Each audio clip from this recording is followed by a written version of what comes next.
Hello, hello, hello, beautiful souls. I am Canacia. I am a true sidereal astrologer, multidisciplinary artist, and conscious creator here to help you see your truth through astrology, creative expression, and deep inner soul work. Welcome in. I will be doing true sidereal Capricorn full moon readings, talking about the Leo season that we are currently in and will be in until September 14th, and whatever else shows up. If you would like to receive a reading, all of the information is in the description. I'm so grateful you guys are here, and I guess I'll get started. I'm going to be dual streaming, so bear with me.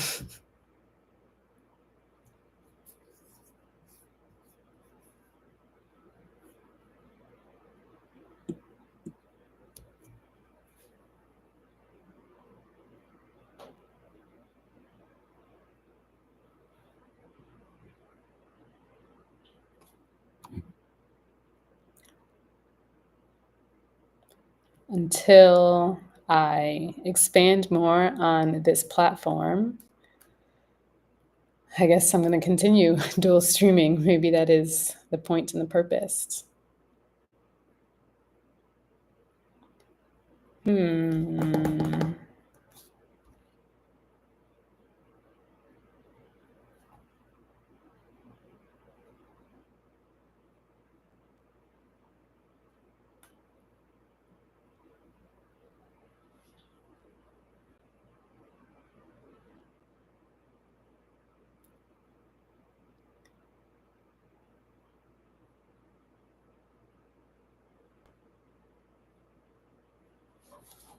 And to be honest, I'm really not expecting. Oh, wait, is somebody actually here? I almost said that I'm not expecting anyone to be here because it's late.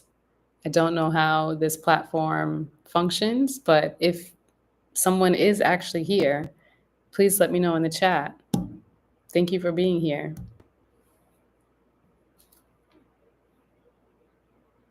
And they're gone.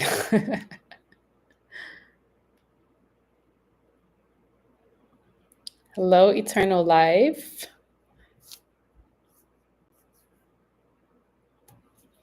I am well. Thank you so much for asking. How are you today? Thank you for tapping the live. I'm going to do the same. I am dual streaming on a YT. So if you are not already subscribed, please do, because eventually I'm going to stay over there. Eventually. Or we'll see what works, to be honest.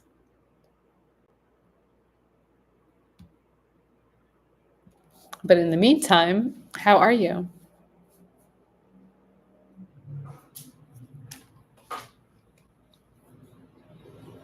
Hello, Sarah.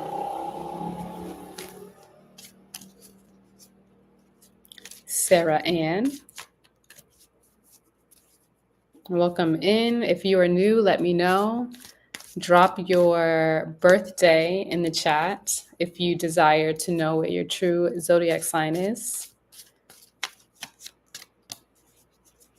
Hello, Diane. Welcome. I'm doing good. Can't complain. I've been in introspection about,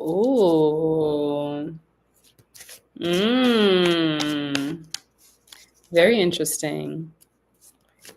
Do you happen to have, well, it could be a number of things. The first thing that comes to mind is Pisces in the 7th house. But maybe you have something in your 11th house, maybe in your 5th house. Interesting. The re-evaluation of friends is a continuous journey. Welcome in, everyone. Hello, Miss Jen. Hello, Dallas Straight. Dallas Straight. Welcome in. I'm going to have to figure out a function with this so that I am not constantly putting my hand in front of the camera. Maybe this is better. I think this is better.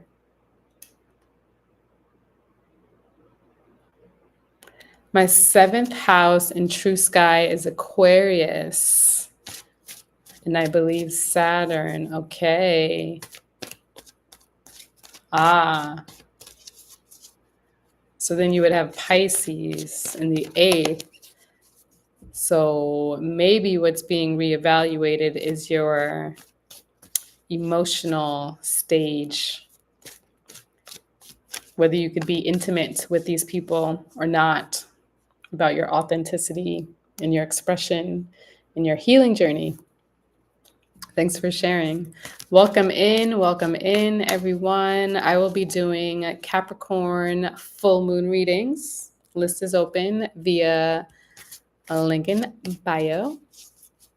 Hello, Yemaya, Moon Glade. Hello, Denise. Welcome in. If you are new here, drop your birthday in the chat. Let me know. I mean, if you want me to know. And if you want to know what your true sidereal sun sign is, share. Hello, PJ Tops. Welcome in. Hello, Denise. Hello, Auntie Social. Today we're going to be talking a bit about the Capricorn full moon. I've already recorded a video for YT. I just have to edit it. So the main focus for this live is to do readings. And I have 6 slots available. It is this price. I don't know if I'm allowed to say that, but this is the list opener. And everything is in my bio. Welcome in, Lee Forger. Drop your B-days in the chat, y'all. Don't be shy. I promise I'm sort of friendly. I pinky promise.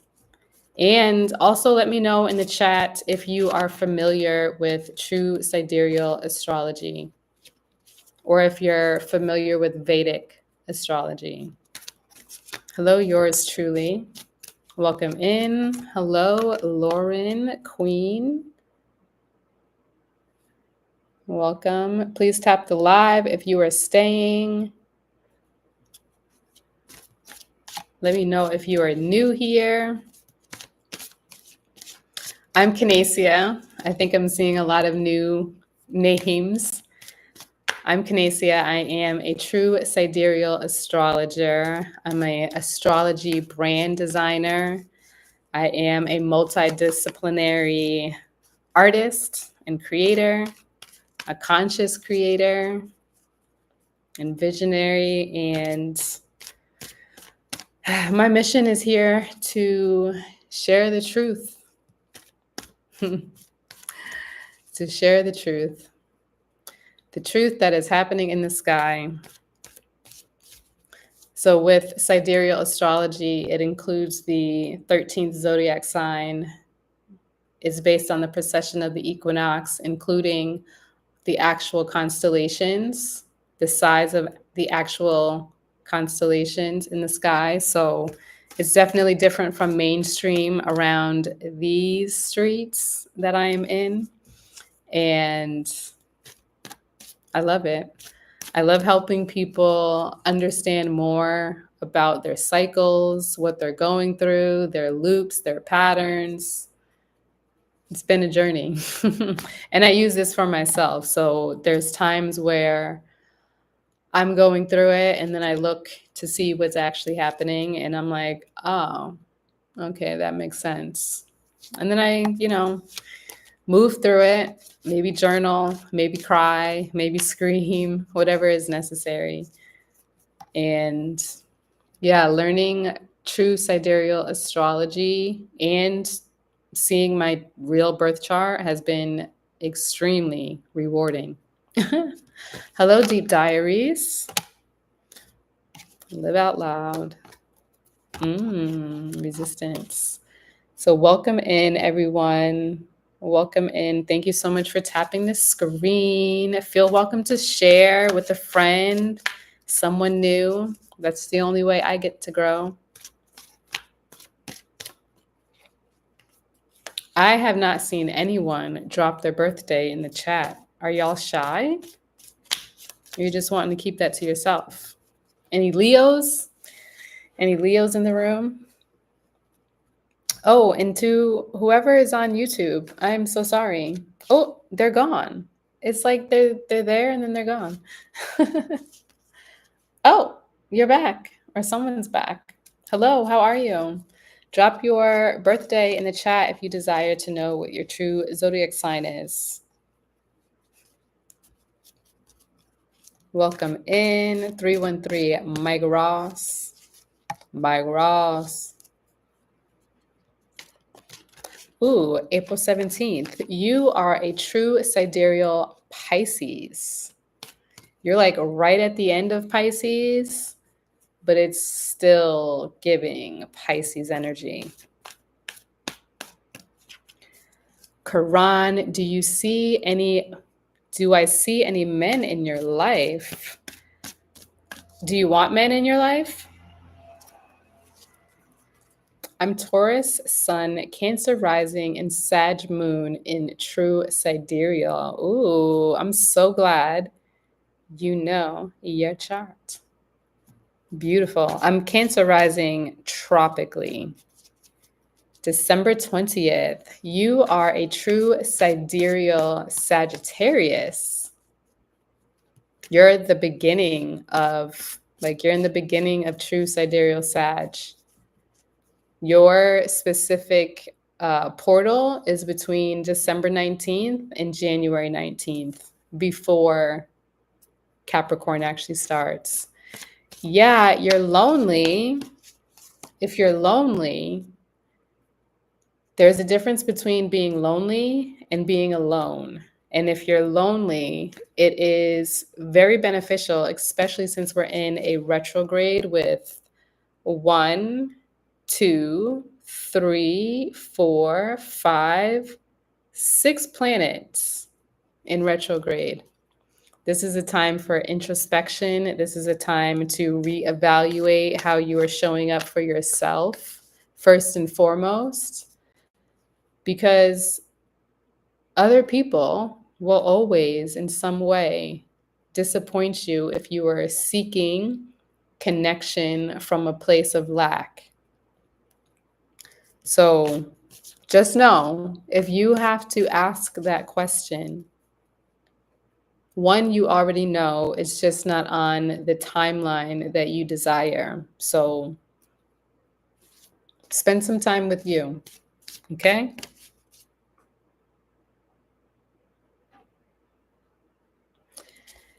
In tropical, I would have been a Leo rising, but it's ironic because my Chiron in true sidereal is in Leo. Interesting. Interesting. Yeah, so that means it's still in potentially your first house. Trevion, will Luis tell me he wants a relationship with me? Okay, this is the second question that I've gotten. And normally I don't receive these questions. I am a true sidereal astrologer. I, in no way, shape, or form, answer surface level questions. Okay, no shade, no tea. I'm just saying, if you have to ask these questions, y'all, it's a no. Okay? And I mean that with love. Your partner, your people, who you are here to be and express, it is available to you, but it's not from seeking outside of yourself. Like, it's just not. So I'm here for people who desire to go deep with themselves, with their soul, to discover where they are looping in patterns that are not serving any longer.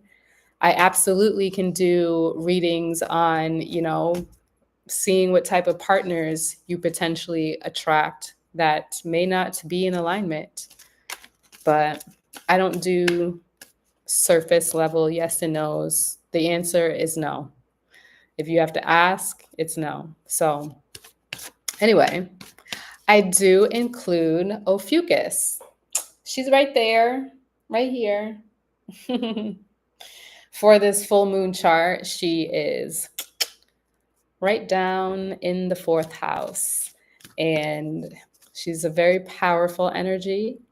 She is an energy that is connected to Chiron, which is the key to our healing, to our expansion. It's the key that obviously they kept out of the zodiac because they don't want you to heal, you know?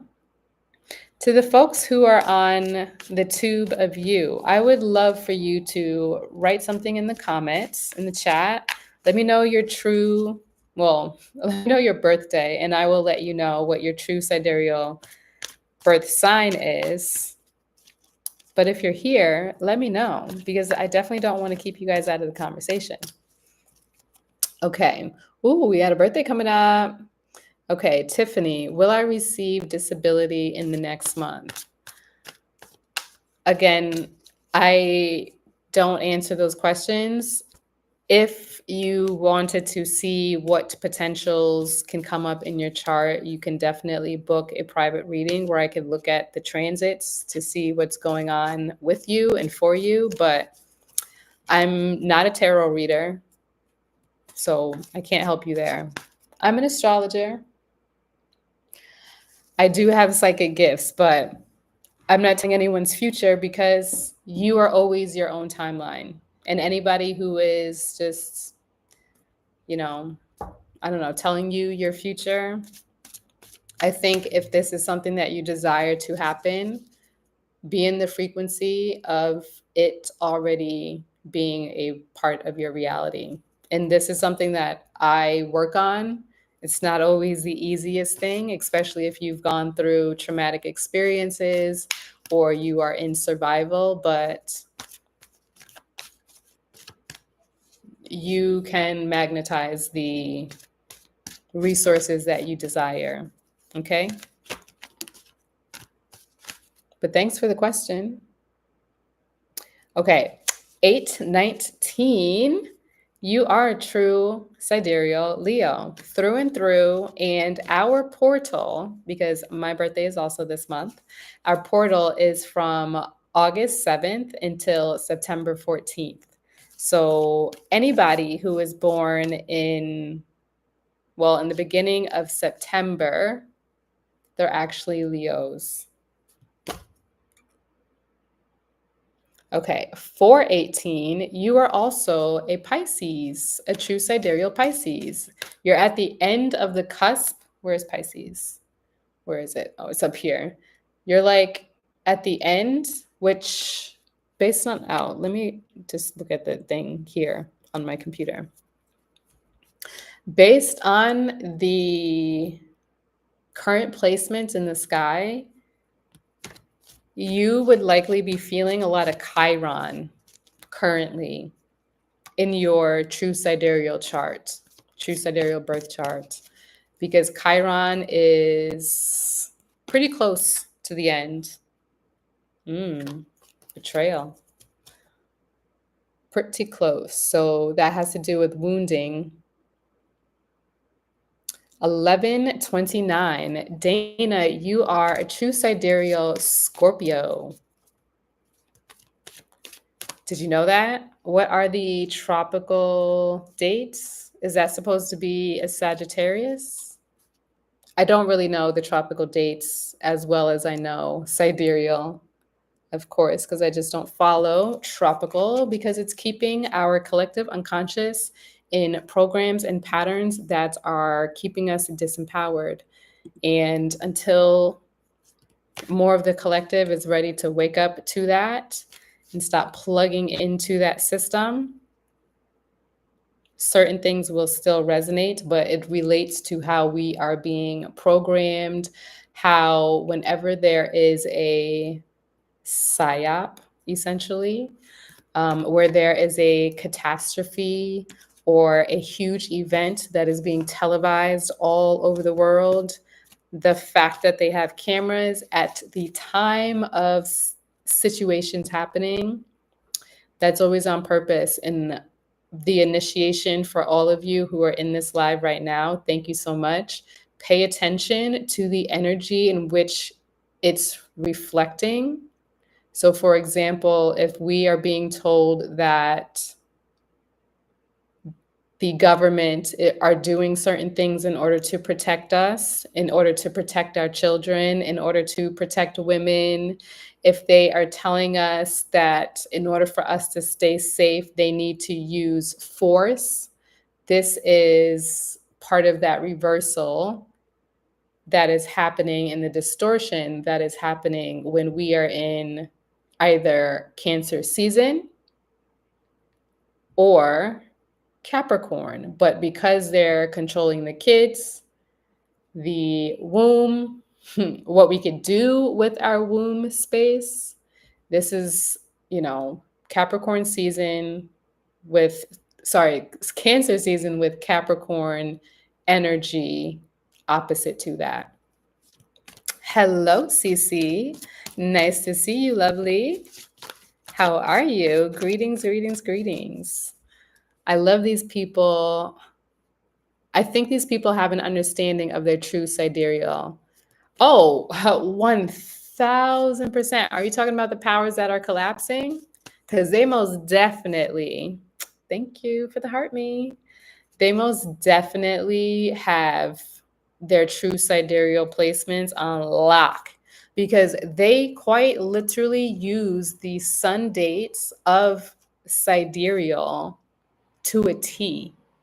It's why, like, for me, it's just like I can't make enough videos to share what I see and what I feel and what comes to me. But, like, my goodness, January 19th, for example, like, what were we told? They were going to take down this specific app, meaning TT.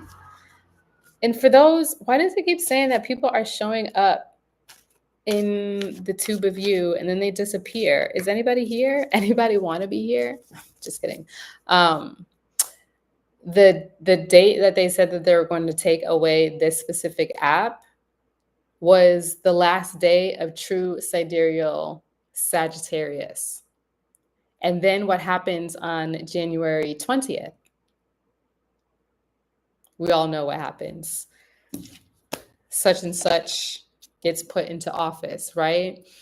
And then during that time, what happened as well? People weren't able to download the app until February 14th.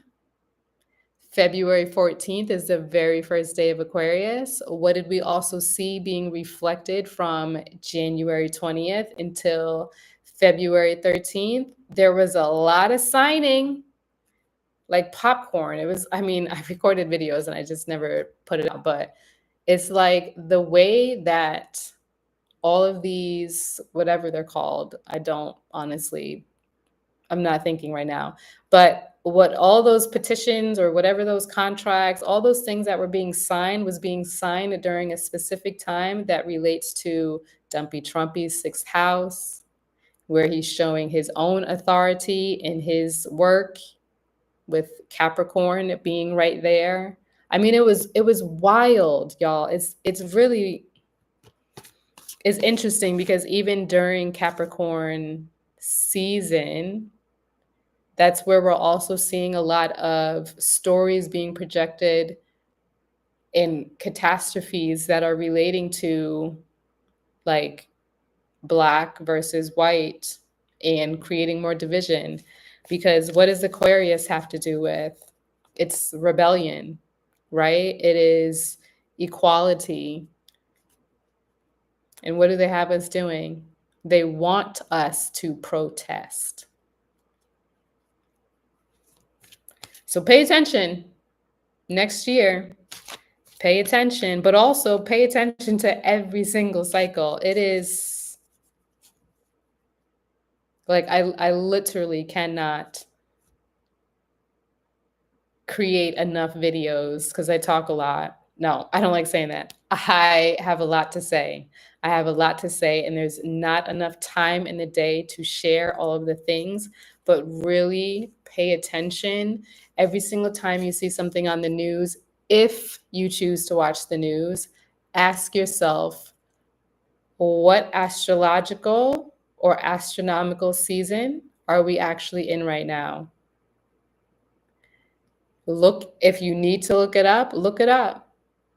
Check and see what the energetics are of that specific season and zodiac sign and see how they're using that exact energy to keep people in fear, in lack, scarcity, confusion.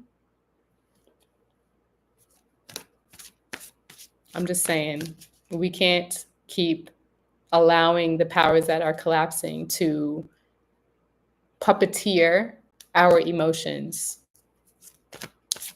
If people are actually here on YouTube, can you drop something in the chat? I would love to hear from you, and I definitely don't want to leave you out of the conversation.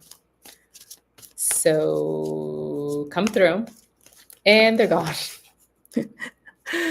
It's actually kind of funny. Maybe I'm just tripping. I don't know what's actually going on, but yeah.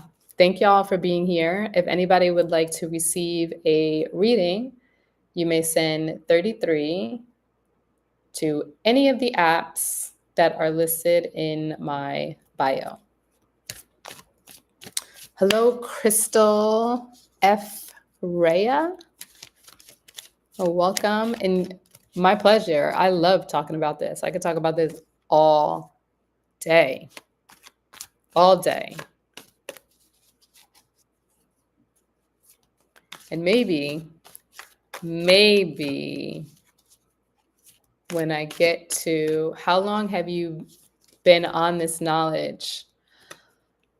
I want to say since the summer of 2021. And then by winter, I took a course. I took kind of like two courses. They were kind of overlapping because I had already signed up for one, but then the second one was coming out. So 2021 into 2022, which is wild. Was it more time than that?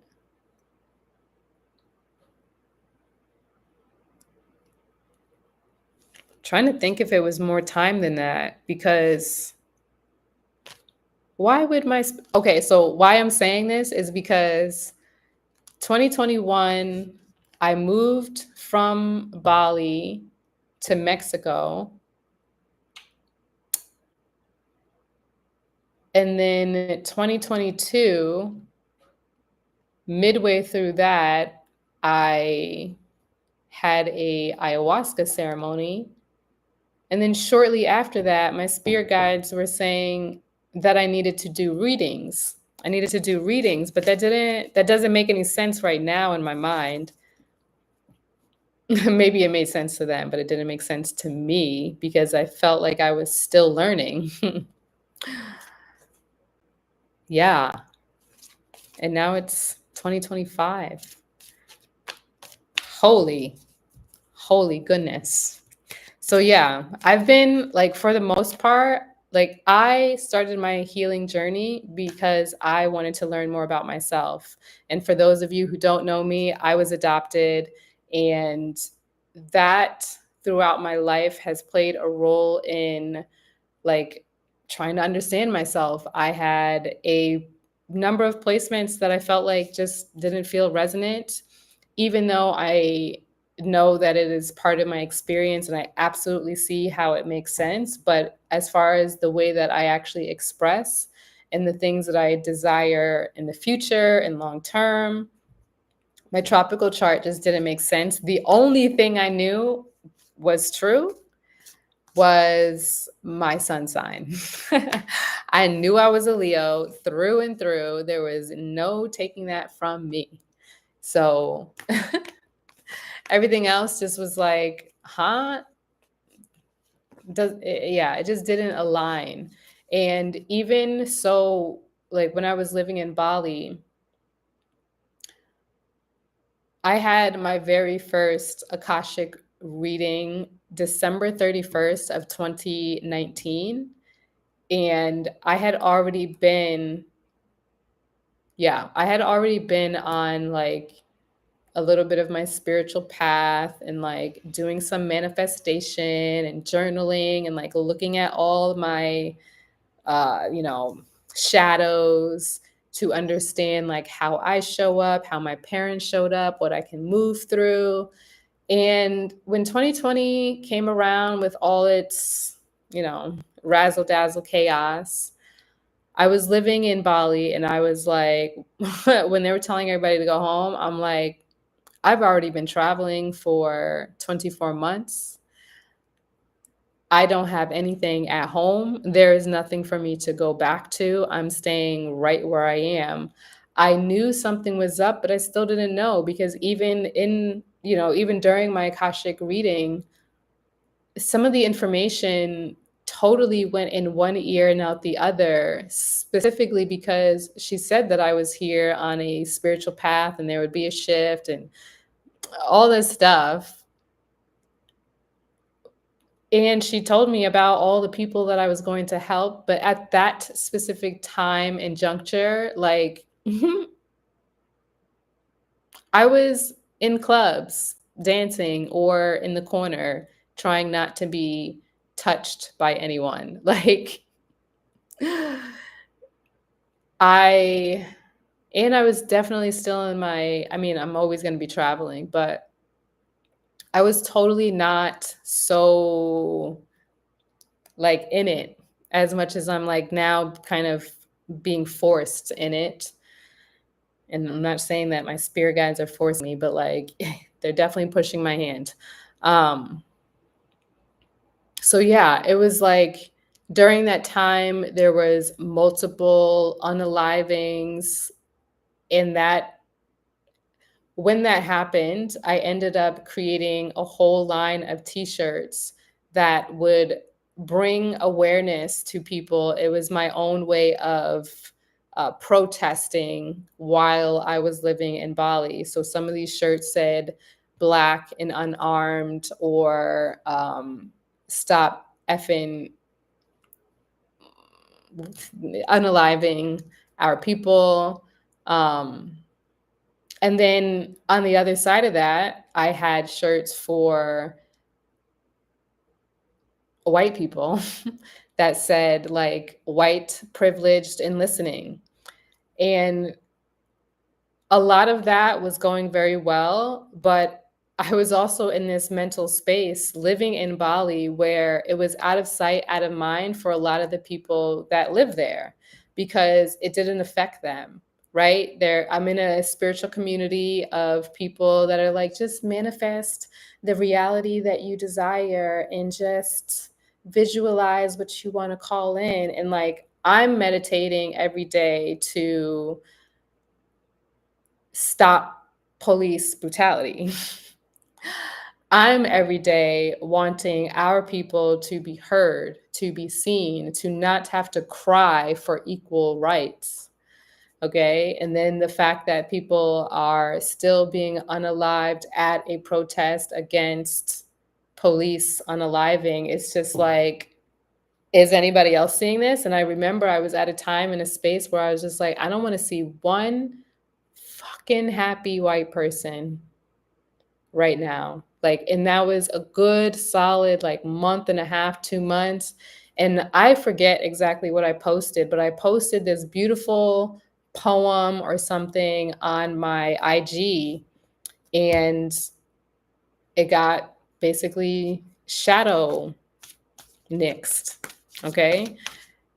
And I just completely stopped. I stopped sharing. I stopped talking about the Black experience. I started to see, basically, I had an epiphany that, like, The only reason why they try to control how we show up, how we express, the opportunities that we get to receive, how we navigate in this world, we must be so fucking powerful. Coming to that conclusion made me take a step back and realize all of this is on purpose. And this is without, I was not learning astrology at this time. I just knew that you don't put in this much work to keep a collective down unless you know that they are powerful. And that, in some ways, helped me gain my own power back, you know. And then I've had other readings that also helped clarify a lot of things where, yes, I am in this brown skin and I am a female. I'm not constricted to the limitations that they try to put on people who look like me. And my experience gets to be different. And even at that time, I was reflecting on, like, yeah, you know, the person that did my reading, she said that, you know, I have DNA that was specific to just acclimating onto this earth, but it doesn't mean I have to be of it. We're in it, but not of it. That's for all of us.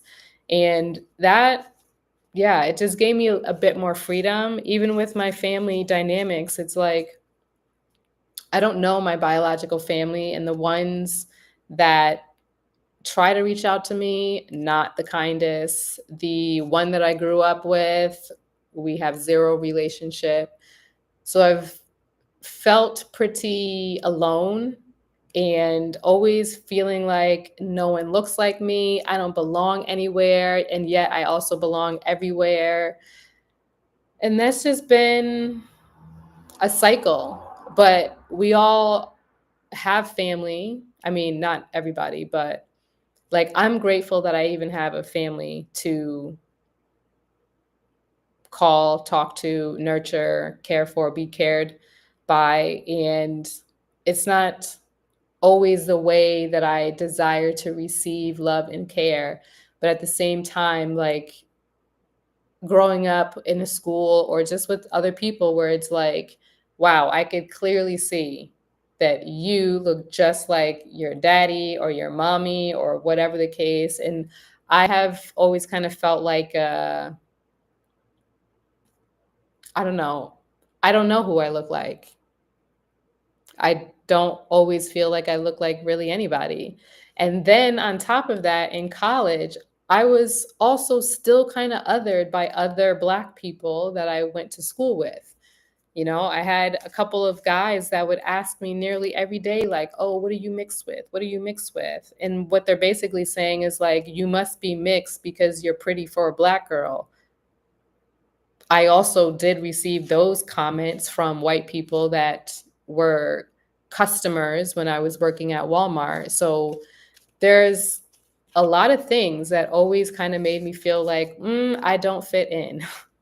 Because again, I went to an all white school. So even being around my cousins and relatives during, you know, family reunions, they'd be like, why you talk all proper? You from New York? And it's like, well, yeah, actually I am.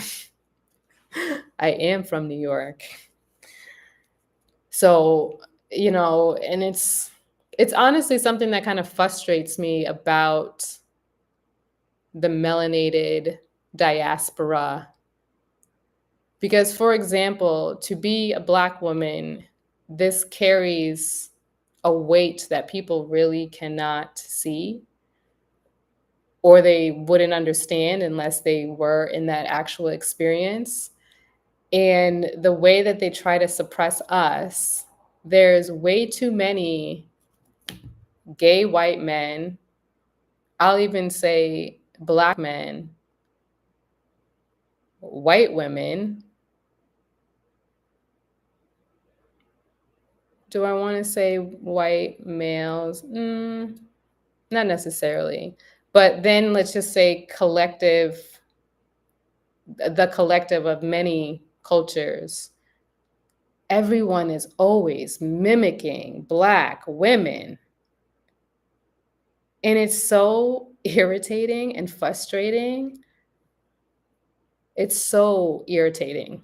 Like, if the whole internet could just stop doing that and have some fucking respect. I mean, it's ridiculous.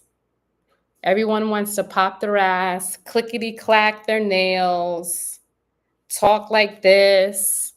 And it's like, we're not a monolith. And there's other expressions of who we get to be, but they always cling on to the projected identities that are always also reflected within media and movies. Like, I've been off of Tyler Perry a long time ago. Like, here's an example why.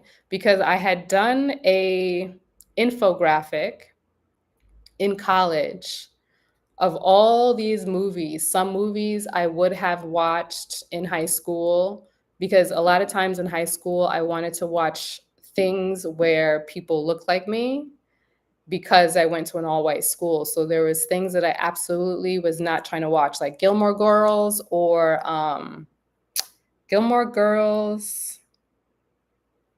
What was that other one that's like Gossip Girl?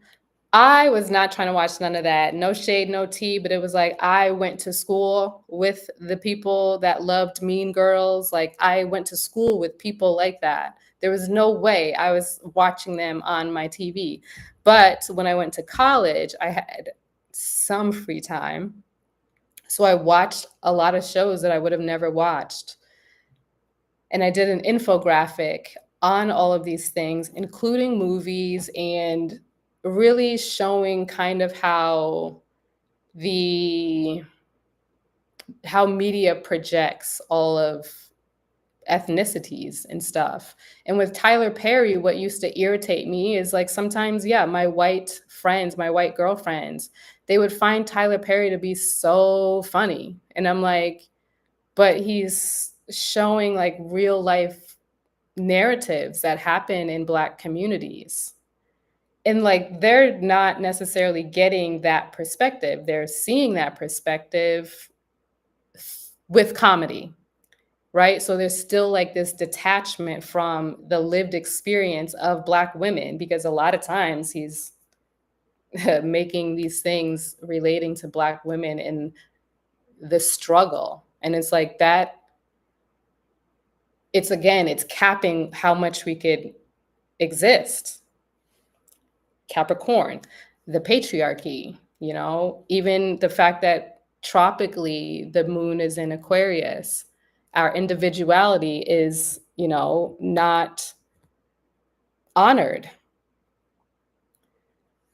So a lot of this stuff has, I don't know, it's just it's so confused right now. Because in some ways, some people might see it as inclusion. I even see some white women, no tea or no shade, who are like, clock it, ashe. And it's just like,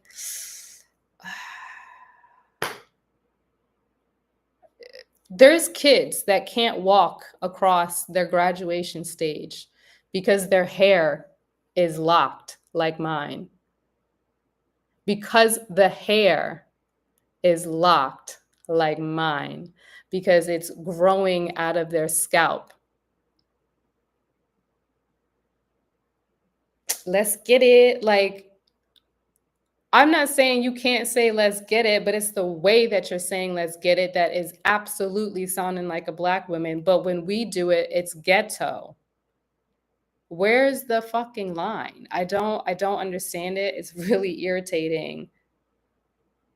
Or like the gay white men, it's like, Black women have always been people who help liberate everyone else. But who is really around to like liberate us? It's like, because we are often in our authenticity, Leo season, Aquarius overlay. Actually, what's in Aquarius right now? The North Node is actually in Aquarius, not Pluto. Okay, so where we're stepping forward in our authenticity is so required. And yet, when we do it, it's not okay. When gay white men do it, it's cute. It's the favorite person on the internet. Like, excuse me? Like, it makes me feel sometimes like I would be going into a psychosis if I didn't know who I was because of the mask and the double standards that are constantly projected in this reality. It's wild, y'all. So, life in general, as a Black woman, a melanated woman, I don't like the term strength, which is why I'm hesitating. But it really does require a lot of strength to exist in a world that doesn't fully receive us. They want all of the rhythm, all these fucking trends. Everybody's, we got to stop. Like, what, what's happening? I don't understand. It has to stop. And it's like, I'm expressing this right now. Who knows why I'm saying all this? Maybe it's the authenticity. This is just where the conversation went. But at the end of the day, what is more so required is for non-melanated people to check their friends, to check their other non-melanated friends. Like, what are you doing? And like sometimes I might go into somebody's live and they're doing all this stuff, and I'm just like, are you mimicking a Black woman? And I always see exactly the moment that they've fully read my message because they snap out of it and they start talking how they normally talk. But it's not my responsibility to correct people because that's not what I want to do. What I want to do is just live freely, to have the same resources as everyone else. Capricorn, the patriarchy, capitalism, colonization has played a huge role in deciding what people can have, who could have it, and who can't have it. And we have to be so honest about how we are showing up in this world, truly. Because in some ways, for example, the diversity and inclusion that was removed during Aquarius season, okay, you could have it, but look what happened. Look what happened. They thought they were taking something away from us, but the people who actually experienced more of a downfall was white women, and I believe some Asian cultures as well. Because again, Black women are at the bottom of the list of people who actually benefit from diversity and inclusion.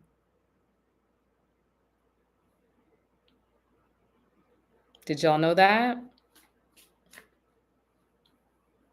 People are always trying to take something away from us, and it's like you're just doing it to yourself. Y'all work so hard to try to keep your status, and it's for what? Truly, imagine if Black people, melanated people of all cultures who are melanated, imagine if they were to do even a portion of the damage that their cultures have received. We don't, that's not what we desire. That's not in our blood to do. And sometimes I would hear the argument from other Black men, often more so, especially in relation to like BLM. It's like, well, how come we're not talking about Black on Black crime? And it's like, you want to dismantle one protest for your protest. You're missing the point. You're missing the point. We don't get ahead by stepping on others. And Black on Black crime is created, it's a result of not having basic needs being met. Because what? There's things like redlining, red zoning, where they put Black and brown communities in areas that lack resources.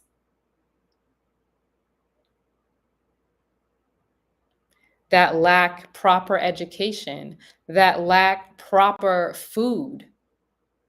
But what do they have? They definitely have a liquor store.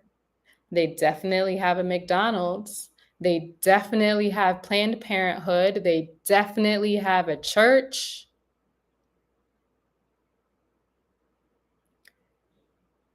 And mind you, in order to put up a McDonald's, you know how much money it costs for them to have to restructure the roads so that people can enter and exit where it still flows with traffic?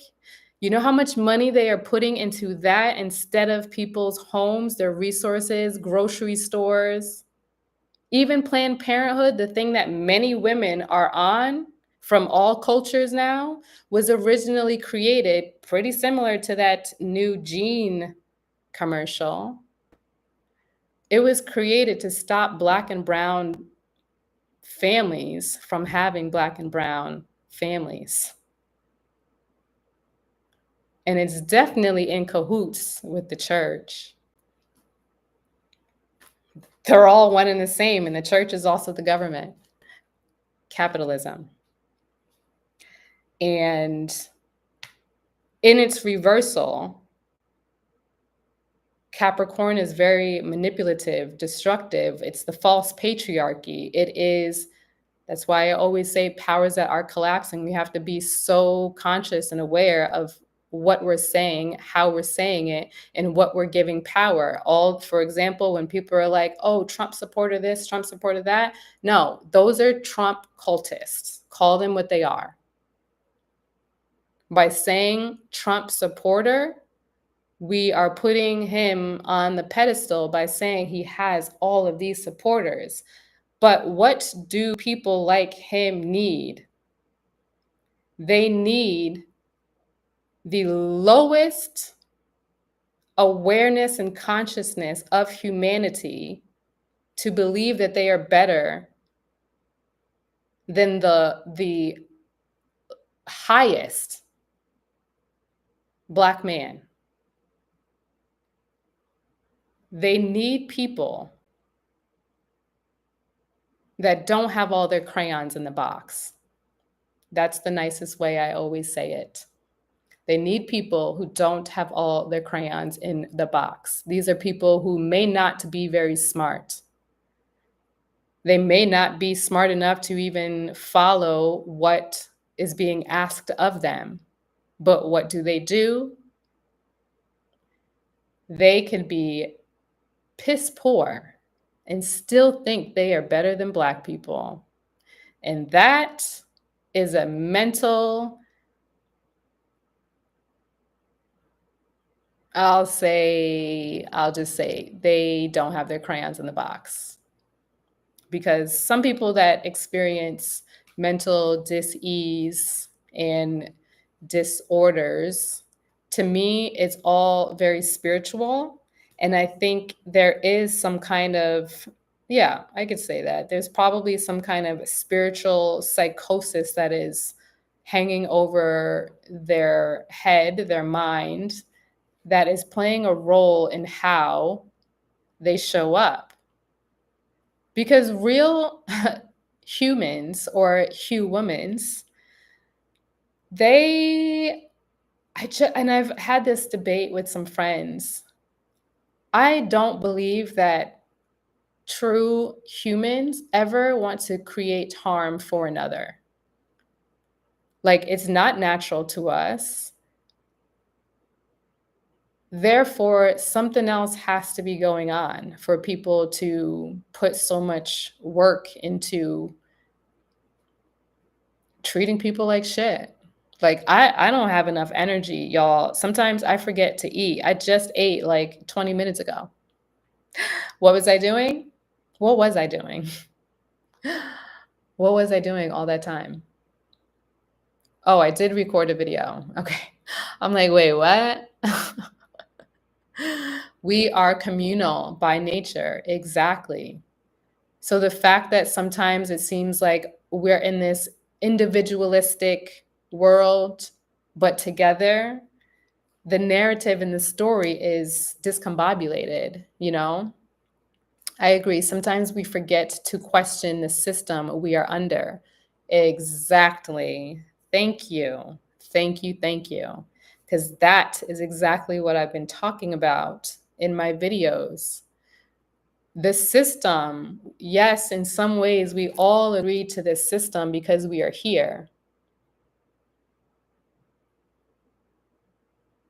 Sorry, it's a puzzle coming up. We all agreed to a system in order to come onto Earth to some degree. Because honestly, I think it's a little bypassy to say that, like, oh, well, you agreed to it. Therefore, this is just what you have to experience. No, the fuck we don't. And some of us, like myself, are here to help dismantle it. Pluto right now, where is Pluto? Pluto right now is in Capricorn. So even this energy for the next 18 years is dismantling how we've been showing up with these systems. We literally get to create something new. And while we may not have all of the blueprint to do that, to know what it looks like, each of us are a puzzle piece, but we also need to express our individuality.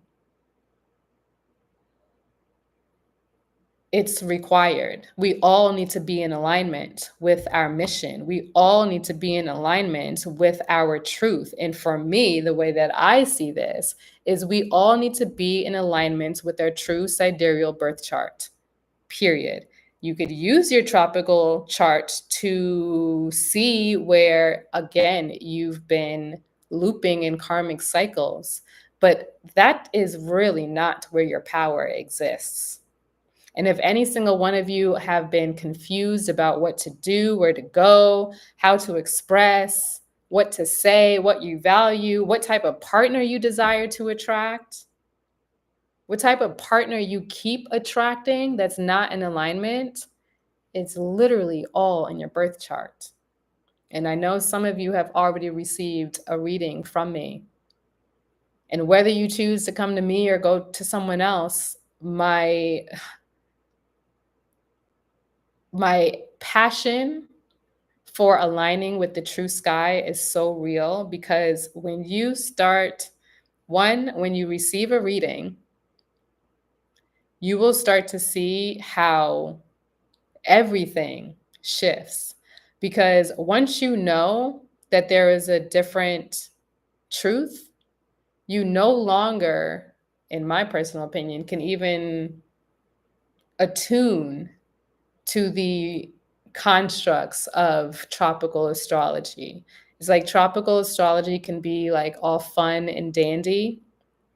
It could be exciting to kind of see where we might have these quirky personality nuances. It's like, yeah, I could laugh about the type of men that I end up attracting. But actually, now that I'm thinking about it, I feel like it's more in alignment with my sidereal based on my history.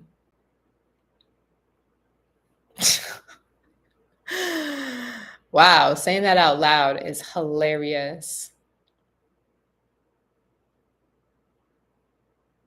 Yeah, I'm trying to think. Yeah, the people that I end up attracting, they're very specific placement. It's like kind of the same. It's always the same placements or like the same experience.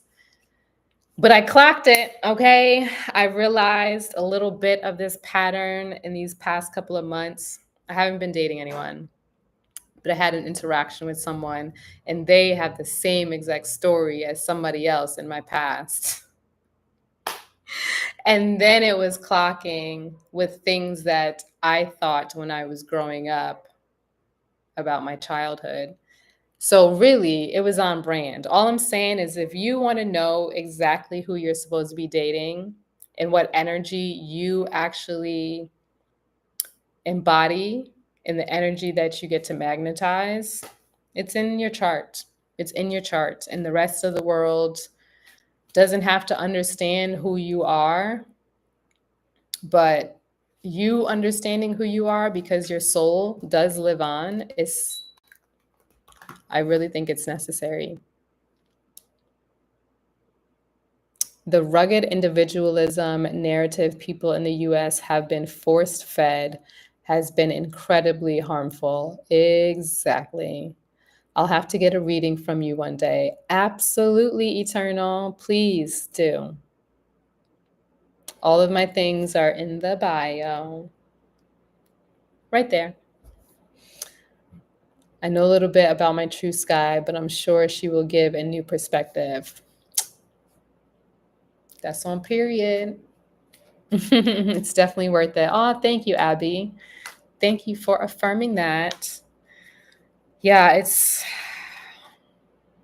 this journey is really an experience, an experience that I'm not always sure what the hell I'm doing. Like, I show up, okay? I'm showing up, but I do not have my life together, okay?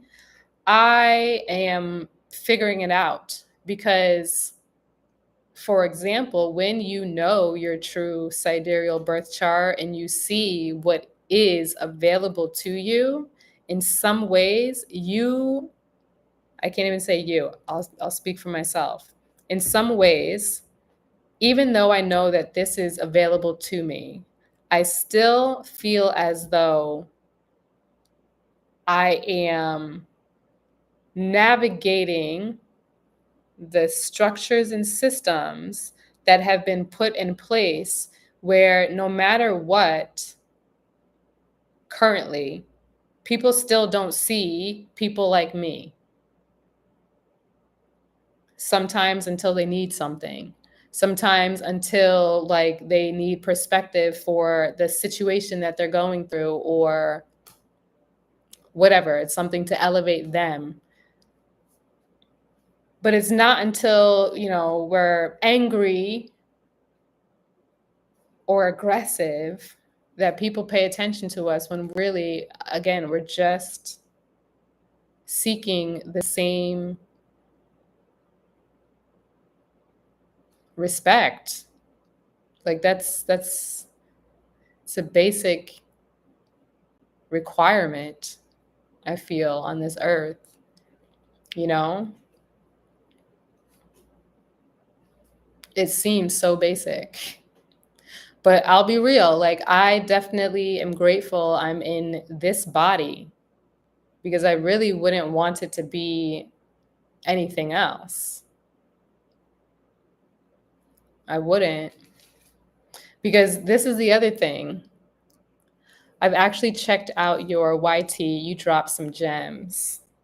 Gratitude and gratitude. And thank you for sharing your experiences and truth. Thank you for hearing them, Abby. I really appreciate that. Thank you. Because I know the things that I share are definitely not always easy for non-melanated people to hear because I do speak with truth, but all of my white girlfriends, they are down for the ride, okay? They love me for all of me, even when I'm, talking my shit that sounds like I'm being angry, but I'm really just passionate about this stuff. I am, because it's necessary for me in my expansion, I just blanked out on what I was going to say. What was I going to say? Can anyone remind me? Hell yeah. What did your shirt say? Yeah, white, privileged, and listening. I had one. This one was selling out the most. It was, and I still have them available. There's a lot of things that I don't share because I'm like, it's too much to put in effort when people are just like this specific platform. People are doing the trends and clocking the tea and like just, acting like Black women. No one's really paying attention to actual wisdom on this platform. But the one that was selling out the most was "Fuck Off, Karen." I love that one. I don't know if I have a picture of it on my phone. I don't know. Let's see. Um, Please hold while your party is being reached. I'll see if I can find it. Pause. Okay.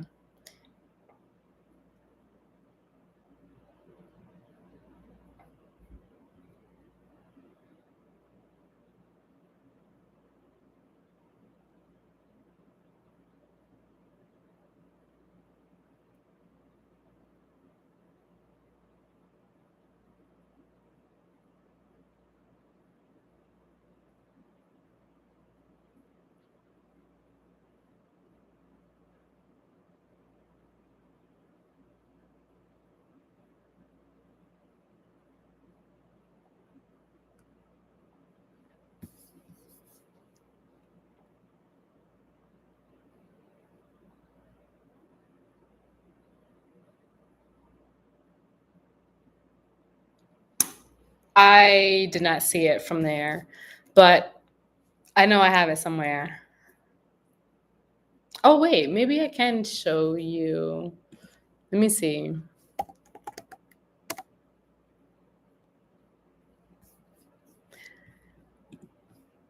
What other t-shirts? I even made t-shirts for like little kids, so it was like white, privileged, and breaking the cycle. There we go. I had code switch turned off because I don't know if y'all are familiar with what code switching is, but Black people are really great at code switching because, for example, to be authentic the way that we can be authentic with our family and our friends when we're in a corporate office, that's not always accepted. So it's kind of like when we have to be like, oh, thank you so much.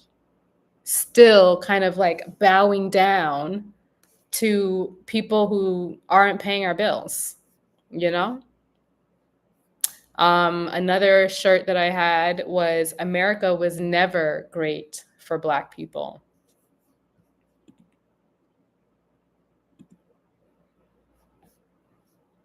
Okay, I know how I could get this. Hold one more time.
All right, I got it.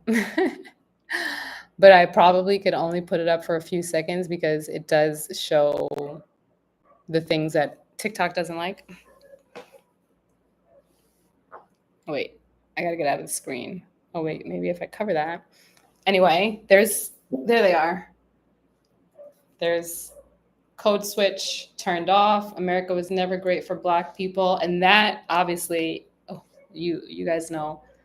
And then this one was selling the most. And the larger version of that here.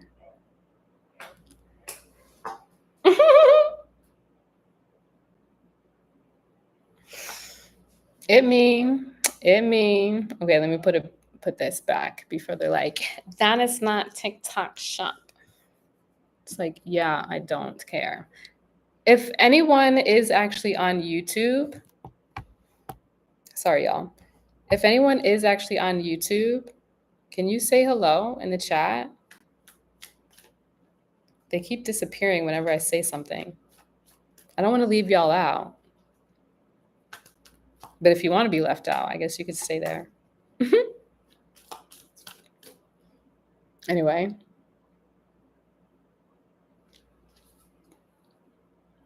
I have amazing ideas. I'm sitting on an idea right now.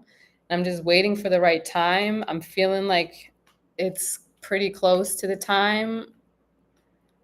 It's pretty close to the time. So, Spirit, I would really love assistance.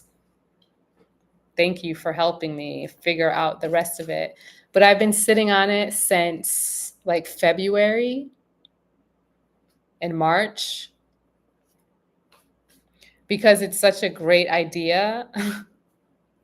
But there's things that are always stealing. There's either companies that are always stealing or people that are always stealing. And I just want to have my ducks in a row. And to be honest, I would really love to have more visibility with astrology and sharing this wisdom and knowledge with people. But I'm just not getting that visibility that I desire. I mean, I've been talking for how long? There's about 4 people in here, which I'm so grateful for the 4 of you who are here. And also, it would be really nice if I had a room of like 100 people in here. Like, that would be so dope. That would be really dope. I've put a lot of effort and time, resources into emails, into YouTube, and just so much work. And it's not honestly paying off at the moment. It's not paying my bills at the moment. And I'm a creator. Like, I'm a graphic designer. I'm an astrology brand designer. Now, I'm also a photographer and an artist. And the things that I do are now things that people all of a sudden wanted to learn and are using Canva to do things on their own, where they're not hiring actual designers. Matter of fact, even again, me being a melanated Black woman in a design field, there's not many of us, but there are us out there. And there's a whole website that was designed for us to have a space to share resources, to find opportunities, especially with companies that desire to hire Black people. It's called Where Are the Black Designers? But it's a shame in some ways that we even have to have websites and platforms like that in order for us to be seen. But I'm not trying to complain. I'm not here to complain. I'm here to share my authentic experience. This is the reality. I'm not sucked in it, but I do get to share it and express it from a place of where I'm at now. It hurts in some ways, but I I don't let it take me out of my power the same way that I would have in the past, you know, if that makes any sense.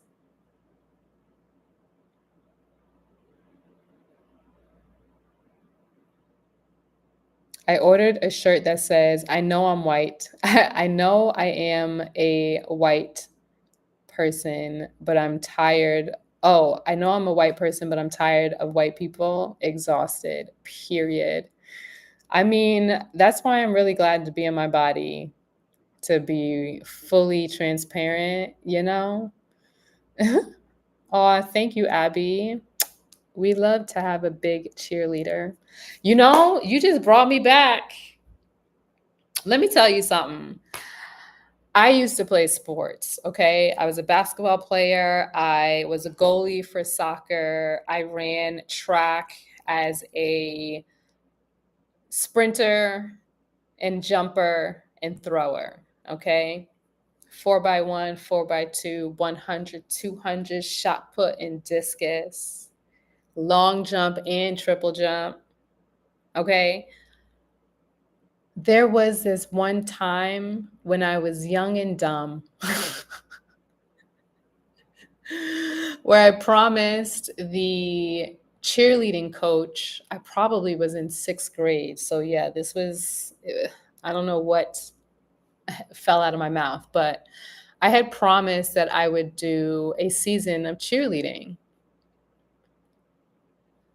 If I could find those pictures, I don't think I have them. I don't know if I'd be able to find them. Maybe it's on my book of faces. There is a picture where I'm caught like clapping at a football game in my cheerleader outfit. Where I'm like I have always been irritated by the human experience in some ways. Like that, I just didn't understand it. I that because my sister did the cheerleading thing and I always played like the physical sports.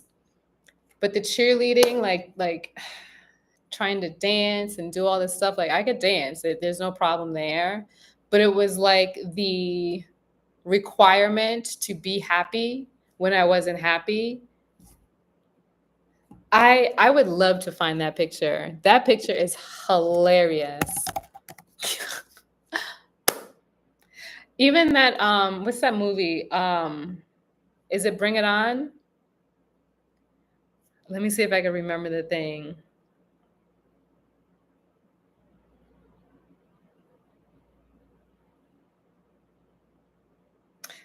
It's like it's on the tip of my tongue. At the end, it's like, this is the last resort, something like that. Whatever it is, I just know that the cheerleading thing, I would love to. Oh my gosh, you guys are giving me ideas. I would love to see how this is not a propensity for me in my birth chart and why I ever did it in the first place. That was probably some tropical astrology nonsense. Because who told me to do that?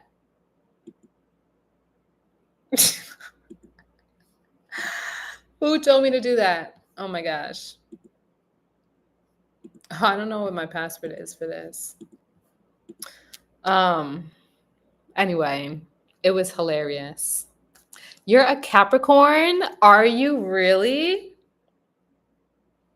When's your birthday? How do I say your name? That looks beautiful. Is it Zariah? Absolutely. I could look at your chart for 33 cents to one of the options in my bio. But absolutely, if you tell me what your zodiac, oh, you are actually a true sidereal Sagittarius. Did you know that? You're not really a Capricorn. And here is why, if you are new here, I think you are. I mean, I could see, how do you pronounce your name? Is it Zariah? Because that looks very beautiful. If it, if I'm getting it right, am I getting it right? My name is Canasia. Nice to meet you. Yeah, I know I attract a lot of Sagittariuses. Okay, it makes sense because you are absolutely a Sagittarius. You are kind of in the beginning of the true sidereal portal because that actually starts on December 19th and it goes until January 19th. So you're probably about right here, around here with your sun sign in true sidereal. And whatever shows up in your tropical chart, my friend was laughing at me because I was mapping things in my head. So if you, for example, have, now I got to do it again.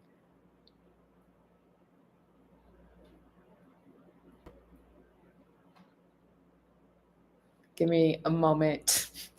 I'm literally mapping it in my mind.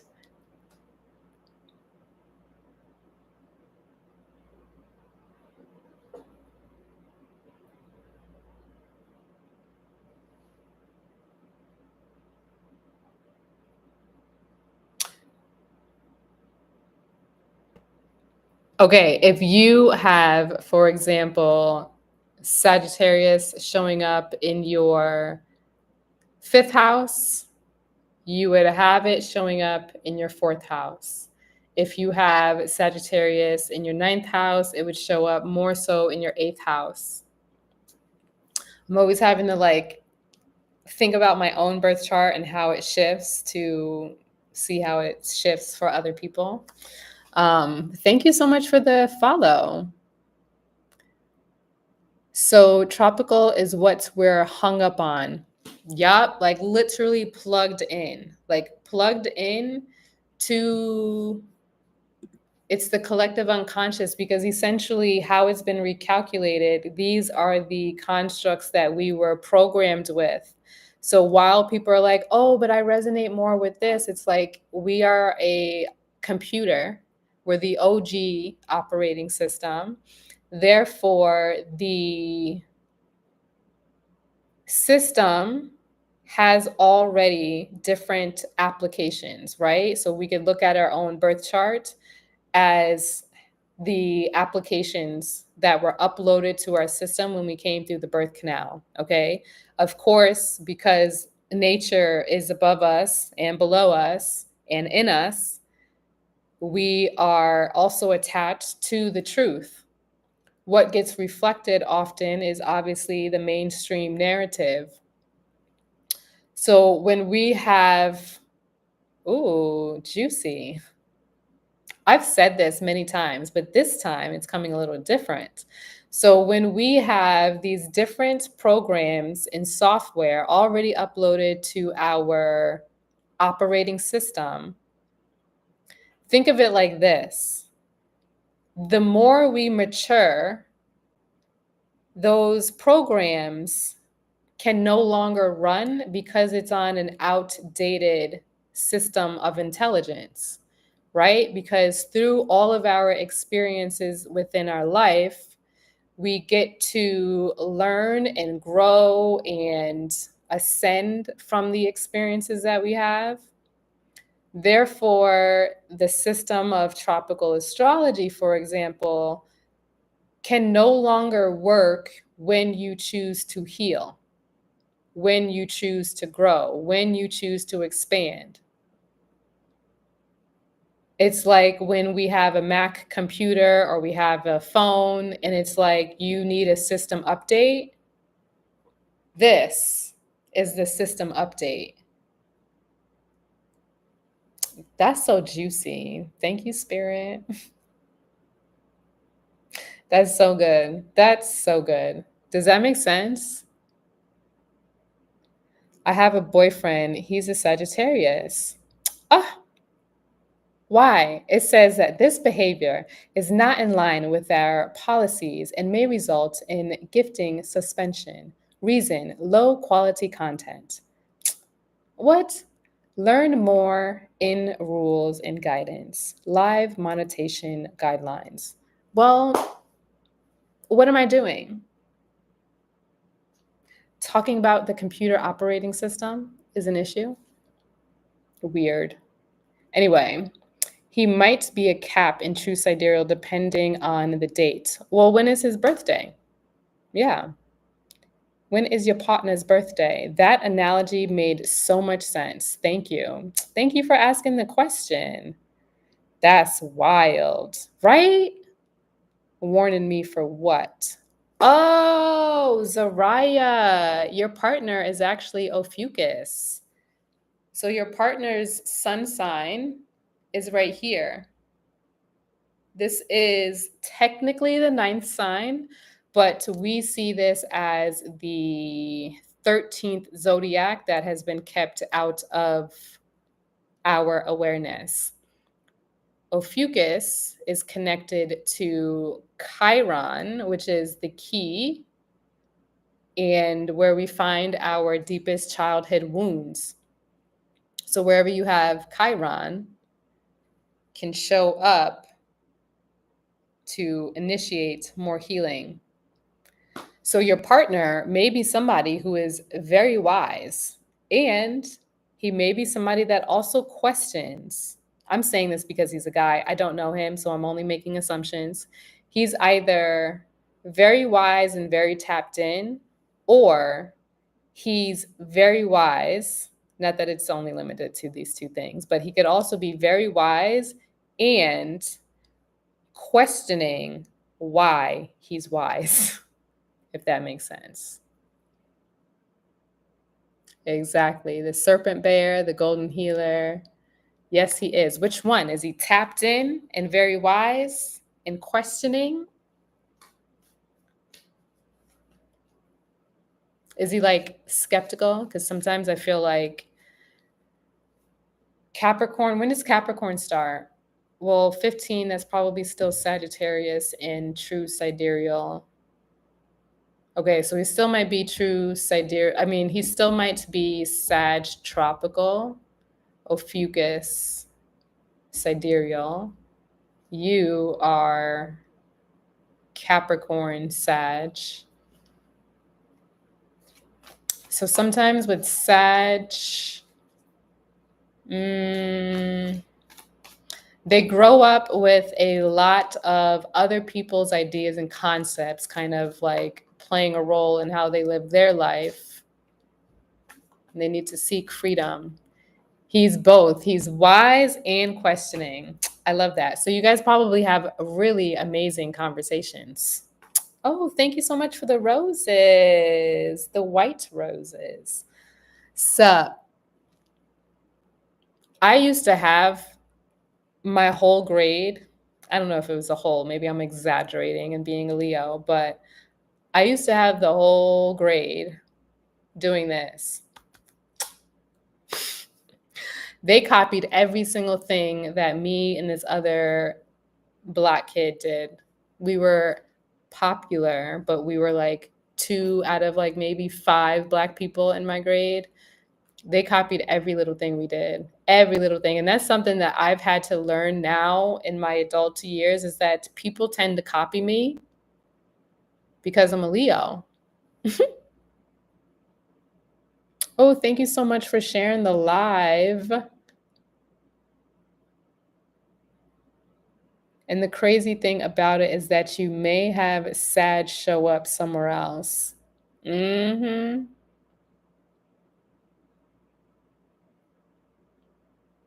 Yes, some my family is Sag, grandma and grandpa both Sag too.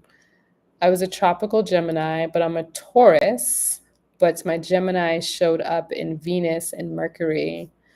Ooh, but my Gemini showed up in Venus and Mercury. Oh, wait, so then you're having a Venus. Oh, well, you're having a Venus return right now. Mercury is still in Cancer, but Jupiter, that's what I meant. Okay, so Jupiter is touching your Venus and Mercury. Wait, are they right on top of each other? Oh my gosh, y'all. There might be some good energy in a few days. Is there somebody really watching my live on YT? If you're here, can you comment? No one's commented, so I don't know if people are actually here or not. But whenever I say something, they disappear. Are you there? Hello there. What's your name? You don't have to tell me your business, but I would love to hear your birthday. Um, Guys, I forgot what I was about to do. Oh, I remember.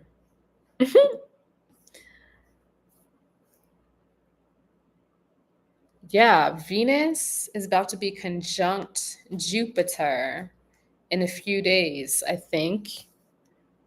So we definitely need to make sure we're aligning with a lot of self love and how we're communicating with ourselves and what we're communicating outwardly while we're still also in this retrograde. Animate. Oh, I didn't know that. I can't animate the full moon charts.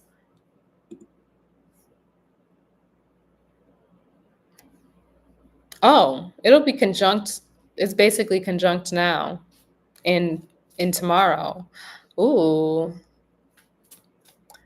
And Mercury will be stationing direct. But what do we? Ooh, y'all heard it here first. Let me look at all of the tea before I say something.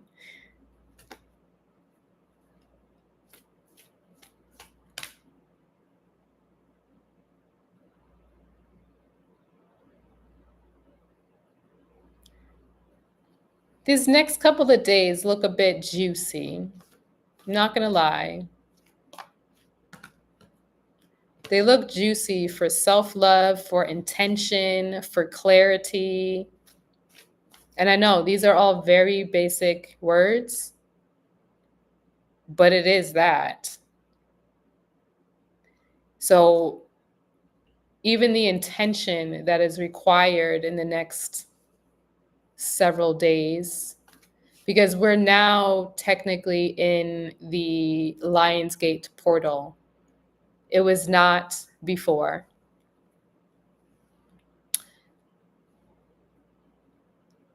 This energy will be more amplified in another week or so, but while we are also in these retrogrades and having potentially crash outs, potentially, the crash outs show up specifically to get you more in alignment where you are not honoring your path. That's what's showing up. So opposite to Saturn, Neptune retrograde is Mars in Virgo.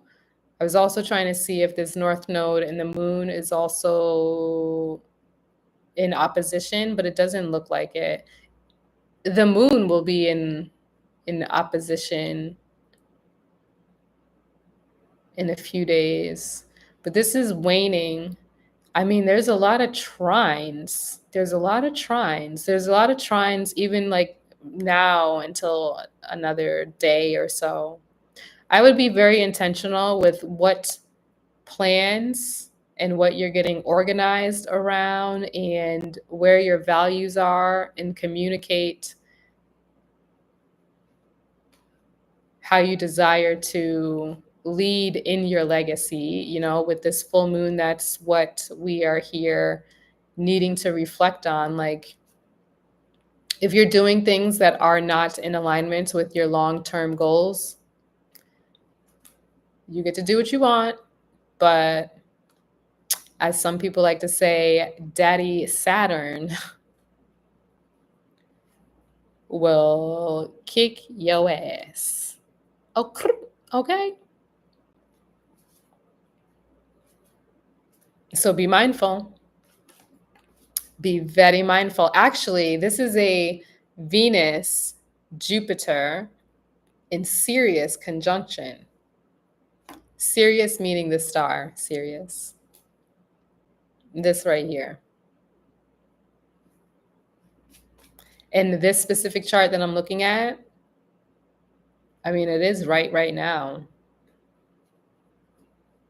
I feel like my crown chakra is tingling. Did somebody want a reading? Is somebody booking a reading? Why am I tingling? Was there something else I needed to share?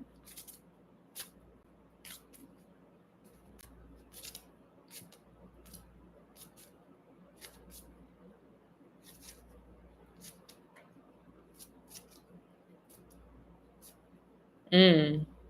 Yeah, there's actually a lot of trines, but there are some squares, and the squares kind of relate to a loss of power or where we need to maybe work a little bit harder in order to align with our actual path.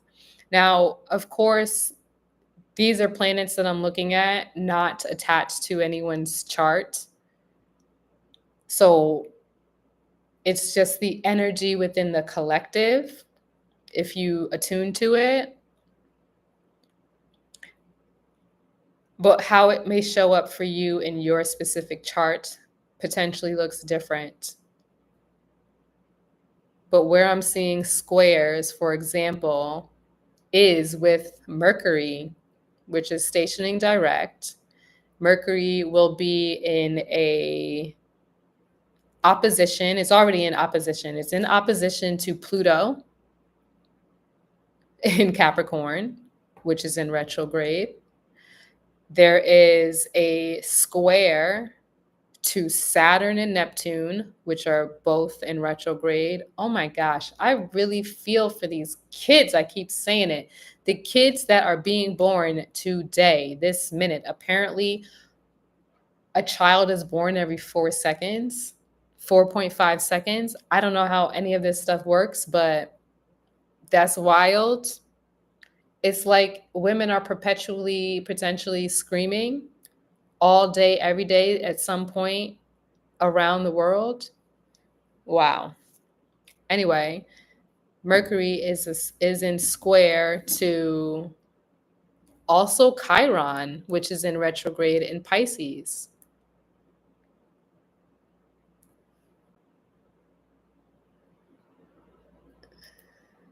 Is there anything else? So the way that I'm kind of seeing this is even in relation to our past stories, our past narratives, our wounding, our concepts, even related to, for example, what I talked a lot about in my video was these ladders that we have been thinking we need to climb in order to be successful. Every single one of you have your own blueprints. You all, the way that I see it, have your own Bible, not the man-made Bible that tells you how to live your life. Your birth chart is that Bible that you get to follow. It is your blueprint. And if you are negatively speaking about your past experiences, how that could be playing a role moving forward can be at odds. Because right now, even though there are a lot of retrogrades, excuse me, it is for us to turn within and be so fucking for real, you know? Like, about what we do desire. That's what it is. So, where we have, for example, the opposition, Pluto retrograde, Capricorn, a dismantling of the systems and structures that we have been holding within, but also we are holding them in through our communication as well. We're speaking some things into existence, even though we don't desire to have them be in existence anymore. For example, when we are saying the powers that be instead of the powers that are collapsing, that is a way that we can, in my personal opinion, maybe somebody else would be like, no, that's still negative. And it's like, I don't really fucking care. But my point is that for me, saying that the powers are collapsing is letting them know you have no power over me. So when we're talking to other people and we're saying, oh, the market, the this, the that, you're putting power in the dismantling systems. Do we want the systems to continue working the way that they're working? Or do we want to say, wow, I'm so grateful that these systems are collapsing. And even though I don't know what's going to happen next, I'm prepared, I'm ready, I am able.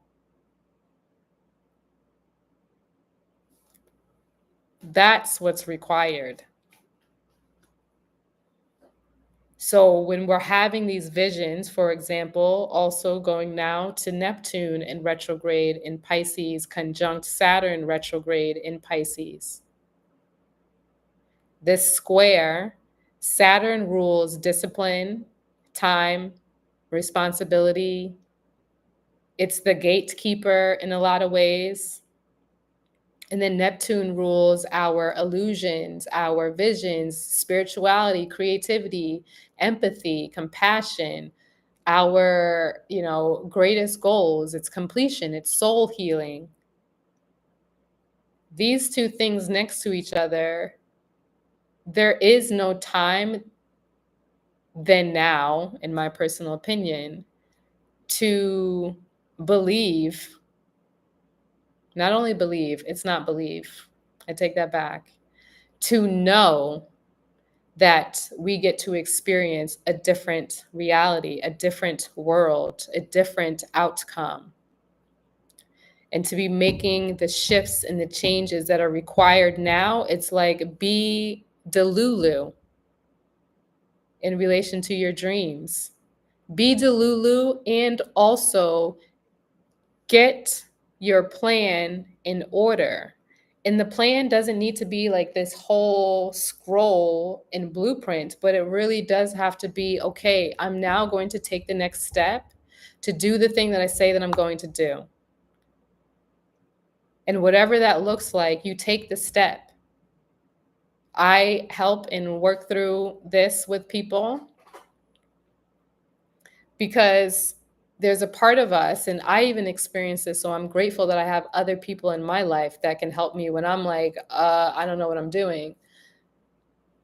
But when you start to feel like you're pacing or you're experiencing anxiety or you don't know what to do, so you're in flight, freeze, or fawn, just take a step back, sit, get into stillness. What I sometimes do is make popcorn because I need to crunch on something. But when this happens, do what you need to do to relax your nervous system and then ask yourself, what is the next step that seemed too big for me to achieve? Because when you ask yourself that, you may get more clarity. I actually started a sub, those things that stack. I started one just yesterday, posting something that I had already written in my email. But I had already signed up probably about 2 weeks. And yesterday was just like, F it, just do it. And I did.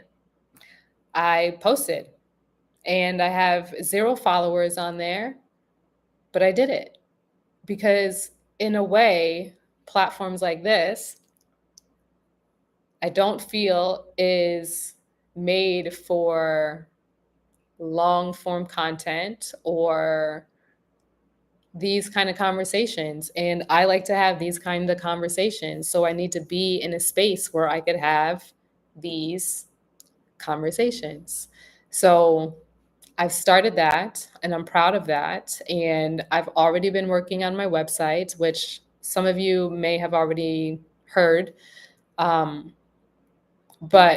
as a graphic designer who is also an astrologer, I'm now blending the two together and doing astrology brand packages. Now, I've already been kind of doing this behind closed doors, but I've always been someone who's not really showing my work because I'm like, I've just designed this whole brand, but now I got to do more work to put myself out there. So I got to like design more assets for free for my portfolio. And that has always been the blocker. So like on my IG accounts, it's mostly photography. No one knows, except for the people that know me, know that I'm a graphic designer. I just happen to share only my photography. And then I've even compartmentalized that. I have one page for my portraits. I have another page for my street photography and travel photography. I have another page for my food photography. I have another page for astrology. I started a new page for me to show up as me, as the person that is sharing wisdom and knowledge and astrology and my art and all of the things. In these other pages, I wouldn't always show my face. And not because I was like embarrassed or anything. It was just like I'm more of a closed person where it's like, y'all don't need to be in my business. Some people would think, oh, are you in, let's say, Portugal? Sometimes they would think I'm in San Francisco. But I had long gone way after. And then even when I posted, let's say, the pictures from Portugal, I was probably in Argentina by then. So it's just how I roll sometimes. And these are the spaces that I create to just authentically share. Hello, hello, hello. How are you guys? Hello, Angela. I know I've been yapping for a minute, so thank y'all for being here. Yes, acknowledge the collapse, period. Call it out so we can rebuild as a collective, period. Hello, spiritual chosen. How are you? Peace, peace, peace. I am doing readings, should you desire. Link in the bio for 3-3. So, whoa, whoa, whoa, whoa, whoa. What does the collective need to know? Because I did just share a lot. Is there anything else in this chart? Oh, and actually for the people who are not with me, I don't know if anybody is there, but if you are there, hello, drop a comment.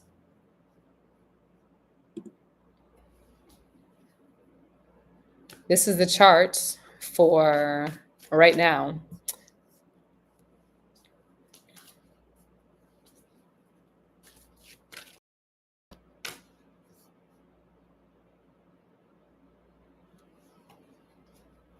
Was there anything else?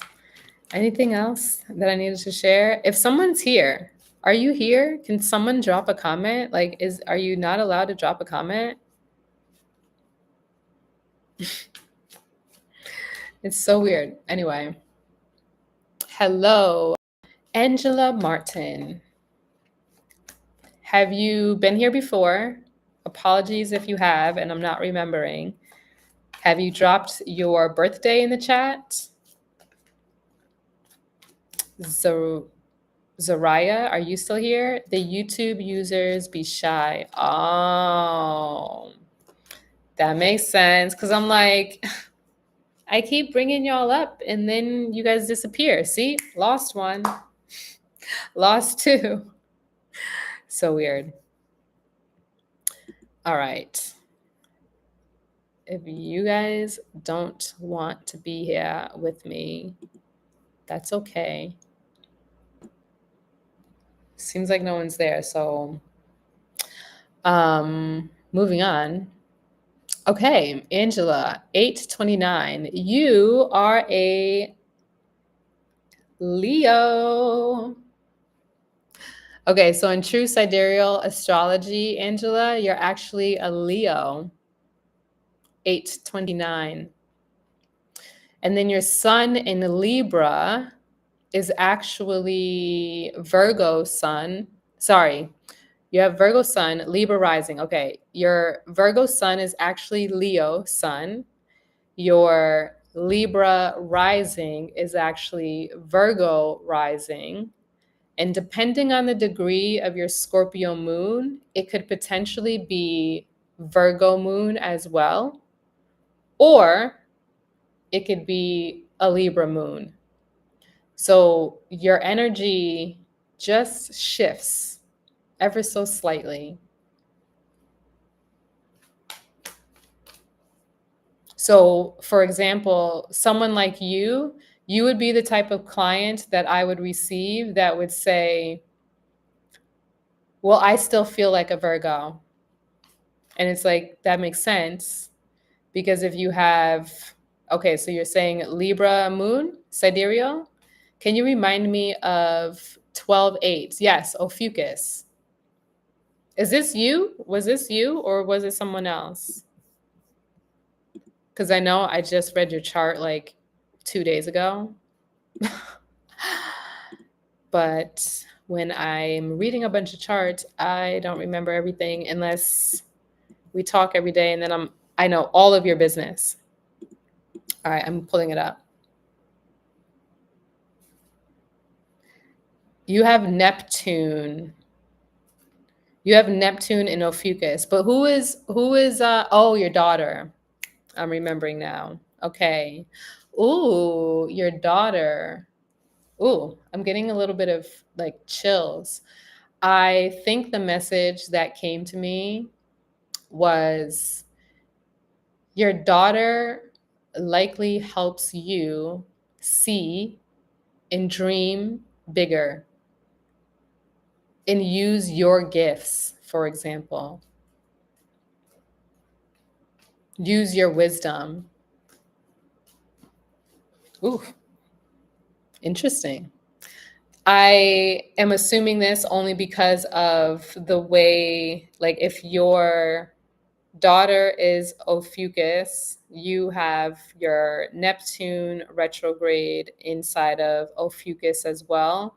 So while they're not right on top of each other, your daughter likely shows you how to love yourself more, how to care for yourself more, how to trust yourself more, for example. And you can let me know if that resonates, but those are some of my assumptions. Okay. So you have a Libra moon. Is this in sidereal or were you saying, oh, okay. This is from me saying probably Libra moon. Absolutely. Angela, if you really do desire a reading, you could send 33 to any of the options that are in my bio. 35. Is that your age? Yeah, 87. 87? No, you're a little bit older, I think.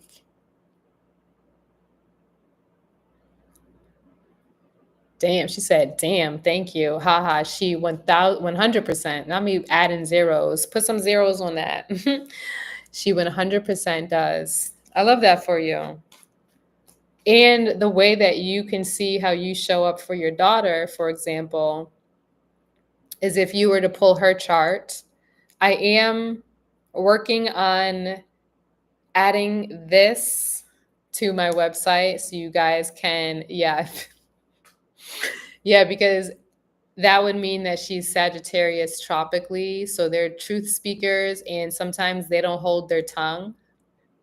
So I would even suggest that it's not even judgy, it's just so direct that it's kind of like, well, damn, girl, did you have to say it like that? But also cries yourself to sleep. Yeah, she's 100% real with me. I love that. It's beautiful. That's exactly what's necessary. And you would be able to see how you show up for her wherever she has this specific placement.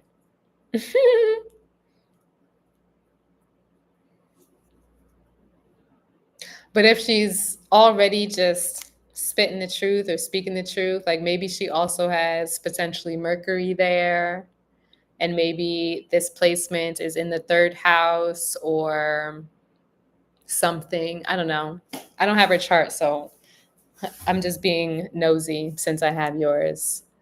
Beautiful. Thank you, Angela. Which platform?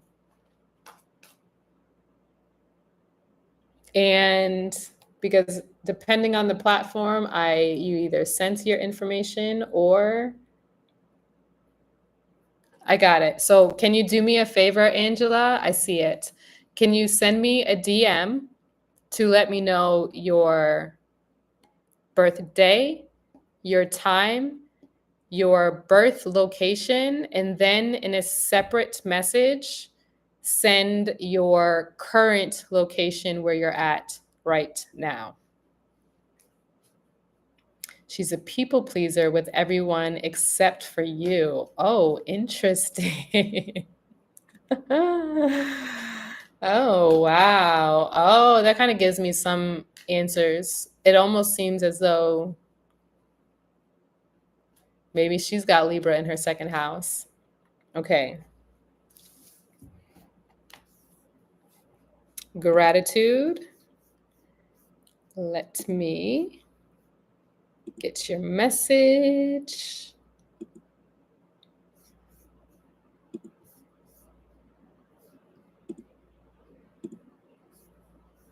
Okay.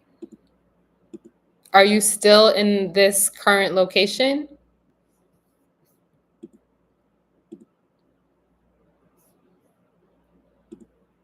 Yes. Okay. Beautiful. Thanks for clarifying. So just please hold while your party's being reached and I upload your chart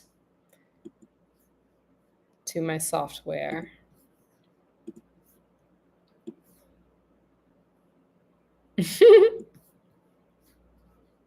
Oh my gosh, my mouse finally, it's so weird. When I have my iPad next to my computer, sometimes my mouse will move over to the other screen, but then other times it doesn't. So, like when I need it for doing graphic design, it doesn't work. But now that I'm like playing in astrology software, it's working.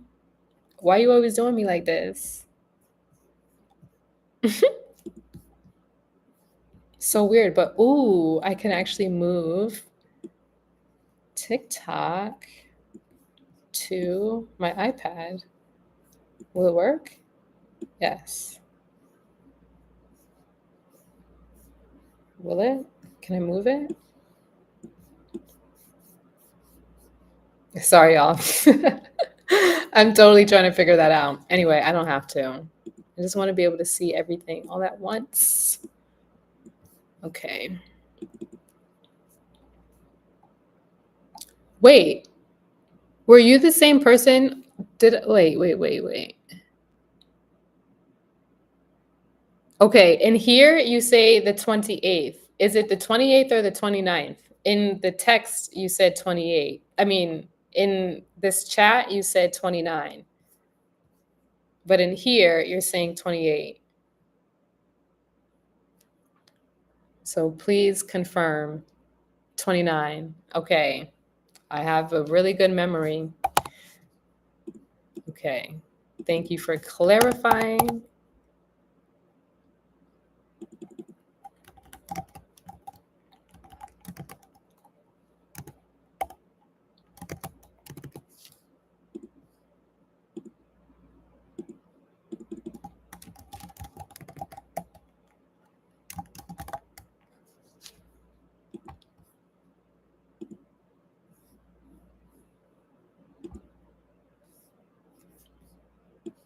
Okay. I've got one. Astro. Hilarious. Shake my head. Thanks for always, always. I'm glad I remembered. I could have done that whole reading and it was for whoever would have been born a whole day before you. They would have just had to find it. Okay. Edit chart.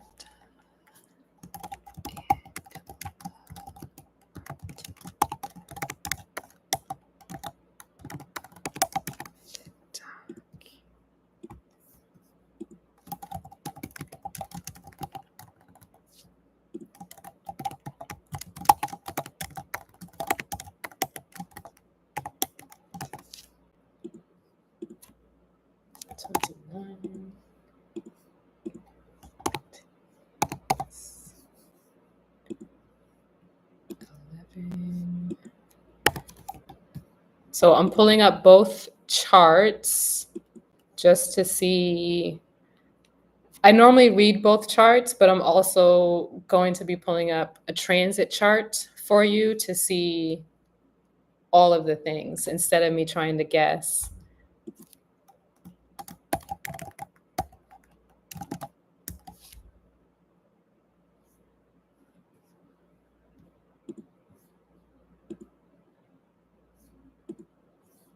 Okay, and then let's get this.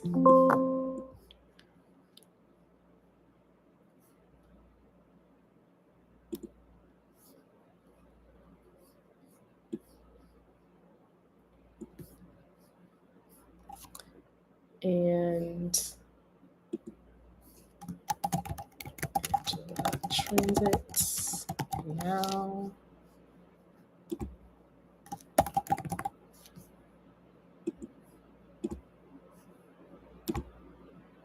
Okay, I've got all the charts.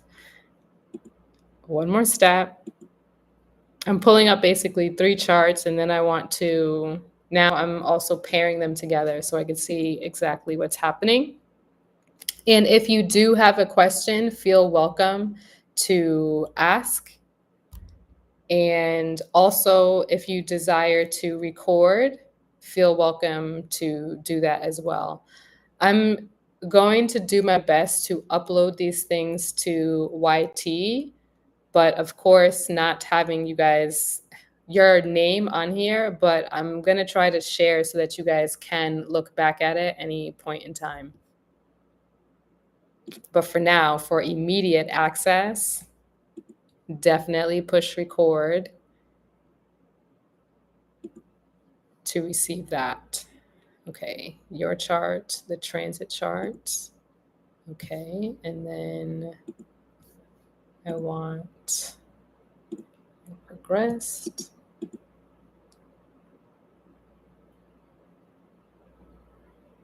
The transit.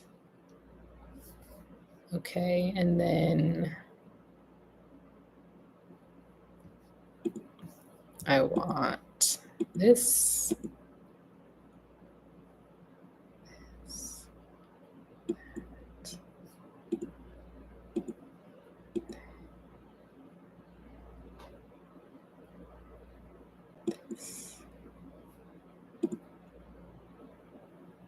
Okay. I have all of the charts. And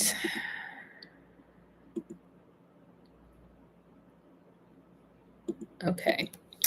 All right. So since I've been kikiing all this time, I'm going to get into a meditative state to actually, set the container for you in your own space. I would love for you to also relax and take some deep breaths and call upon your guides if that's something that you enjoy doing or desire to do.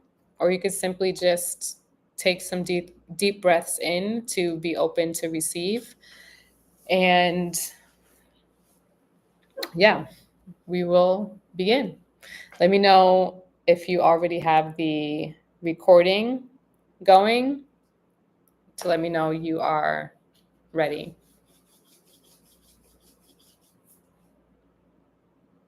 All right, perfect. Thank you.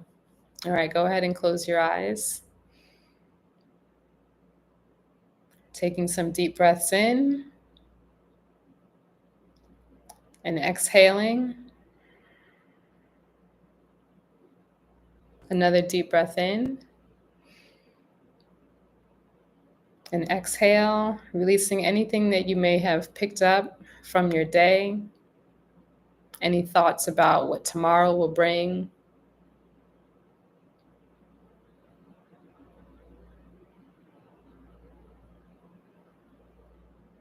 Allowing yourself to be present.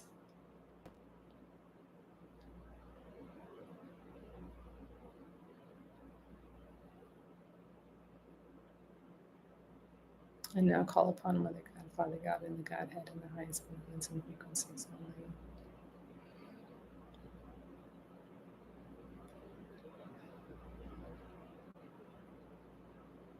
Call upon ultimate eternal counsel members in the highest benevolence and frequencies only.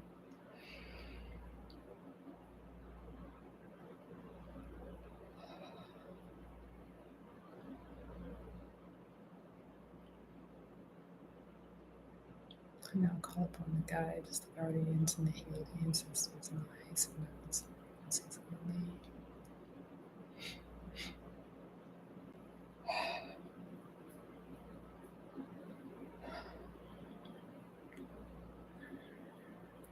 Calling upon the lioness, the unicorn, and the eagle in the highest benevolence and frequencies only.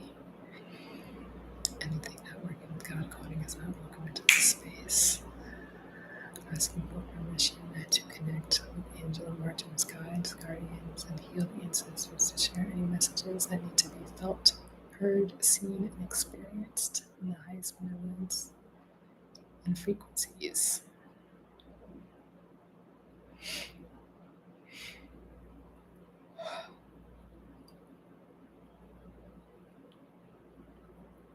Go ahead and take one more deep breath in.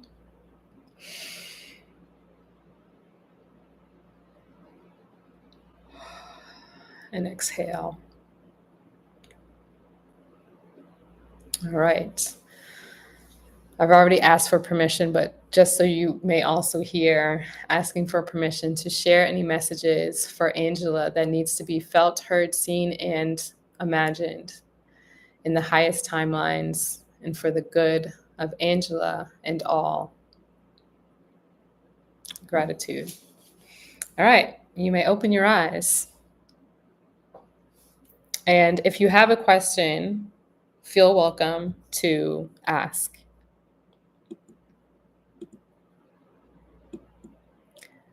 Okay, so your chart, and let me see the tropical chart. Let's see if I was correct. Okay, Libra, Virgo, yeah. Yep, okay, beautiful. Okay, so from a tropical lens, you have a moon in Scorpio, your rising sign in Libra, your sun in Virgo. From a sidereal lens, you have your moon in Virgo, your rising sign in Virgo, and your sun sign in Leo. You have a lot of placements in the 11th house. You will absolutely be activated throughout this time and space. You've got 1, 2, 3, 4, almost kind of similar to me, actually. Okay, I'm just getting the lay of the land here. One thing is for certain, it looks like likely you probably need to have more boundaries with how you show up in community.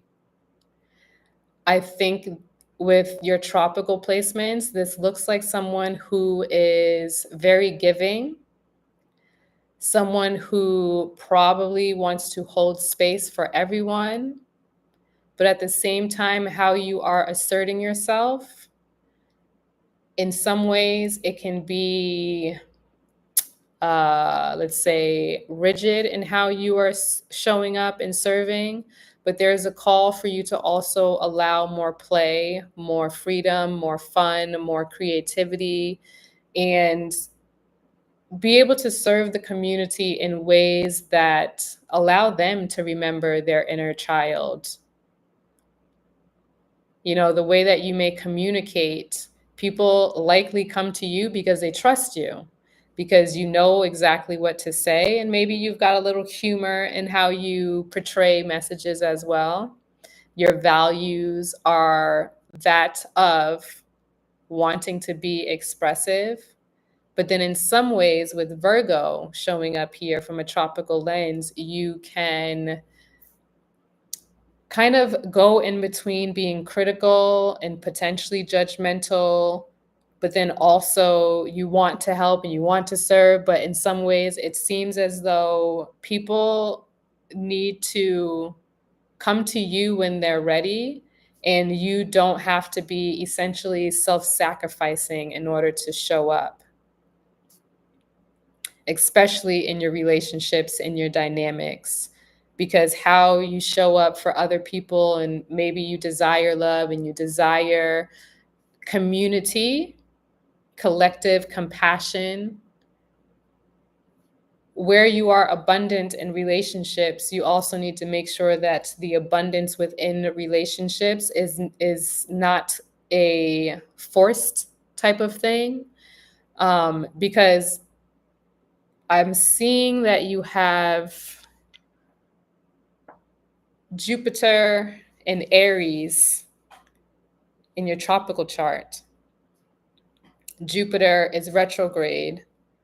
Is it retrograde in both? Yeah, it's retrograde in Pisces, truly.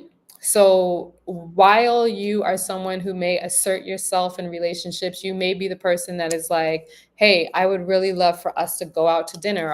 I would love to do this event. Would you want to join me? You have to make sure you're finding the balance so that how other people also show up for you in relationships and dynamics, you're not making it be anything about yourself. Because at the same time, you also have your moon sign in the first house, right conjunct next to Pluto. That's thick. That's very thick. So there's essentially this requirement for your identity to constantly shift and change and change and change and change and change. And your emotions are constantly moving and expanding. And you're like, God damn, can I get a break? And also, it's almost like you wear all of your emotions on your sleeve. Therefore, what's being reflected in the outer realm in your relationships can show up in a way that's also having some kind of experience with how you navigate through worthiness, for example. Does this resonate with you? It looks like you are someone that could be a little hard on yourself as well, specifically in the realms of like self-love, self-care, self-sufficiency. In a way, you are likely someone who works hard, or you have to work hard in order to build resources, in order to have stable finances. But there is a call for you to really be in your truth. There is a call for you to alchemize situations that maybe feel sticky. While your tropical placements, there is like, you're likely somebody that is always going on an adventure to the detriment where maybe sometimes you need to like sit in stillness in order for you to receive a message, in order for you to gain clarity. Because Uranus being in this placement, it can be ever changing, ever flowing. It's like sometimes even finances may just, they come in, they go. They come in, they go. But it's like when they come in, it's in relation to where you are always in alignment with your peace, in alignment with your power, in alignment with your truth. Let me know how this is resonating.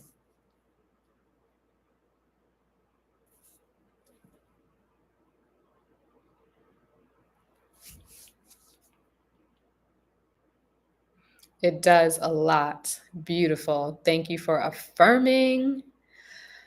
I am also seeing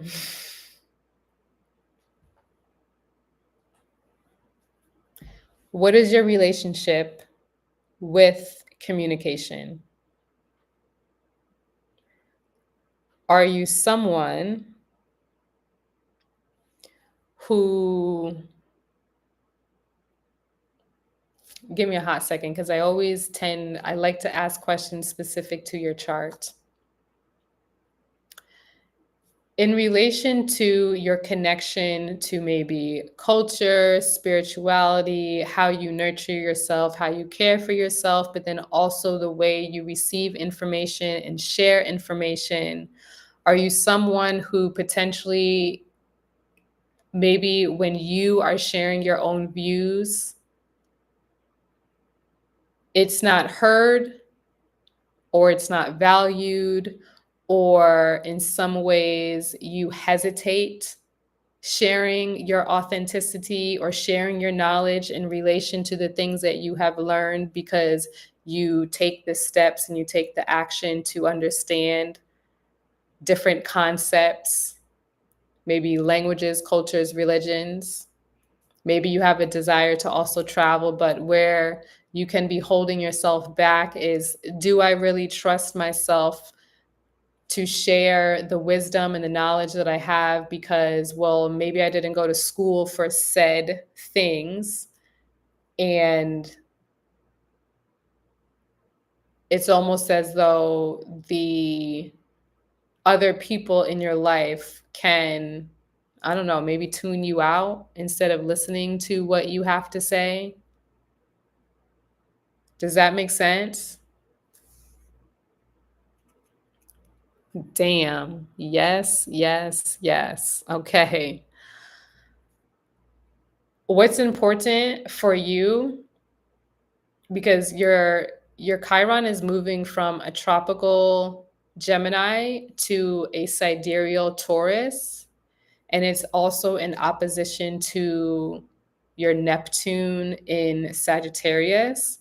So Sagittarius and Neptune also retrograde. Wait, how many retrogrades do you have? One, two, three, four. You have four retrogrades. Interesting. Okay, so Neptune relates to our goals, our visions, our dreams, spirituality. It is connected to Pisces, for example. Matter of fact, what I'm also seeing here is both. Oh, I gotta plug it in, plug it in. Please hold. Okay, so some of the friends or partners that you could potentially be attracting, they may have been people that are a bit more forceful or, let's say, passionate. They're really passionate about what they believe in, right? There is a propensity for you to also really value people who are potentially connected to their spirituality, connected to, bigger dreams, goals, and aspirations, but you also get to learn with them in your partnership and relationship. It's something that you may value. So opposite to where you have these big grand ideas and desires and like really to me, the way that I'm seeing this is like you have Gemini in the sign that relates to Sagittarius, and you have Sagittarius in the sign that relates to Gemini. So there is an exploration that you thrive on, but learning to trust yourself and ground your ideas when in context with spirituality and things like this would be very beneficial for you moving forward. Because I think from a tropical, not even I think, from a tropical lens, I forgot I pulled up your tropical chart. From a tropical lens, you have Capricorn in the third house. So this is telling me that you can potentially have big goals and dreams and desires, but then you go and shut them down. Because in your mind, you might be thinking, well, how is it going to work? Can I really do that? Is that available for me? So when you end up leading your life from that specific lens, you're holding yourself back from your own ability to manifest, to speak into existence the things that you do desire. Does that make sense? Hello, Shamik Healer. Okay, it's only two, so that means you've. Oh, wait, no, you're ahead. Grande. It's hard. I have three kiddos with different things going on. I understand. I understand. But now you have some awareness around it. So you get to kind of start navigating how you could communicate. Is this something like, did that resonate? Are you kind of crushing your own dreams and desires or your goals and your own thoughts and questioning whether you really know what you know? Are you allowing yourself to be adventurous in the things that you desire to learn? Okay. So, a practice for you to do is at least, let's say, until your birthday. Start writing down, Simone. Start writing down in your journal every single time you have a ping or you have a thing that lights you up, that excites you, that feels really juicy, really good. Write it down, and you don't have to do anything with it. But the point of you writing it down is for you to see all of the goals, the dreams, and visions that you have for yourself. And if possible, when you're writing these things down and you have a little inkling, or your ego, let's say your ego is trying to ask questions around like, well, how is it going to work? Is this a possibility for me? I want you to also write a note next to it that you can reprogram in that minute, in that second, because you may have an idea, right? And then your ego is like, oh, but you have three kids and you have a job and you need to X, Y, and Z. And it's like, wait a minute. Yes, some of these things are true, but this is not true. I actually get to call in what I desire while having three kids. And when it happens, it's my time. I'm allowed to do what I desire because you are in a constant transformation. Okay. I'm going to look at your progress chart. Okay. And you're in a cycle internally that is relating to your spirituality and your expression and how you're showing up for yourself. You're in a cycle where your emotions are very much tied to how you get to be seen in a way, in the wisdom and connection that you have to spirit. So while you're in this space, remember that opposite to that. I'm going to go back to your tropical chart where you have so many Virgo placements. This is more so your internal world. You have a lot of essentially like a strict way of showing up internally that can benefit from grace and playfulness. Yes, some assertiveness, but not to your detriment. Okay. Oh, so many gifts. Thank you, Simone. Simone, you are blowing it up. I love that. Thank you. So nice to see you in here. Okay, Angela said, my dreams are crazy. Yeah, you are in a cycle for the next couple of years where the dreams will likely be impactful Because in this progression chart that I'm looking at, you're going through a moon cycle that's in the fifth house of Pisces. And you also have Jupiter here, as well as the North Node. And this is all in opposition to Mars, the South Node, the Sun, and Venus in Virgo.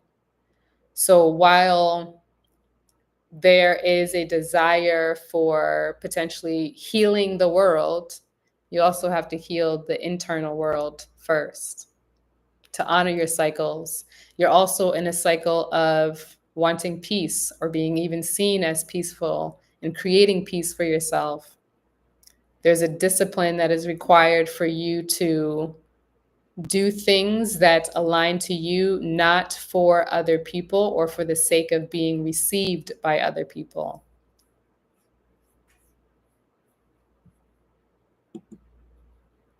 Okay, good to see you too. Had to shower you with gifts because it's been a while. Yes, thank you. Thank you, thank you, thank you for the gifts.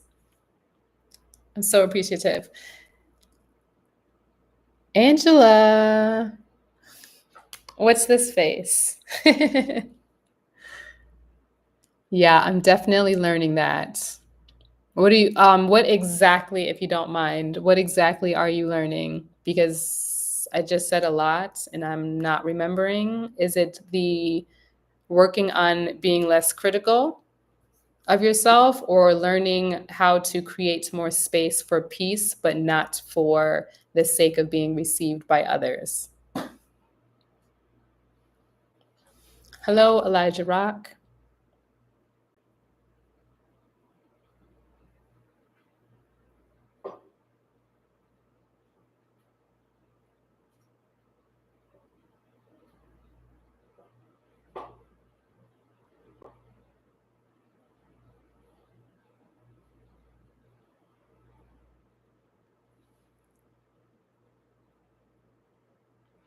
I'm trying to stop always showing up for others and it's not returned. Okay. Yeah. For you, let me look at this other chart as well.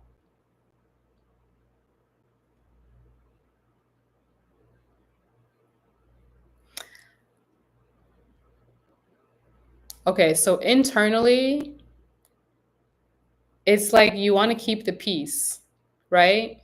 You want to keep the peace, but then also you're saying a lot in your mind, in your thoughts, and you're holding on to certain things and almost you're letting the exterior play a role in how you show up instead of the other way around. It's like you can essentially get more serious because this is in your progression chart. So from a progressive chart perspective, you have Saturn and Uranus in Ophiuchus, and Saturn rules discipline, and Ophiuchus is like unforeseeable changes and shifts. And you have Scorpio in the first house. So there's three different energies that are showing up. You need to find a way to, I don't like to say you need to. There is an invitation for you to find a balance with all of the energetic and dynamic ways that you express and that you share and that you're probably somebody that has to turn pain into power all of the time. And that can be very exhausting. And I don't want you to feel like, like a strain, but in a sense, that's how I'm seeing it.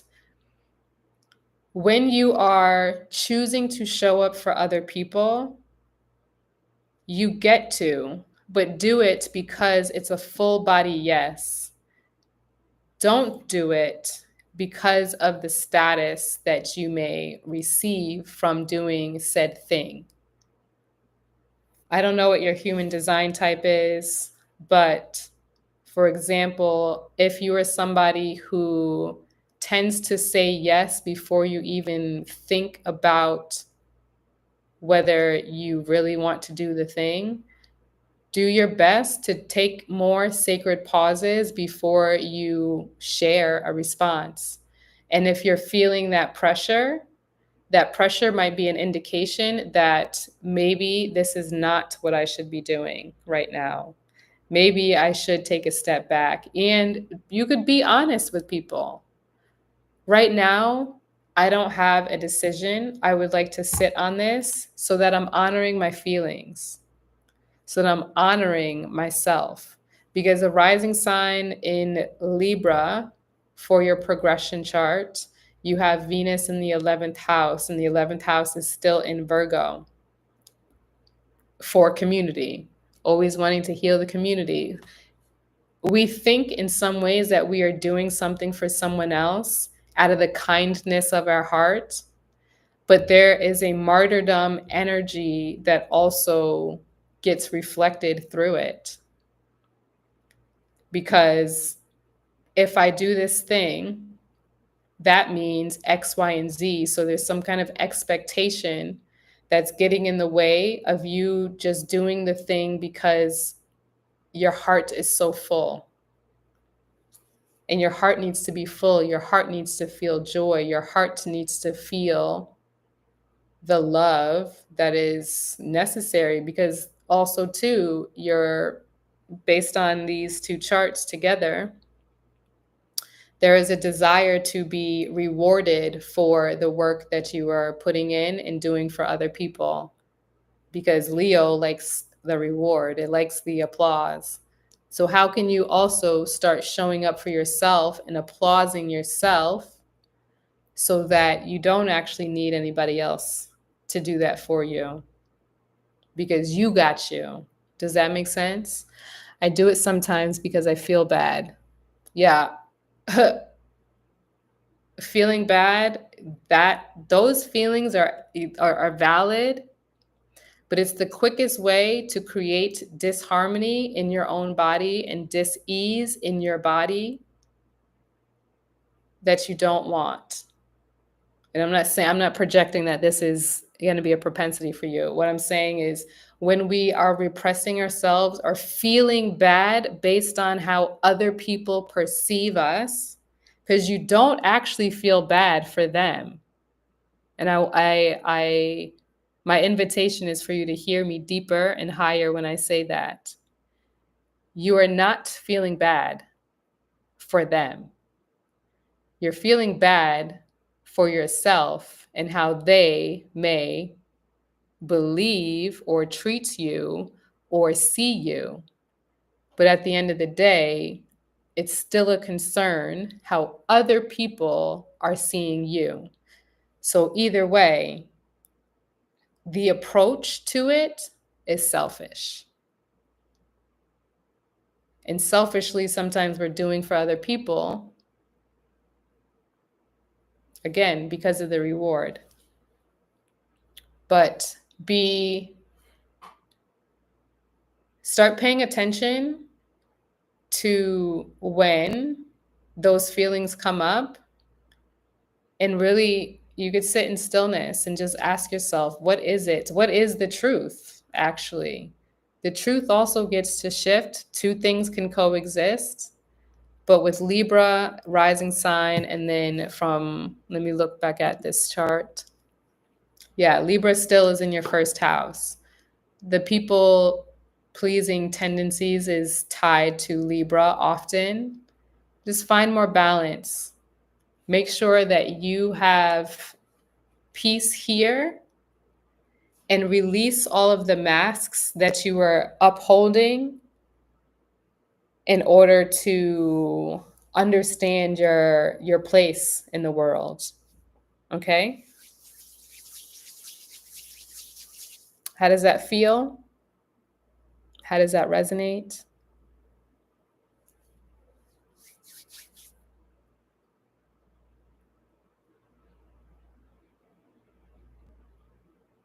I get that. Mm-hmm. It's not even you. I want you to know that. It's not you, it's society. And you may have also had a mother or a mother figure who made you feel like this was the right thing to do.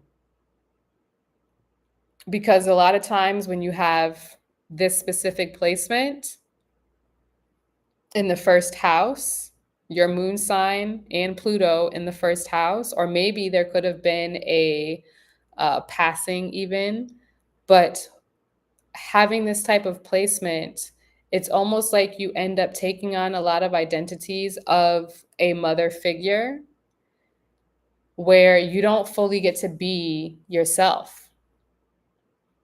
Okay, that makes sense. Yeah.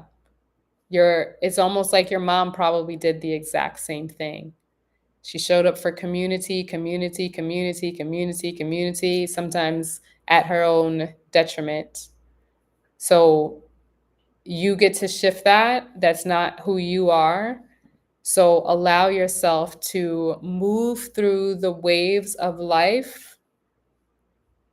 And I don't want you to be bypassy. I'm not someone that is bypassy at all.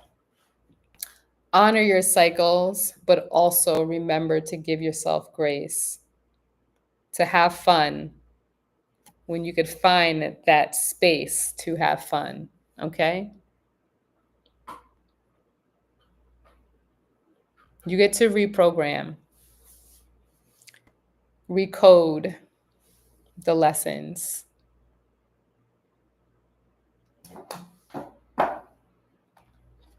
I'm going to pull a card and see if there's concluding message. I too on a lot of roles earlier.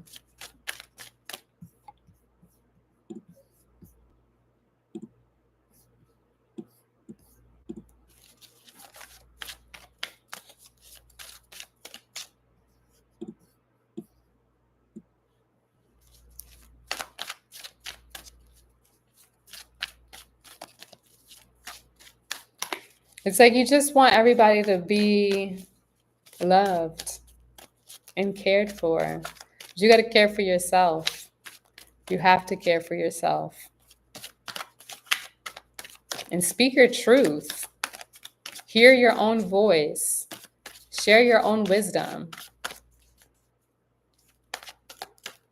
You're curious. You're very curious. Typo. Okay, my bad. I took on a lot of roles earlier. Okay. Liberation.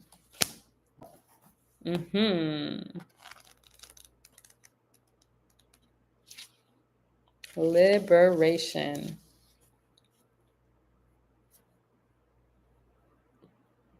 Okay, this is Queen Mother Nanny. Let's see what this says. Ooh, I love these cards. I swear to goodness, I really do. And I didn't make this up. Okay, it says break free. Your dreams hold the power and the keys. Wow, I'm getting chills.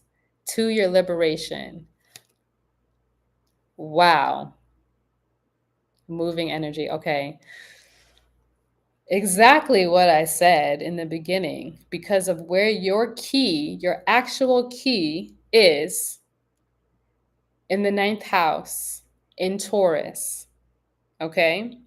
The key is your wounding, your deepest childhood wounds in relation to your communication, as well as where you trust yourself. And it's how you get to liberate yourself. Okay. And then your power and your dreams specifically, that's what we tie to Neptune. That's opposite to that in the 3rd house. And you need to break free. So break free. Your dreams hold the power and the keys to your liberation. You are freedom herself. Rise up. The embodiment is you deserve to feel free. What do you imagine for yourself? Daring to manifest your dreams is part of the personal liberation. It's just crazy because, didn't I say that? Find your own personal liberation codes in your soul's unspoken desires. Life is too short to live within someone else's story. Divine blessings and magic are on your side. Enjoying your freedom, Sagittarius. Enjoying your freedom fully is the best gift to your ancestors. Wow, that's beautiful. The declaration is, my dreams empower me.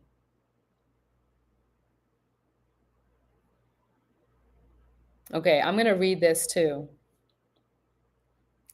The goddess of liberation, Maroons / Jamaica. It's the temple queens, element fire.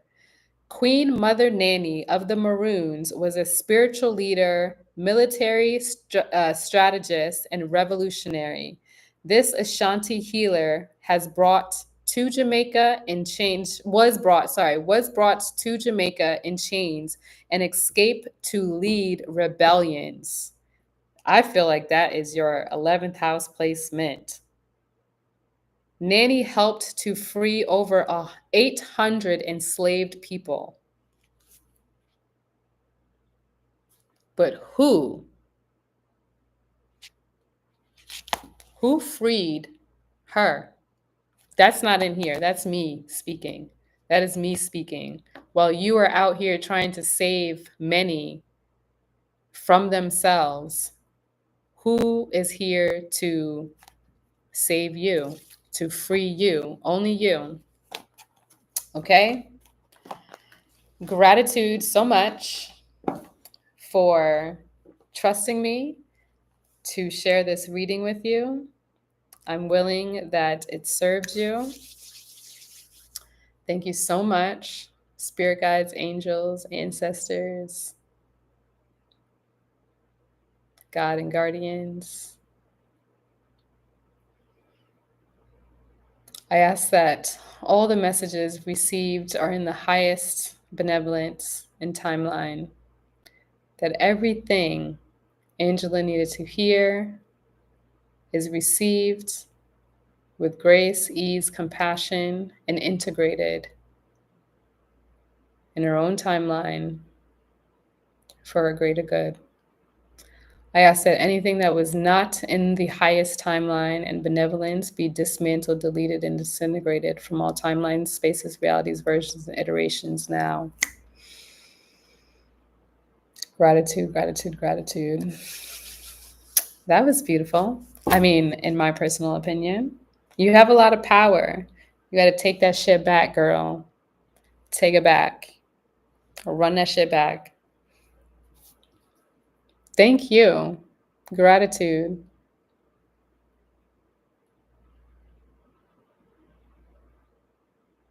Gratitude.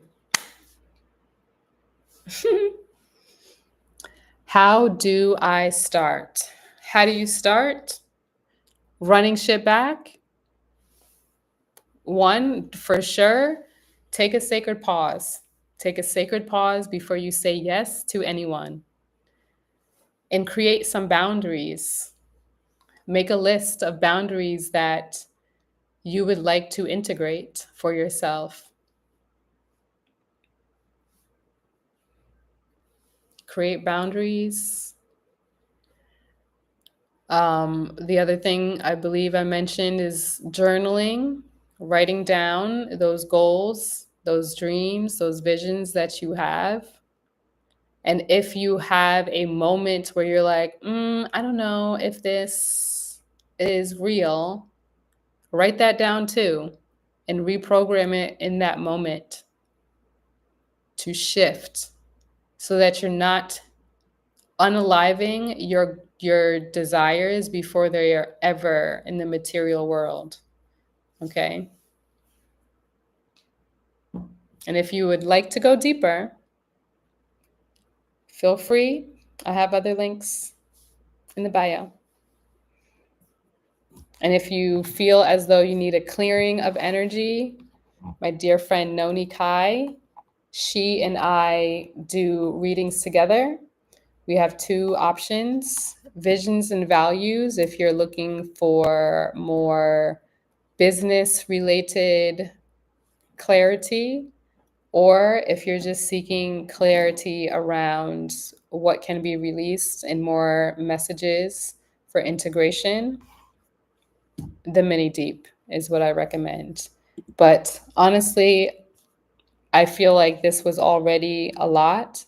So really take time to like re-listen to this multiple times, maybe however often you need to. But I would definitely re-listen so that you are seeing how day to day certain things are being reflected in your reality.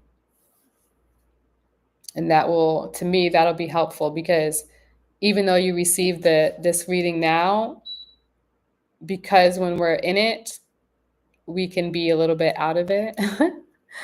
So the next time that you listen, you might hear something a little bit different, something that you didn't hear the first time. Okay?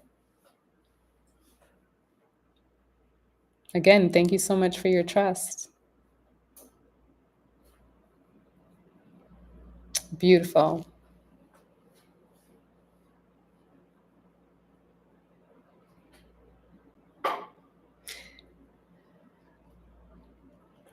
Now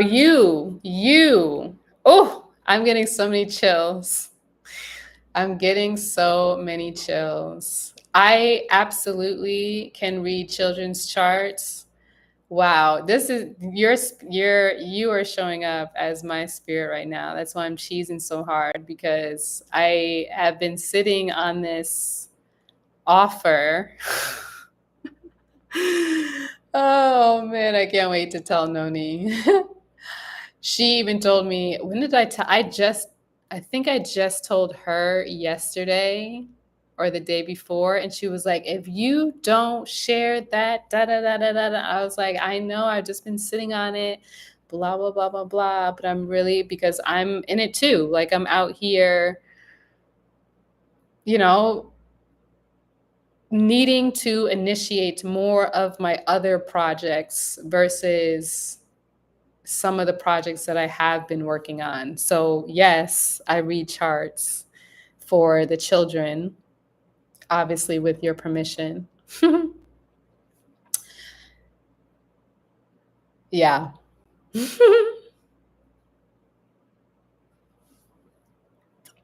I think she would be interesting. Yeah,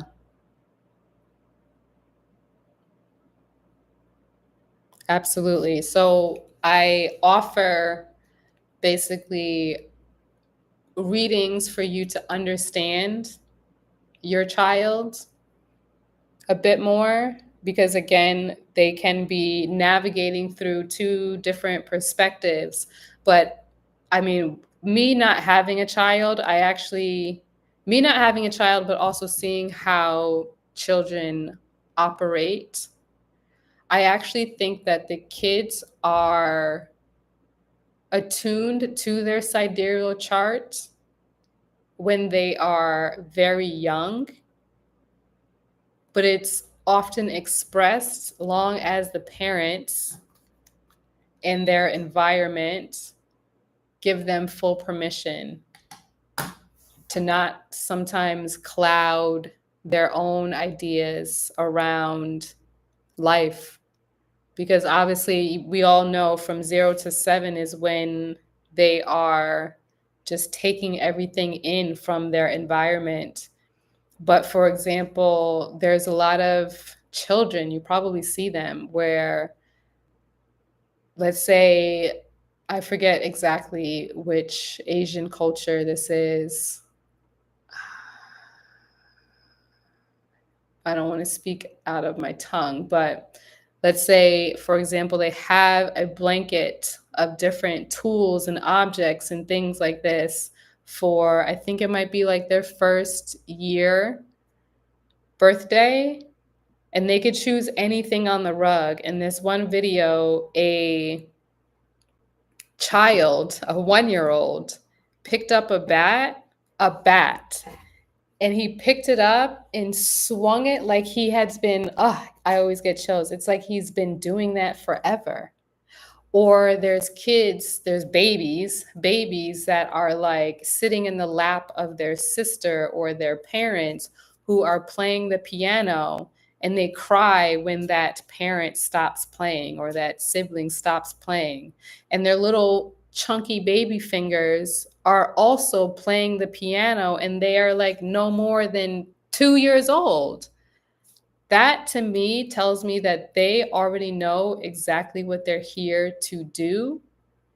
It's just that the indoctrination of systems kind of stirs them off their path, or, parents and teachers and preachers can play a role in that too. And there's nothing wrong or bad. It's just, I think the more people, the more mothers and parents have an awareness of their soul's true alignment, I think it is beneficial.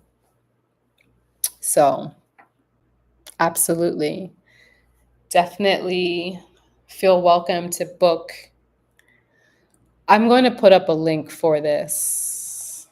I'm going to put up a separate link for it because it's got a cute name. I want to understand her better, and her name is Journey. Oh, that's giving me chills. That's giving me chills because I don't even know if Abby is still in here, but similar to probably Abby, it's like, ugh, Journey sounds like there are, I mean, obviously I don't know, but it sounds like there could potentially be placements in Sagittarius, or like for you, you could be learning to explore more, to have more adventure, to have a journey with life through your daughter. So beautiful. So beautiful. Hello, Rubach. She's 5 and she is. I'm so good. It's crazy because there have been times where I am questioning myself and my own wisdom and knowledge, but your daughter is definitely helping you to expand. Just the way, I don't know if you were here earlier, but similar to how Abby, her daughter, is helping her. Do not question yourself. I'm learning to not do that. Gratitude. I really am learning not to do that. For a long time, I did question myself. Actually, let me rewind. There was a point in time where I did not question myself. The more I got into spirituality and spiritual communities around spiritual people, that's when I started to question myself. And now I've been getting back to myself. Like, I literally just had this conversation with my mom the other day where I was like, you tell me, because I remember there was a point in time where I didn't give a shit about what anybody else had to say. And I still don't give a shit about what other people have to say, but rather things that people would reflect back to me, more so in these spiritual communities, they would have me questioning what I'm actually feeling, because everyone else are playing the game. And I don't play games. I don't play the game. It's something that I actually struggle with. I don't play the game.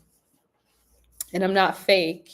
I'm not saying everybody else is fake, but I'm definitely not here to pretend everything is okay when everything is not okay. So now, with the way all the planets are set up and it's hitting my placements just right, your girl is back to remembering, because the way I really was questioning myself, even the way my gifts come. I'm not, I mean, I know I have a lot of gifts, and I've been told, like, you're psychic and you're this and you're that and blah, blah, blah.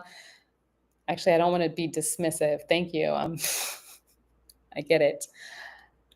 The way that I see is different from how other people see, and I have more, I guess, clairvoyance.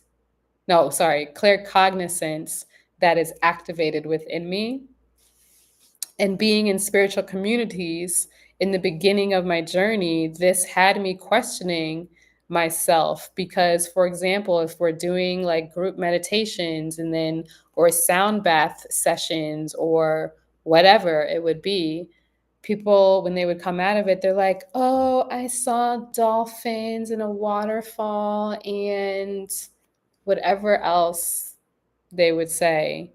And I'd be sat there like, well, I didn't see anything. So did it work for me? And also having people kind of say what's the path and how to do it and how to receive messages and all the things, or like people would hear in their ears and it's like, well, I'm not hearing anything in my ears. And all of that, like, totally, it got me off track for a while. But now, now I'm really remembering myself where I'm like, I know what the fuck I'm talking about. And if anybody is making me feel like I'm not speaking in truth, and I don't need anybody to validate my experience. I don't need anybody to correct anything. I don't need perspective shifts. I mean, granted, sometimes I absolutely do. Actually, a lot of times I absolutely do, but I prefer to receive them from people who can truly see me and can honor all of the emotions and all of the cycles of my being. So it's been very rewarding to be on this path, but wow, it definitely was a little, it shifted a little bit. And now now I'm back. Now I'm fucking back and I love it. So thank you for reaffirming that. Do not question yourself. You are so on point. Gratitude. It's scary. I got chills on my head when we first began with breathing. Yes, I love that. That's exactly what happens to me. That's why I'm like, my skull, my crown has been tingling for a while. But earlier, I think when it was tingling, I had to share a message with the transit chart. But I was like, is somebody booking a reading? Like, what's going on? Because, yeah, there's other times where I'm just yapping. So I shouldn't be tingling up here, but maybe all of what I'm saying is just necessary to be said. I should have known then. Hello, Bren. Nice to see you. I've been told I have gifts as well, especially with using my dreams. Absolutely. I think that is how things come through because of where you have your Neptune placement in the third house. That is your dreams, and it's also your creativity, and it's how you receive information. Third house is related to Gemini. So it's the receiving of information and the sharing of information. I was thinking about booking when you said tingling. That's funny. Wow. Wow. And that's something else you could do too. I know we're not in the reading, but everybody who is in here,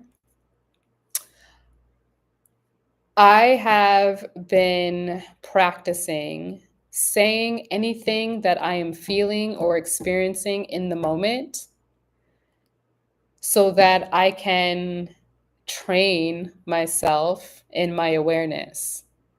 So I was calling out tingling, but I was like, I said it obviously, but no one at that moment had said, "Oh, I want to book a reading." You were thinking about it, and my brain was probably, or my consciousness was already like tapping in, right? When you see synchronicities, say them out loud to let yourself and your spirit guides know, I'm paying attention. Because the more that you pay attention to those very subtle things, like even the other day, I was talking to my friend Noni, and we were talking, and then my lips started vibrating. And I was like, whoa, like my lips are vibrating. And she's like, you just like ran out of the screen. Like, and she's always saying I'm like jumping or doing something, even though I'm sitting still. My spirit is jumping in and out and like doing stuff, right? But in that moment, it was a very clear, like, vibration. Sometimes if I see, let's say, frogs, I was doing a reading, a private reading with someone, and I was sharing with him similar information, like pay attention to every single sign. And I shared with him how, like, recently I saw these frogs, and I was having a conversation with my friend at a bar, and then I literally stopped in the moment because I realized that I had been staring at a frog picture on the wall. And I was like, oh, gratitude, spirit, I see the frog. Thank you for sending me that message. And you could initiate, share more, so that you are building that connection so you could trust yourself, trust the communication and how it shows up. For example, I also hear so much. Actually, I am clear audience, I guess, too. Um, but how messages come to me is like through songs, through random stuff, which quickly back to the frog thing that I was telling this client. Soon as I got off the call with him and I closed the container and, shut everything down, I went onto Instagram, and the very next post was a guy in a frog suit walking across the screen. And I took a screenshot and sent it to him. And I was like, this is exactly what I mean. Speaking out loud, I see, I hear, like music and messages. It comes in so many different ways. So we just got to be clear as much as we can with the little twitches in our body or whatever shows up. You keep seeing 111 and 1111 and 1212. Amazing. Music for sure. I love music. I love music. Ugh. Music is such a beautiful. Oh, I think I'm getting a message. Music is very powerful. Music is one of the ways that we connect to spirit, because everything is actually sound. Everything. Even the planets have sound. And for example, this Lionsgate portal that everybody was talking about, they were talking about the alignment with Sirius. And tropically, this alignment with Sirius is in Cancer, not Gemini. And if we even think about the radio, that Sirius radio is Sirius XM, it's like they know. That's where music, podcasts, talks, discussions, this frequency is being shared. Using our voice is what heals us and has the propensity to heal others.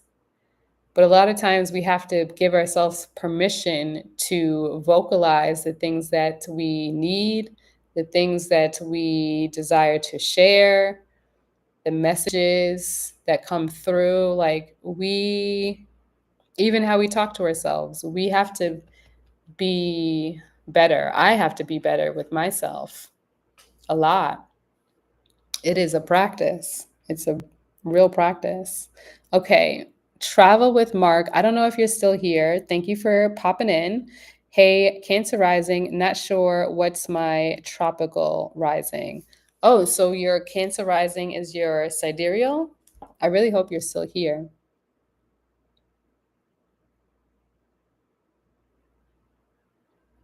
Yeah, I love all types of music. Hello, Jasmine. I love all types of music except for techno and like I'm scared to say it, but I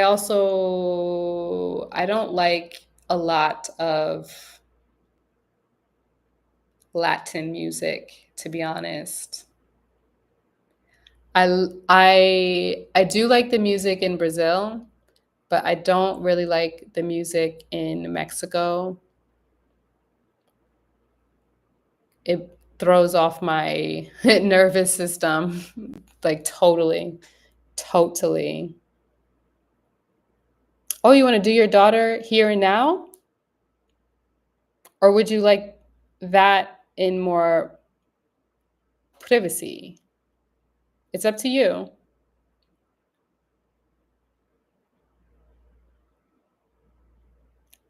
Absolutely.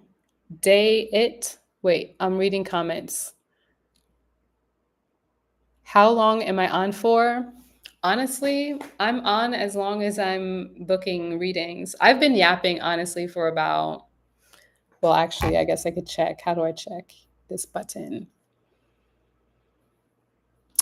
Um, I don't know how to see how long I've been on, but oh, there it is. 3 hours. Wild. Wait, how do I get back? There we go. You could absolutely order for your daughter if you'd like. Metal, you can't. Oh, yeah. Yeah, I guess I wouldn't have thought about metal either because I guess that is one type of music that's not just playing in like in clubs all the time.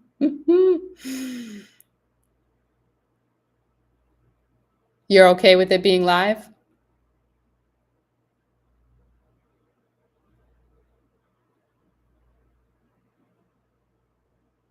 Okay, perfect. Absolutely then.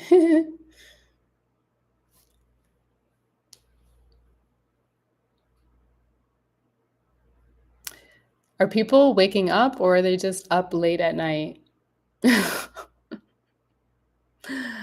I'm so curious. Oh, well, there's also like California. California love. Do, do, do, do, do. Up late feels. So we're all like night owls. We up late because my daughter won't let me. That's funny. Oh, it's two. Okay, same here. Same here. So we're in the same alignment. But I guess what time is it in California? Are they 2 hours behind? The times are always changing, but this, where I'm located, the time never changes. But sometimes we are behind New York, and then other times we're in alignment with New York. What was I doing? Oh, I typed in Cal, but then Calendly came up, so I totally forgot what I was doing.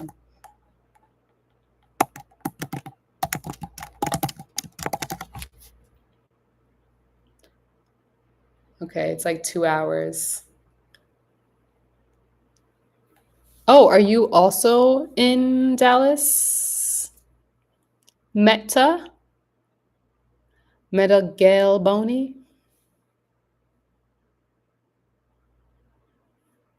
Meta Galboni. How do I say that? I'm probably butchering it, so please forgive me. Yes. Amazing. We're all on the, oh my gosh, I got a like on the tube of you, y'all. I'm so grateful. Whoever just gave me that like, I'm so grateful. Thank you.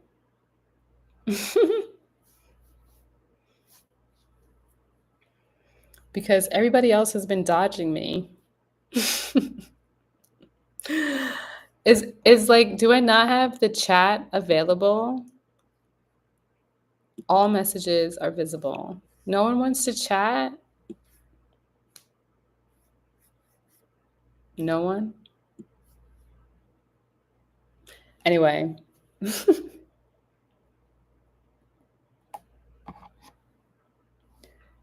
How much battery? Let me check this. Yes, yes, yes. So, Meta Galboni, what's your birthday? I think you're new here. So, I'm nosy.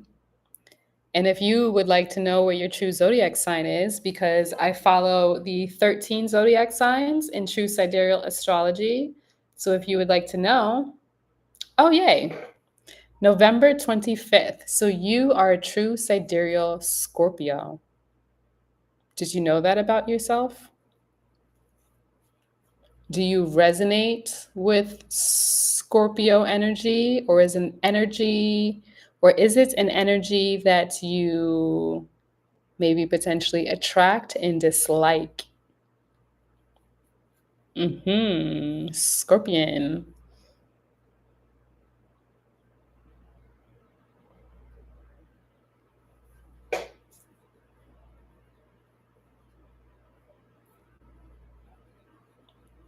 You do resonate with the Scorpion. Are you mysterious? Do you,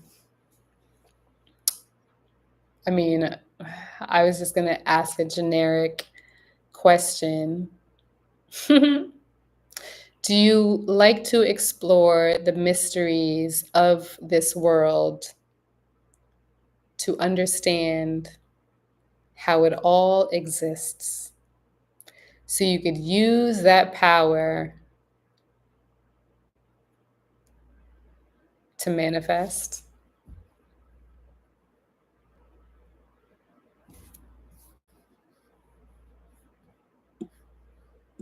Is that something that you do? Thank you, Angela. Thank you so much. I see you have sent payment and details. Okay, beautiful.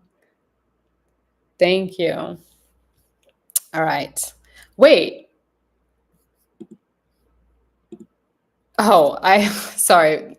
I got back onto TikTok and it was showing me only the first two messages. And I was like, wait, your daughter, your daughter was born on the same day? No. Journey. I really love this. Okay.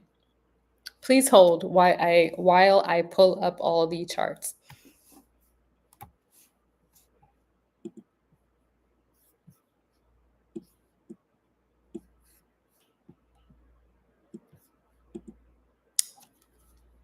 Do you know Ramutev?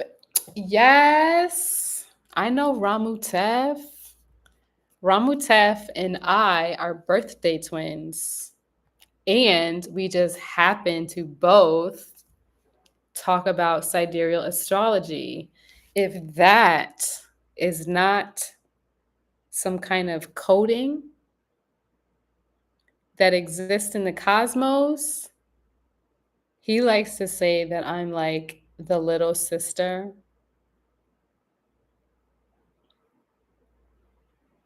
But it's same, same. Shh, don't tell him I said that.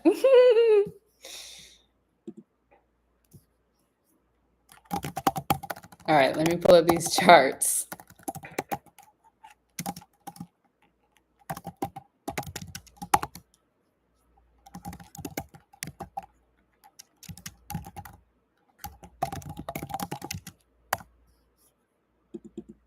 Oh, my head is tingling already.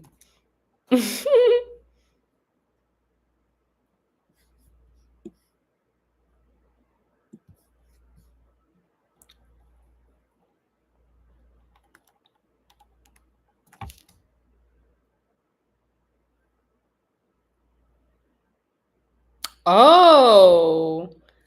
Ooh, okay. Oh my gosh, very similar to what I was sharing. Okay, I'm already feeling things. Okay,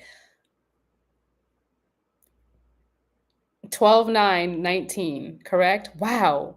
Wow. That's crazy to see. I don't think I've ever had 2019.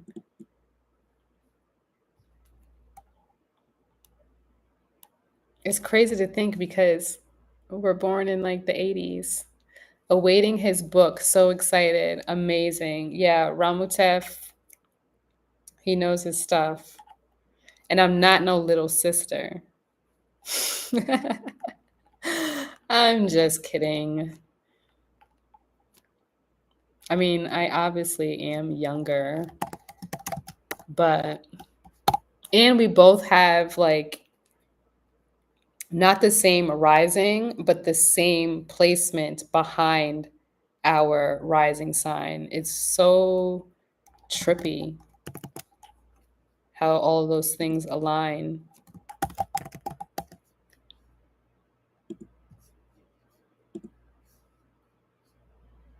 Oh, I'm so excited for you, Angela, because now you'll be able to save this and have it forever. But your daughter, let me zip my mouth. Let me pull up the rest of these charts and stop. I get sidetracked sometimes because I get excited.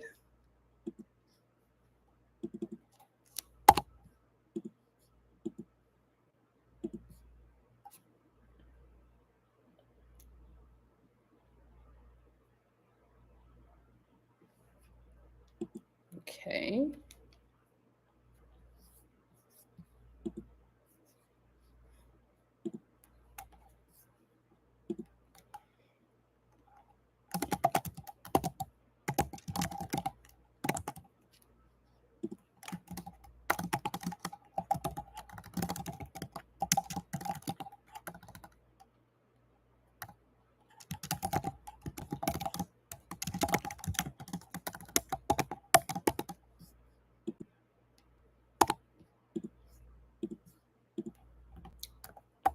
The way my head is pulsating is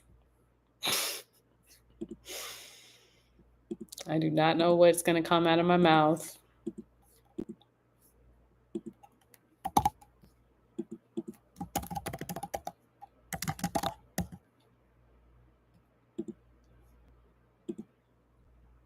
Oh, a female. Okay, I've got that chart, and I want to pull talking to the. Oh, cancel. Let me do.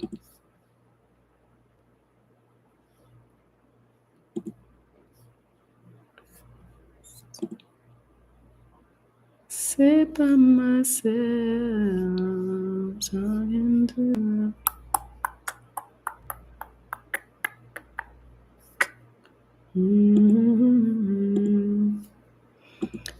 Okay. I've got that and you. Okay. What needs to be plugged in? My phone. You laughing at me saying I'm not nobody's little sister. I was raised as the oldest in my family, and I was adopted. So I think you're new here. So a lot of that, even though I am one of the younger siblings from my biological family, I have always been the oldest in my family, and I have the scars, the proof, and the struggles.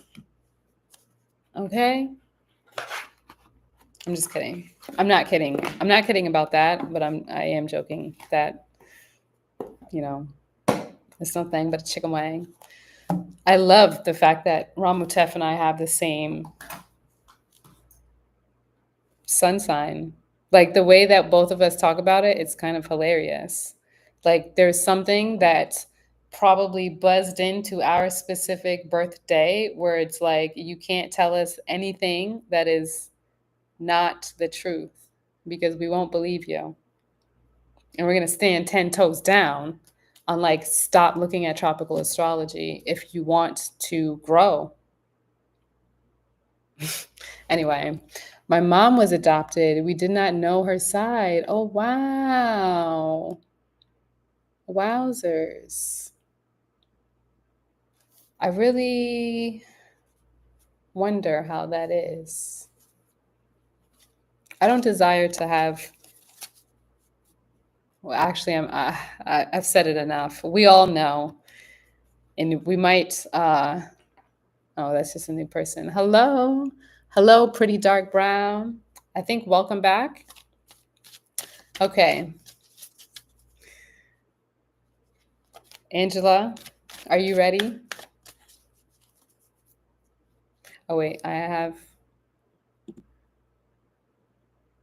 Okay, just making sure how I want to see this.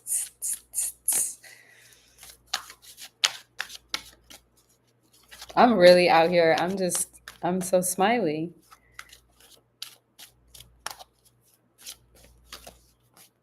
Oh, interesting. Wait, let me make sure. Sorry, I'm also pulling up your chart and her chart together, but I had the transits. Okay, there we go. You and the daughter. Okay. Okay, you're ready? And this is recorded. Okay. So just to get back into it, so I'm not, all kikiing over here, just go ahead and take a few more deep breaths.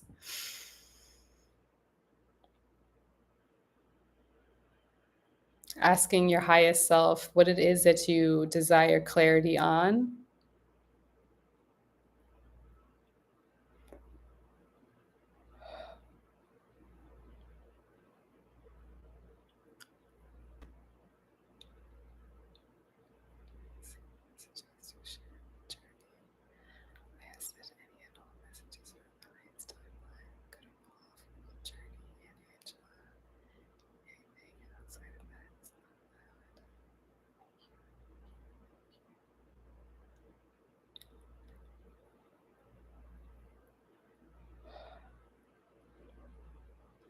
Okay.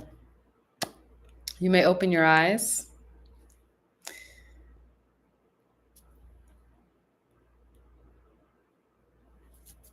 That looks like she's a Capricorn rising, sidereal. Okay. So from a tropical lens, she is Capricorn rising, moon sign Taurus, sun sign Sagittarius, 11th house. Okay.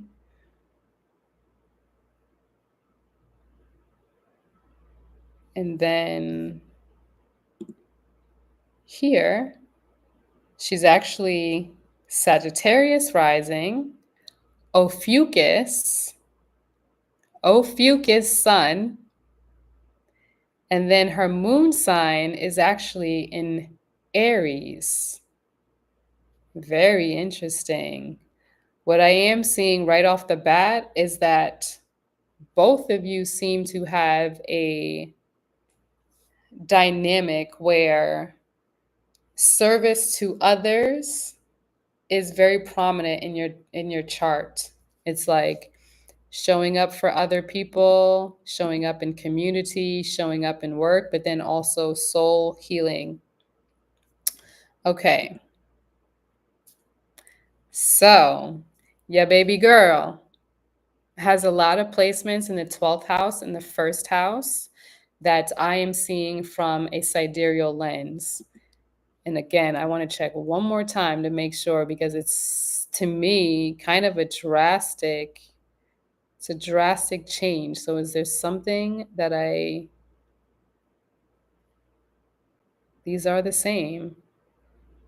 Where's Venus over there?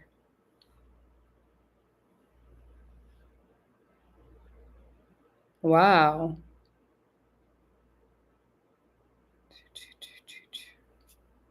Okay, yeah, it's correct. Okay. So, first and foremost, your daughter has three placements inside of her 12th house, inside of Capricorn.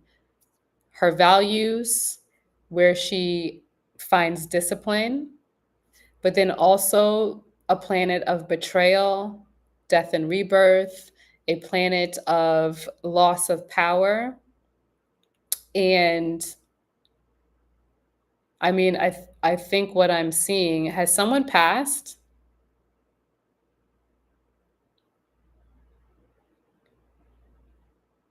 I mean, and you don't have to share on here, but this is a few things. There's a desire or connection to a potential father energy or something that could have even happened prior to her own birth, for example.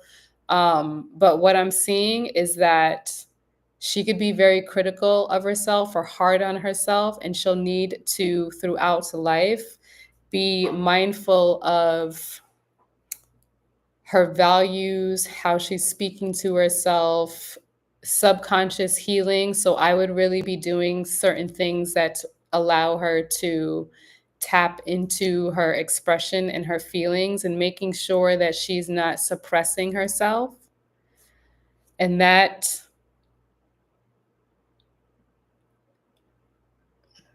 let me see here.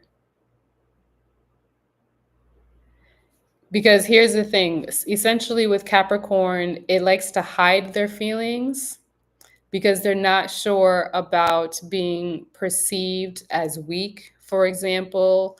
And when this is a propensity, there tends to be the soul wanting to journey, the soul wanting to expand, the soul wanting to be free. So there's a need and a requirement for her to free herself. No one has passed that I know of. Okay. Okay. Is there a father figure in her life? Okay, no one has passed that I know of recently. Has someone passed before? Like not maybe not recently, but at some point? Or has there be maybe it's not a passing, but maybe it's a disconnection?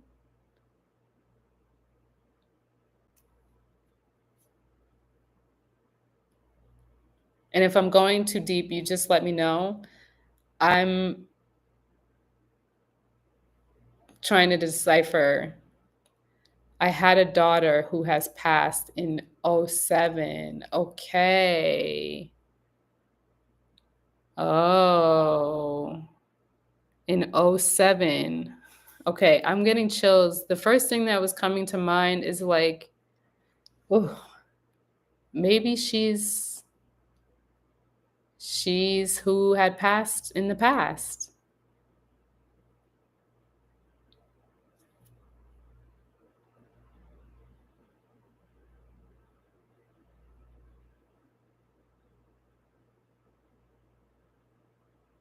I'm just sitting with this for a moment.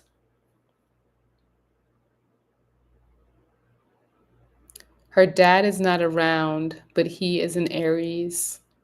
Yeah, I think I'm also seeing that, which is why I was asking about specifically a passing or a disconnection, because essentially for her in this lifetime, I think in some ways she may feel like she's emotionally connected to them or has a desire to connect with them. And even though the moon sign relates to the mother, the moon sign is also trining with Saturn, which I relate to a father figure. And then Venus is right next to it as well. So there's a desire. And then Capricorn is also kind of a father energy. So there's a lot to do with her potential expression and how she communicates, specifically from a tropical lens, how she's communicating and how she's sharing authentically her emotions. But a lot of these things are also suppressed. So, what is going, I don't want to say what will be happening, but what to pay attention to is making sure there is space for her to be honest about her feelings, for her to connect with her body, to listen to how her body is speaking. With Pluto in Saturn conjunct, there is likely a feeling of betrayal or loss, or like it's an energy that is playing in her mind subconsciously. And that energy can also kind of tie into how,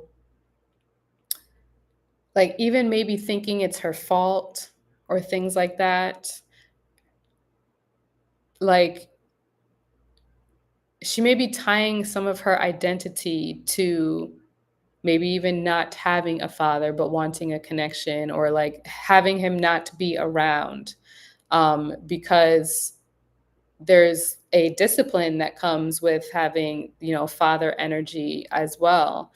There is a structure, an understanding of how to relate to the masculine and show up in a way that honors both herself as well as creating the stage for others. Now, what else also shifts from us to a sidereal lens is an expansion of Jupiter. Okay, where'd that move from?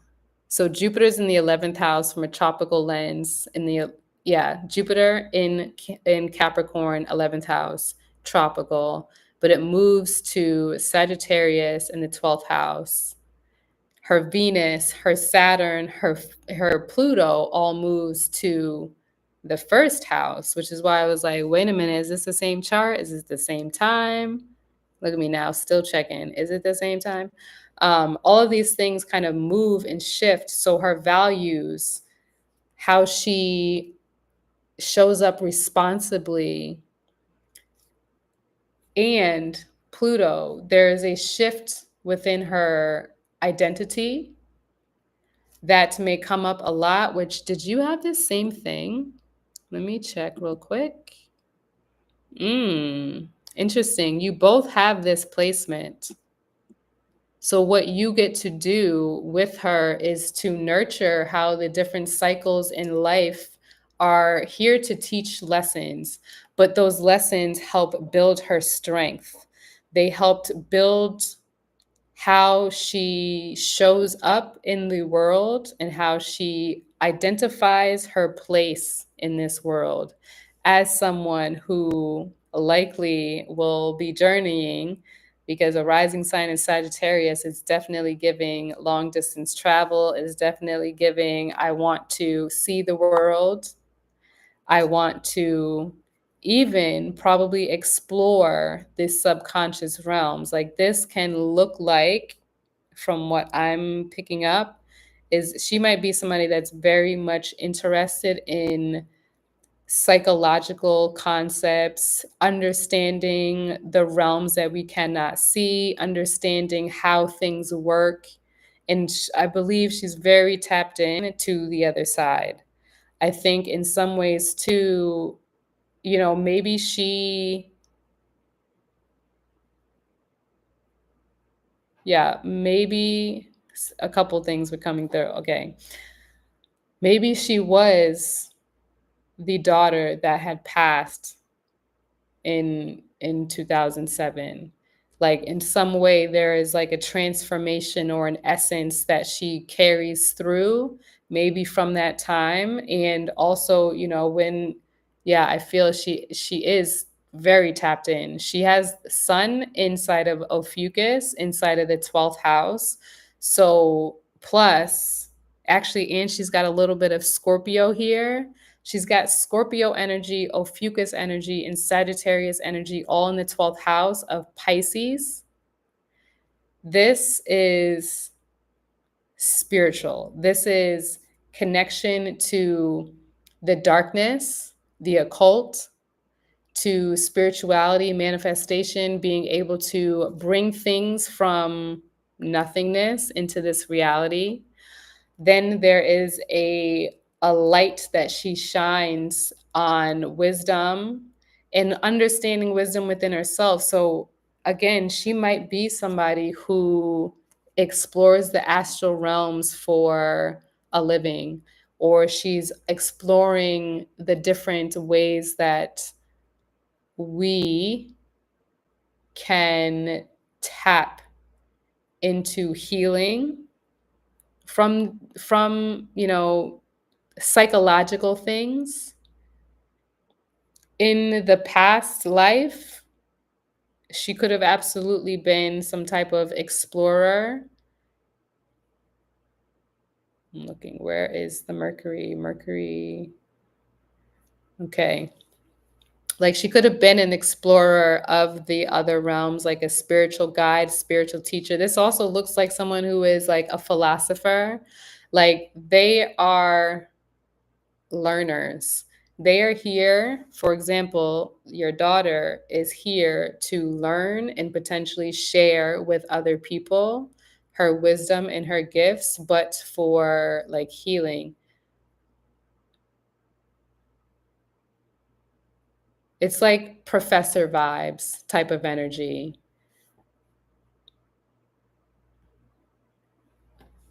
Um, yeah, there's so much information just literally in her 12th and first house. So, for you, for things to remember with her sun sign, this is how she naturally shines. She is naturally a truth speaker and seeker. She may always, it's almost as though, I don't know if you already do this, but it can be very beneficial for you guys to do practices in relation to the different moon cycles, or do practices that allow her creativity to tap into her feelings, to tap into her desire for understanding. Sun sign, how she shines. Jupiter in the 12th house inside of Sagittarius. It's in its home sign. Actually, it's kind of double in its home sign because I believe in the past, Jupiter also related to Pisces. So this is an expanded energy, being able to see the unseen. This is somebody who has wisdom and knowledge that just is downloading into their system for them to also work on themselves. Like she's really going to need to be tapped into the mind to remove some of the blocks. The same way that I would see that I said, where was yours? Where was yours? Okay, I think your Capricorn was in the third house. Her Capricorn is in the first and the second house. So both of you can have a practice where you are allowing your being to be. So for her, creating some kind of routine, not necessarily a full routine, but like really sit with magic, be open to magic. Does that make sense or resonate?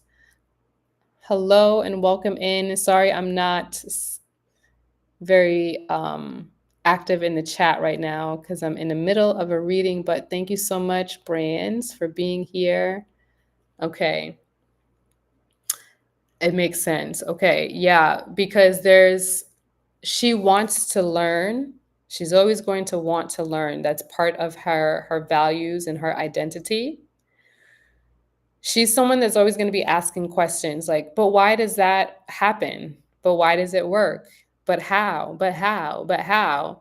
And for her expansion, it would be super beneficial for you as well as you are navigating being her mother. When you, let's say you don't know something, create space for both of you to explore what that looks like, so that she's not kind of crushing her own concepts and ideas and exploration down, or diminishing it because, well, if I can't get the answer, then I guess that's just what it is.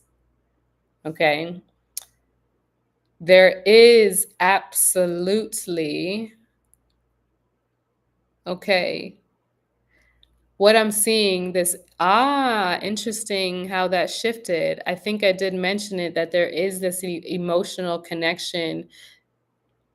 Her worthiness can be tied to the masculine energy, the father, the lack of a father, and actually I don't want to say lack, but not having that connection to the father can play a role in what she believes she is worthy of, in how she creates resources and builds stability. There is a propensity for her to really be creating things that are outside of the box. She's very tapped in with this Neptune placement inside of Aquarius in the third house. It's airy and it's spiritual and it's dreamy and it's like technology that doesn't exist. There's something that, it's almost like the ideas and concepts that seem kind of alien like, or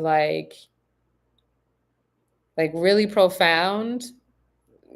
Allow her to sit with that and start kind of creating um, the lay of the land for her to kind of build what those things look like. There's a very dreamy energy that is here that moves from her second house to the third house, which is that, like, I'm still December 9th. Is that how it shifts? If it's here, then it goes there. Yeah. Wow. So interesting looking at this, because it's your daughter's chart from a tropical lens is very different from a sidereal lens. Like, she will be moving through certain cycles that will really allow her to be so, like, she's the type of person that the collective needs, in a way that she's probably also going to go through life at the beat of her own drum. It's like, in some ways you can't tell her nothing. I think I'm seeing Mercury at the very end of Sagittarius. Is that true? Mercury.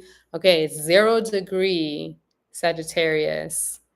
And then it moves into Libra. So she also potentially may have this propensity to want to keep the peace and, like, speak and keep the peace with others within her community, within how she is sharing. I'm seeing the connection now back down to that third house. It's like the ideas that she is sharing is kind of like, it's like she's activating people through her voice and helping people to feel calm with the change in technology and cycles and individualism and authenticity in community. Really kind of what I'm feeling into is like laying foundations that are necessary and required for everyone to be accepted within community, everyone being received within community. It's almost like she could potentially be a messenger for community and, like,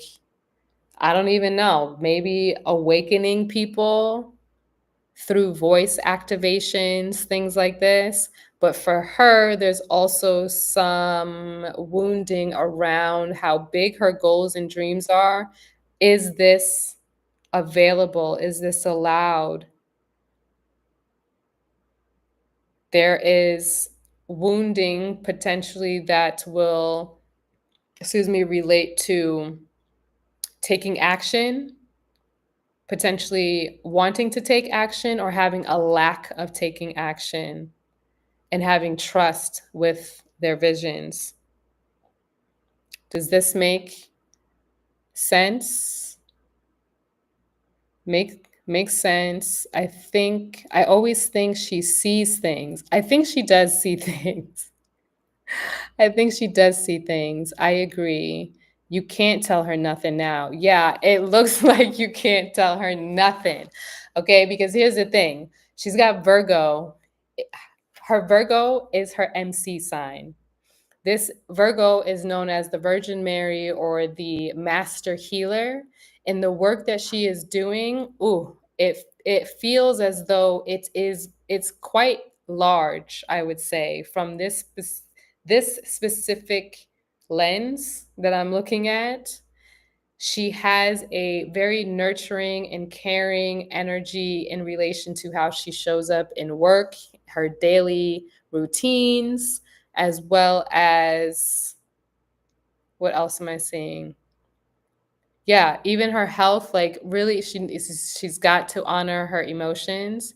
But then again, I'm seeing, yeah, the North Node in Gemini in the sixth house. So like she's sharing her voice, her sound, her frequency in some way to shift timelines, to create a space for healing.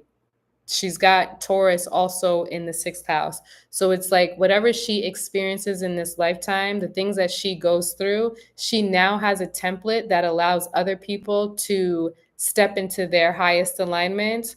Through her hand, she's probably very connected to herbs, and maybe you can start like going outside with her to check in and connect to, what these herbs and plants can do for the body. I think she may really like that because they're like where she has, yeah, all of the houses that relate to making money, for example, and the daily work that she does, as well as her legacy, is connected to all of the earth signs first. But then it has that communication aspect, the knowledge and wisdom. And I mean, she might also be someone like this. Boop, boop, boop, boop, boop, boop, boop, boop, boop. All like literally bouncing around. This energy is juicy. Connect with plants, connect to rituals. I mean, this is giving even me ideas to put into the packages for parents to understand their kids. Oh my gosh. But she also has Mars. So this is the way that she asserts herself. So wait a minute. Mars, is her Mars in Libra?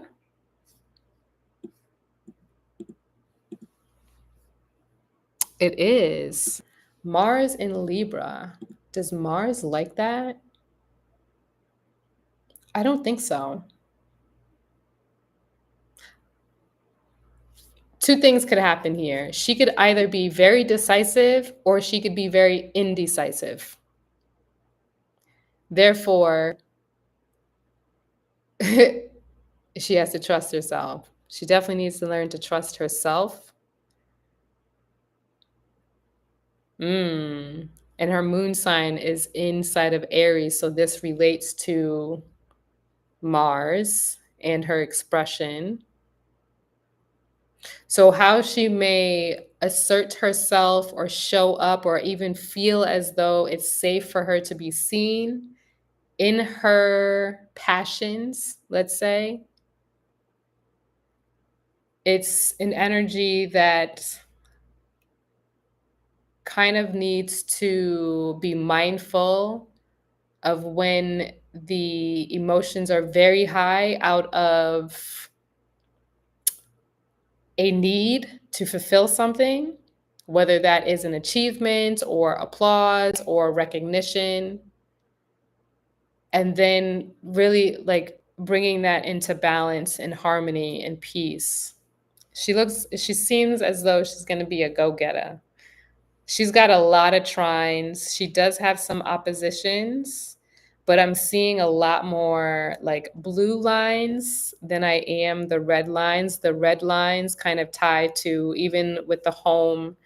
She's got Uranus. Yeah, like the emotions within the household can shift and change potentially often.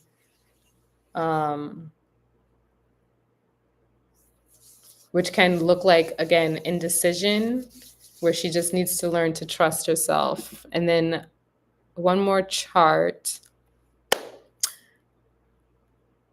how you show up for her. So the way that you help and heal community, or was that your rising sign? Yeah, you did have a lot in tropical, but how you show up as like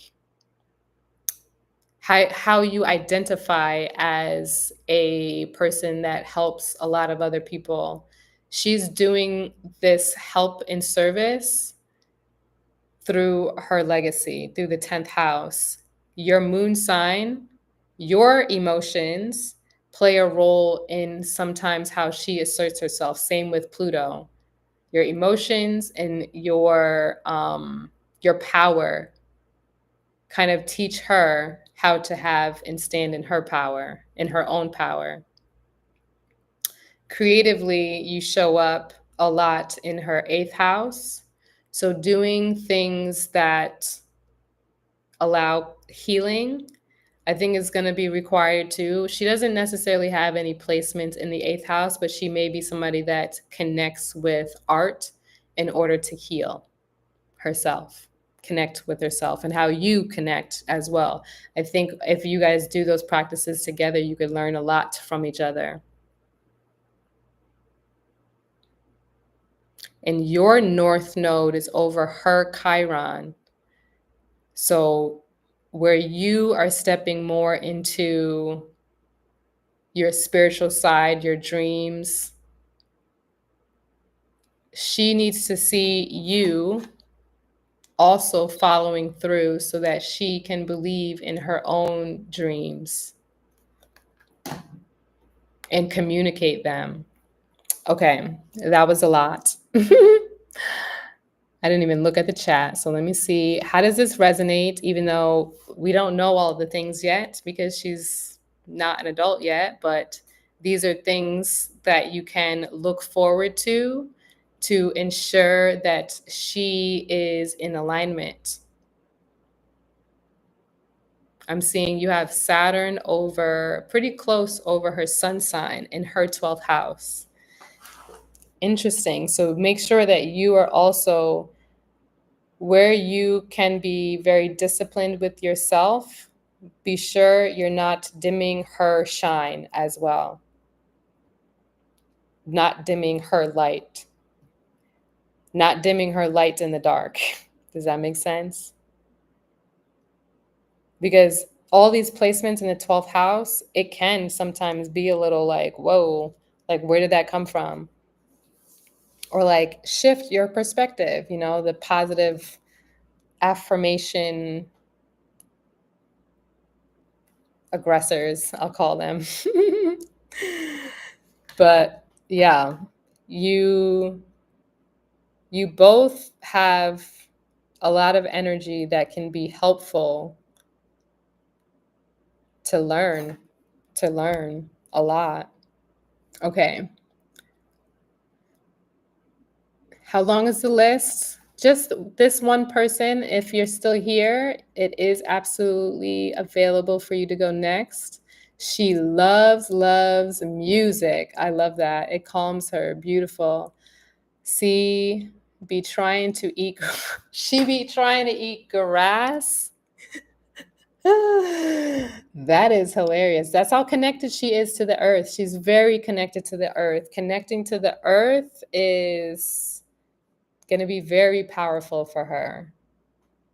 You got to do my other two kids. This is so helpful. I thought my daughter I thought my daughter that passed may have been my oldest daughter. I never thought about her. Interesting. I totally get that.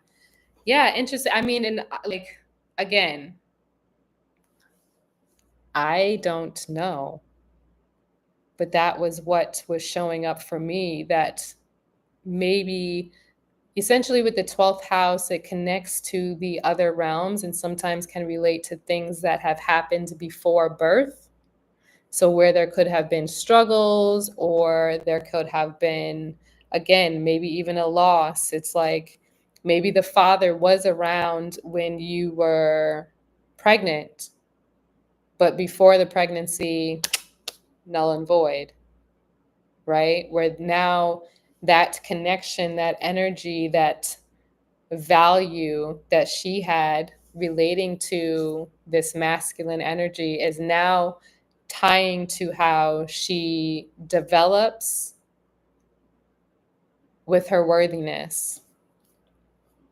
But Pluto specifically also rules death and rebirth. So it's like a reset that could potentially happen. But even the sun sign is another sign that I pair to the father as well as Saturn. So many things can definitely exist. This is just from, yeah, from my perspective. So, which may not be accurate. Take what resonates and definitely leave the rest. But definitely a beautiful energy. Like the kids that are born during these times, I think that they are actually the true, what are people calling this? What is it from a tropical lens? The Aquarian age. I think they're the true Aquarian age, because it's not Pluto's not in Aquarius. So I totally get that. I thought my other daughter, because that one that passed, they both had the same health issue. Oh, interesting. Well, let me see something here. I don't know anything about this. I'm just intuiting.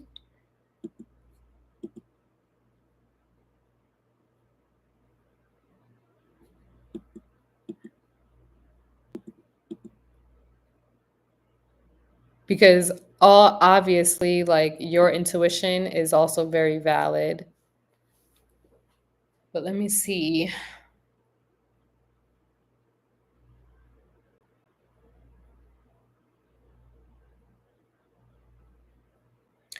Your daughter shows up for you in your third house a lot. I got chills when you said that. Mm.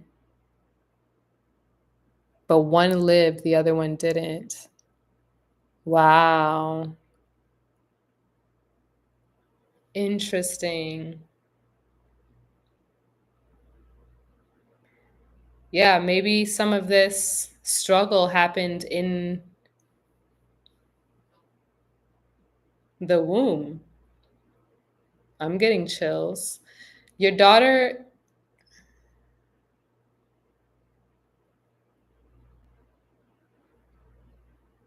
your daughter shows up for you in your third house a lot. Her Sagittarius placements show up in your third house over your dreams. So both of you are kind of playing a role together in your communication, as well as your subconscious thoughts and beliefs. Sometimes these are the things that need to be reprogrammed the most. I feel as though the pattern, maybe with people that end up booking readings with me, there is something related to communication and trust, but then also the subconscious mind.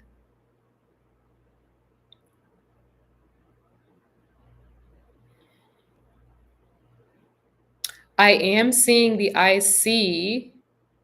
I'm seeing your IC in Sagittarius in the fourth house. That relates to the mother ancestry as well. Your North Node in Chiron. Your North Node in the sixth house, her Chiron over that. Very interesting.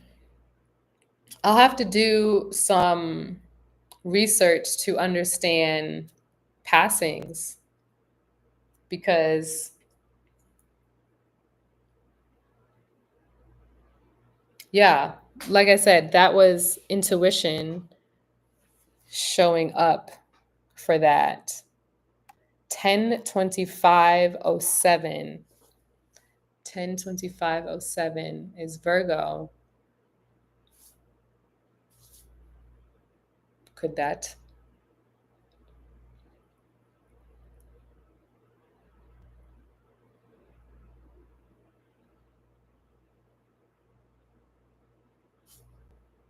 You have the South Node in Virgo, but she would have been. Oh, I think I found it. I think I found one of, because Virgo, October 25th is closer to the end of Virgo. Wow. Oof. Okay. This was actually something that I don't know, you'll have to go back to the recording. I think I started to mention something and then I stopped. But I think this is absolutely, because the same way that your daughter has Saturn conjunct Pluto. Oh, whoa, wait a minute.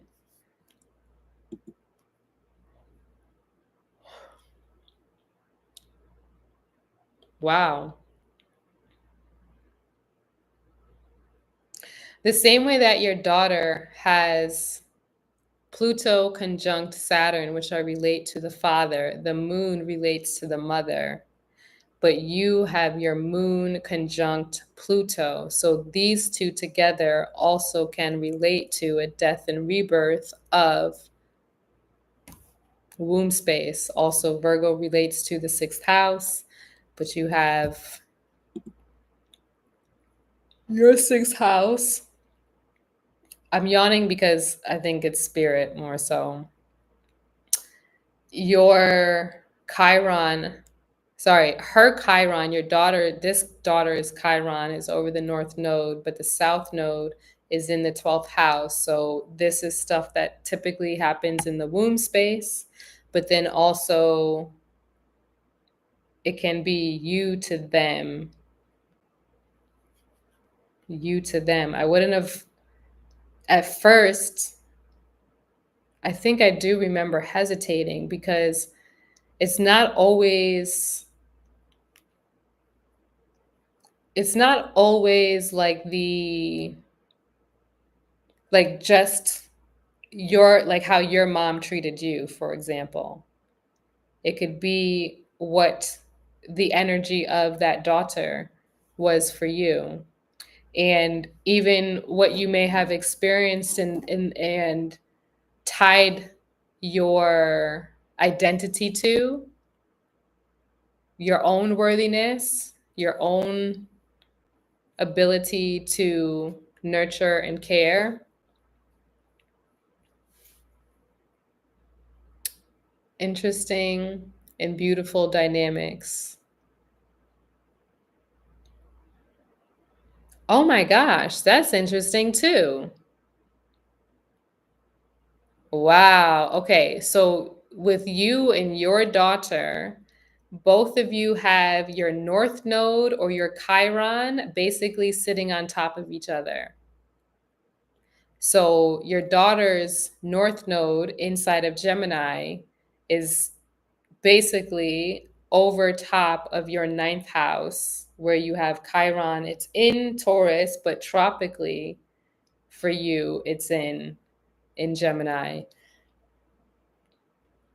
So it's almost like both you and your daughter are keys to your next level, to your path and purpose, if that makes sense. That's very beautiful. But you guys got to give yourselves permission to say, to speak up, to trust. Okay. How does that resonate with you?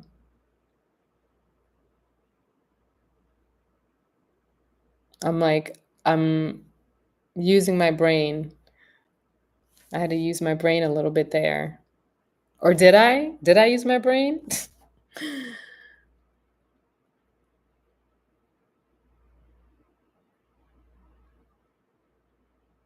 Though might as well check this out. The daughter that okay, yep. The daughter, she was a Scorpio. And then in Sidereal, she was a Virgo. Hey, I just saw you on and I'm about to slide into the dream realm. The dream realm. I read my son's chart tonight with him. Oh, that is so beautiful. This is another message. Wow. Yeah, that's so beautiful that you did that with your son tonight. I love that. Thanks for stopping in, dreams. You're actually going to sleep? Is that what you're saying? You're not staying awake? Thank y'all so much for all the taps. Thank you for being here. Okay, yeah, in tropical, they were a Scorpio. Yeah, in sidereal there, they were a Virgo. So Virgo, you have a lot of Virgo energy in your 11th, 12th, and first house.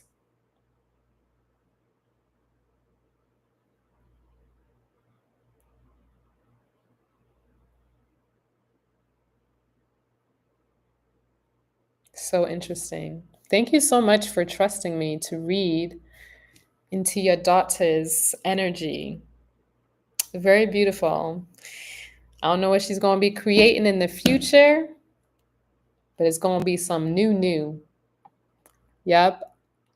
Took a lot of energy channeling and tapped into Akashic Records, got a download about his past life. Oh, wow. Beautiful. Like from his South Node. Beautiful. That's so dope. Someone said that I have the ability to, at some point tap into the Akashic records. I'm excited. I definitely took a course once, but because, like I was saying earlier with Angela, I was learning tips and tools and spiritual practices from people who were always talking about visions and things that I'm supposed to be seeing, but really the way that medicine comes through me is feeling in my body. But it took me a while to learn that that is how things move through me. So, yeah, so beautiful.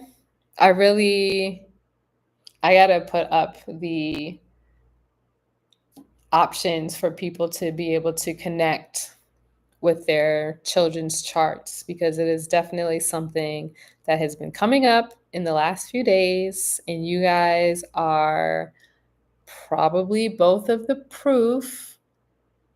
Wait a minute, that's 1, 2, 3. That is 3 signs. With human design, I'm supposed to, I believe, receive like 3 signs to say, like, yes, do this thing. And y'all two were 2 of them. I love this. Okay. Real quick. Thank you so much, Angela, for your energy exchange. Gratitude for allowing me to read both you and your daughter's energy. I'm sending all of your beautiful energy, both you and your daughter, back to you. Calling back all of my energy, everything that was received, may it be in the highest light. Anything that was not in the highest timeline, may it be dismantled, deleted, disintegrated from all timelines, spaces, realities, versions, and iterations. I ask that everything that was received is integrated with grace, ease, and compassion, willing both of them a beautiful future ahead, allowing everything to be abundantly joyous. Ashe, ashe, ashe. So beautiful. That was so fun. Thank you. Thank you for giving me the opportunity. I love that. And let me know what happens in the future.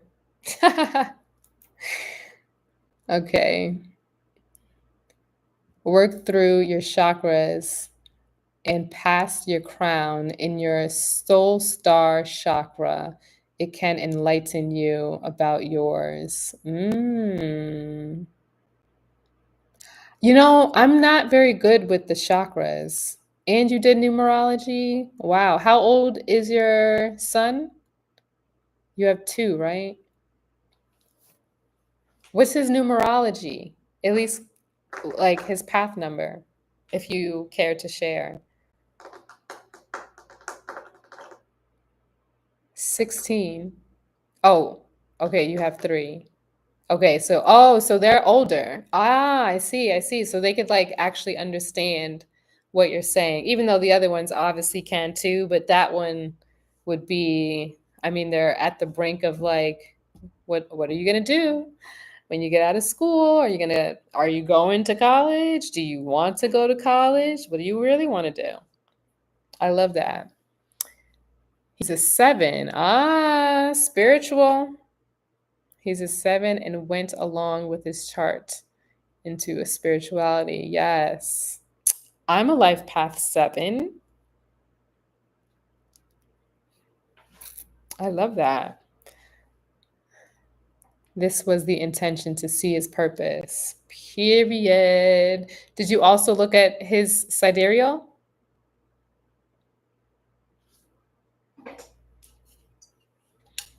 And to go with some sense and to give some sense of direction. I love that. I love that. This is so affirming. Thank you both. No, I told him next time we will go into the houses. Yeah.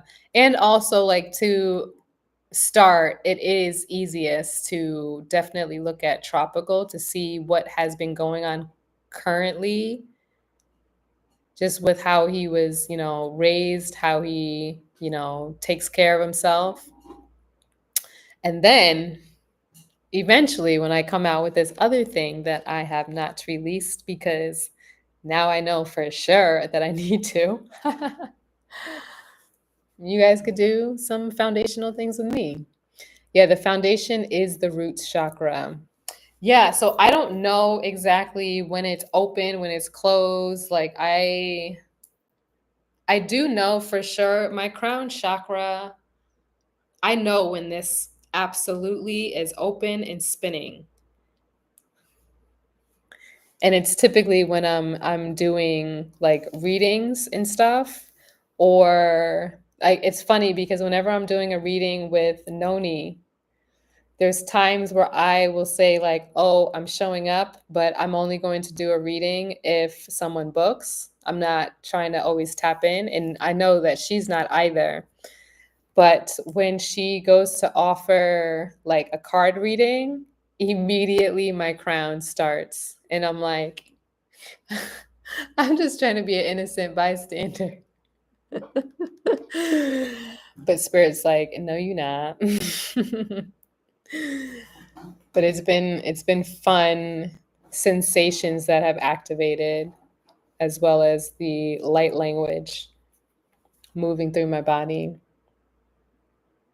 And gratitude. Thank you.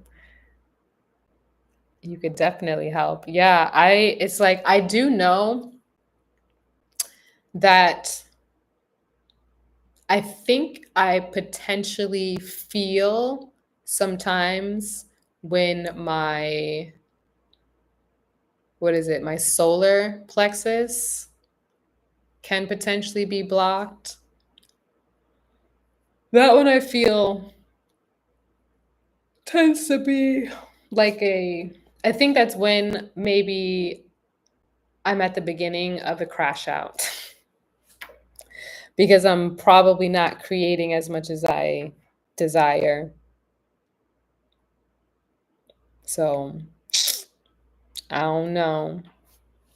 Angela, how how do those reasons blah, blah, blah, I can't speak. Canacia, come back into your body. How did those readings feel? I need you to do two other kids. LOL. Yes. Look, I'm always here. Sometimes it's not always blocked, but it can be underactive or overactive.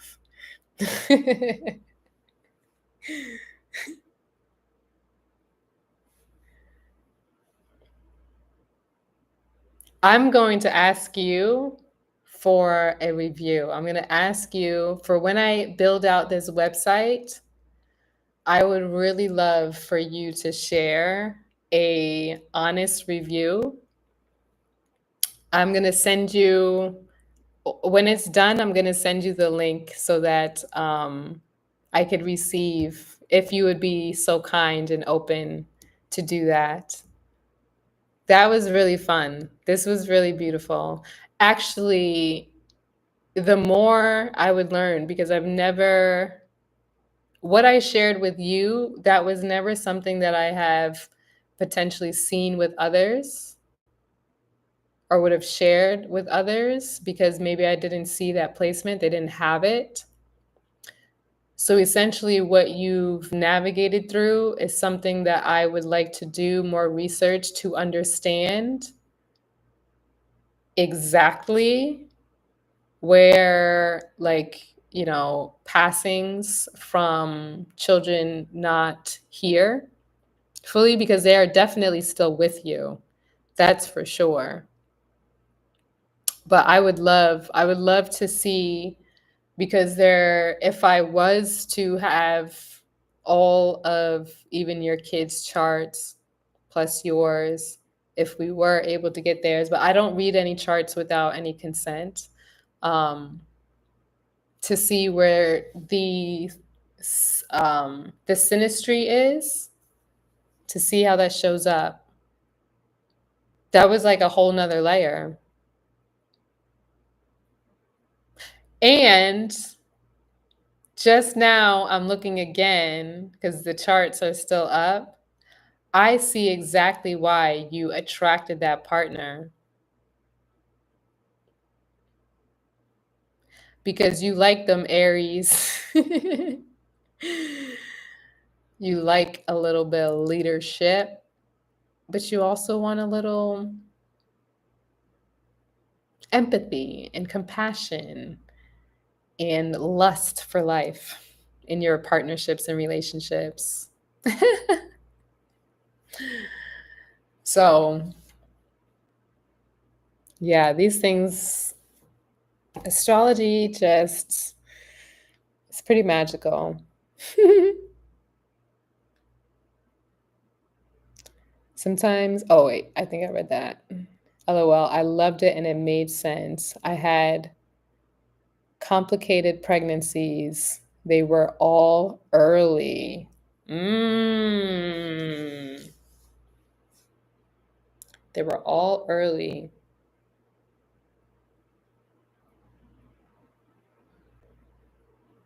Mm-hmm. So interesting. Wow. Okay. Let me stop looking at your chart.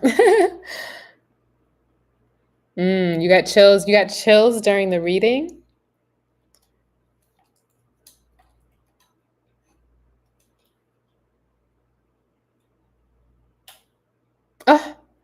Why is my live visibility restricted? Like, why are you guys always doing this? Why? Wait, what does it say? It says, your live is not eligible for recommendation and restricted in search results because it primarily directs people off the platform. This is in line. This is in line with the For You feed eligibility standards under our community guidelines. Yeah, well,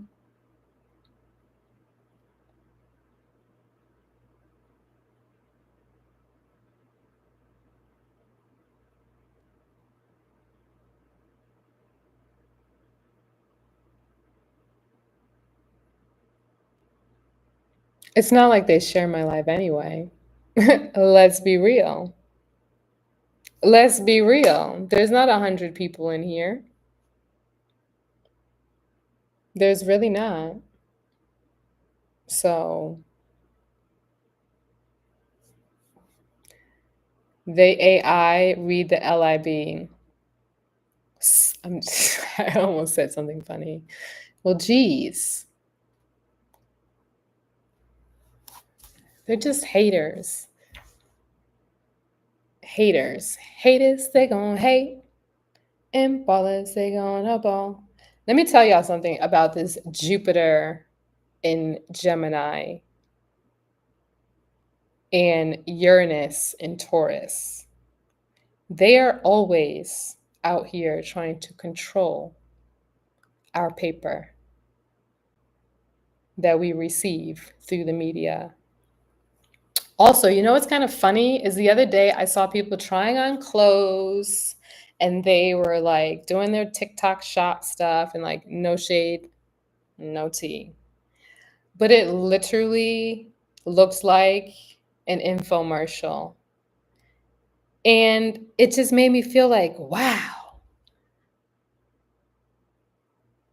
like we've teleported from watching TV 3 o'clock in the morning, looking at infomercials, and now they're on our cell phone. I mean, and it was like the way they had everything set up with like the clothes and the space for them to walk and like do the thing. It was it was funny. It was really funny. Right? You thought so too. It's like really giving gratitude for the heart me. It's giving we've completely shifted timelines. And let's just be real, TikTok. When you are trying to keep people on your app, it's a little cultist. I'm just saying. And it's a little aggressive. All right. Good night, dreams. Sweet dreams is probably a better thing that might resonate with you. Sweet dreams are made of thee. Who am I to disagree? I travel the world for the 7 seas. I have to be honest, I've been feeling like I just see through things. Had to let you go with a little song. Thank you so much for all the gifts and the love and the energy. You're so welcome.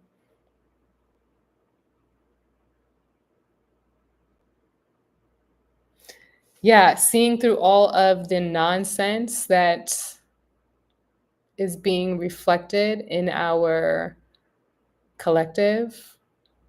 Yeah. Yeah, I always pause sometimes when I do almost start because it really is so much. It's a lot. It's a lot. And if only people really knew, but we're also not supposed to shake everybody awake, you know? We're just supposed to be. Everyone's just supposed to be. Yeah. There's we've had a lot of placements kind of in Pisces for a minute. Neptune being one of them. So it's in its home sign, and some people are getting into unfortunate substances. Other people are escaping. Some people are going into a psychosis. Some people are elevating, ascending, aligning. There's so many different ways that we're experiencing all of the nuances of life, but they're all here to teach us a lesson. And if you remember your dreams, I hope you are writing them down. I had a lot of dreams a couple weeks ago, but then it kind of stopped. Also, I know I have been yapping mostly with TT. Now that I'm looking, I think when I look at the screen, then the people disappear from the tube of you.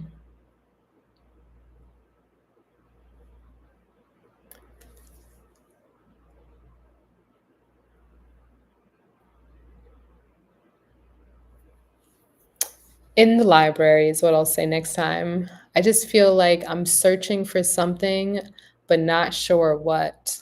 Mm. I have definitely heard this before. There is nothing to look for. It's all within. It's all within. It's within. Nothing, there's definitely nothing outside of you, but I trust that you already know that.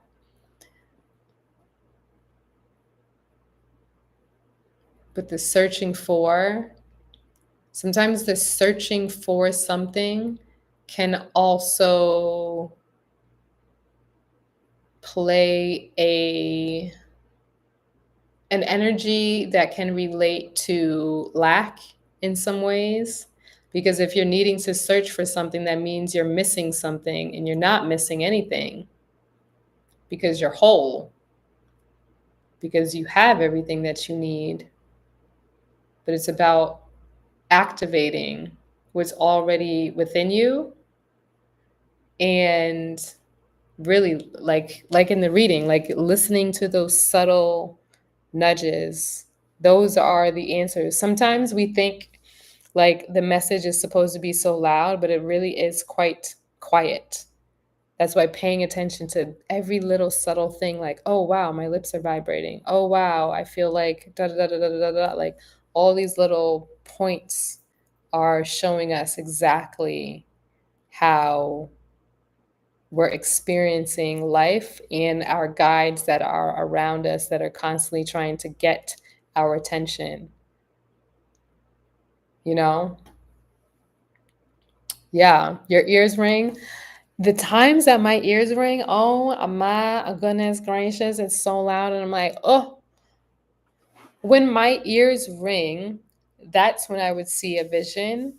But because the ringing is so loud, it kind of takes me out of that meditative state. So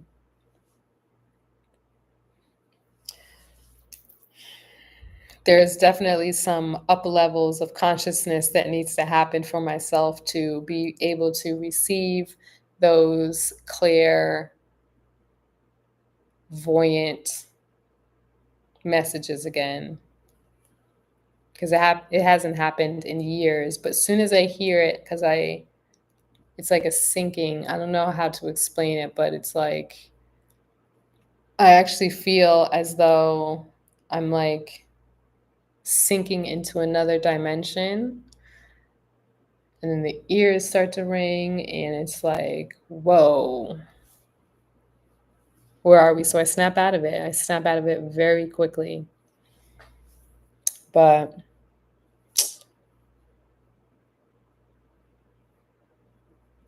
TikTok, visibility, appeal not approved. Whatever.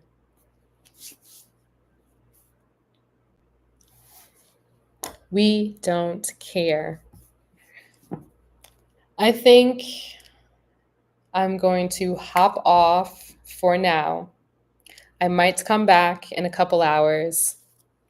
I really do want to work on my website stuff, and I know I will not do it if I am still on here talking. So I'm going to, yeah, it's 4 hours. I've been talking. How does that even make sense? I want to send the other kids. Oh, you want more readings right now?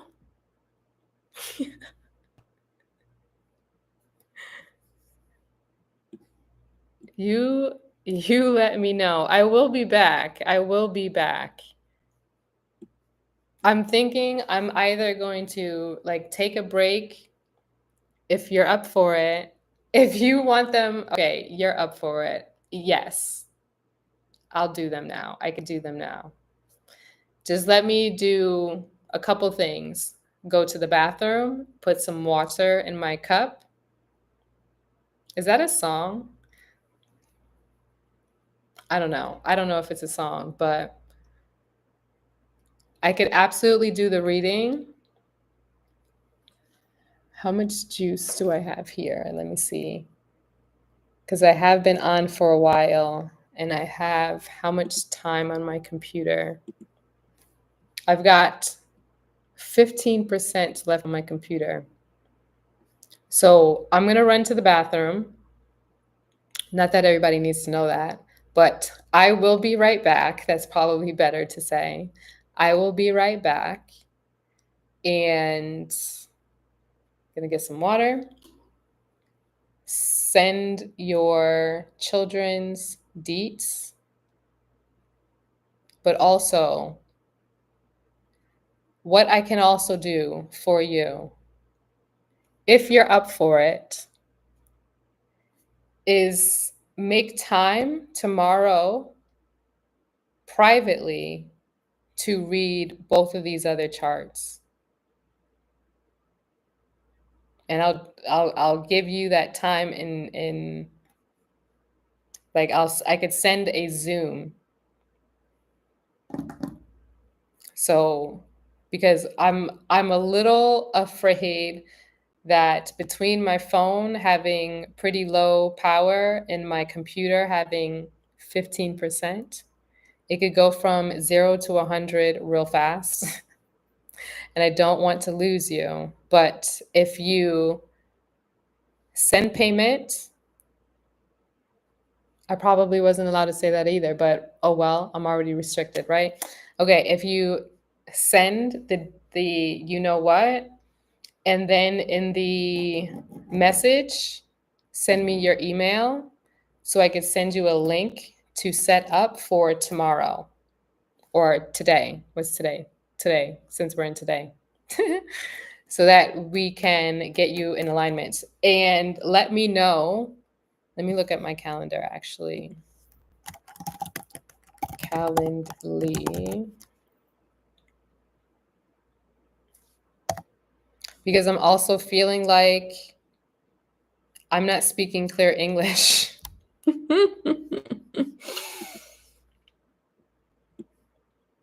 I could send you a private link actually.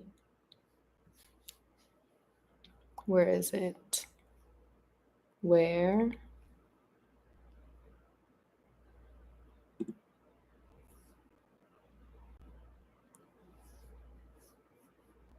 Make sure this isn't.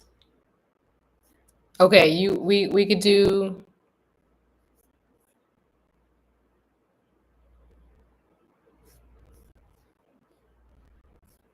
Yeah, I could send you the link for you to book the time.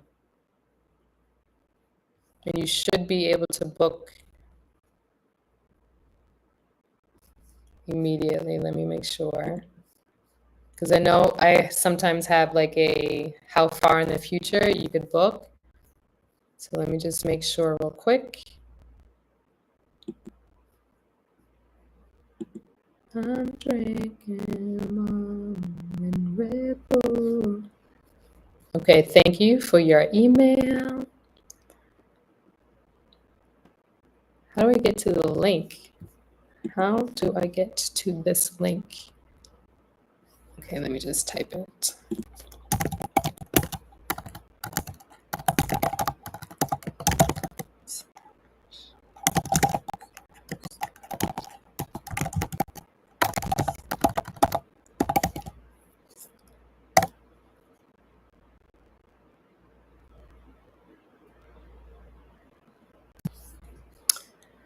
What is today?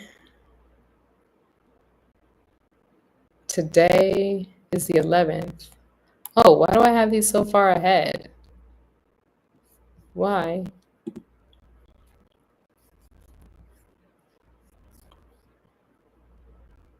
Why are these so far ahead? What was the point? Sorry, I'm clocking things in real time because I know I duplicated this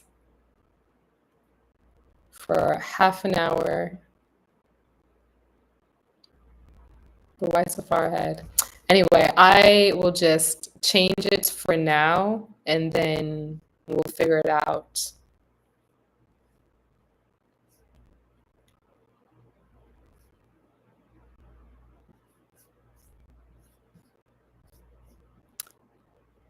The buffer time. Okay.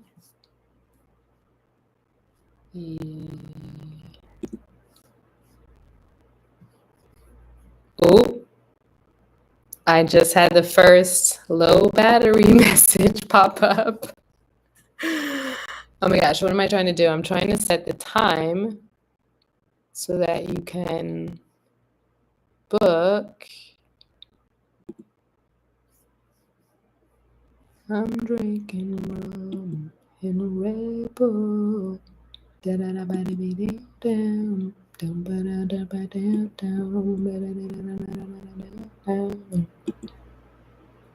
drinking rum in Red Bull.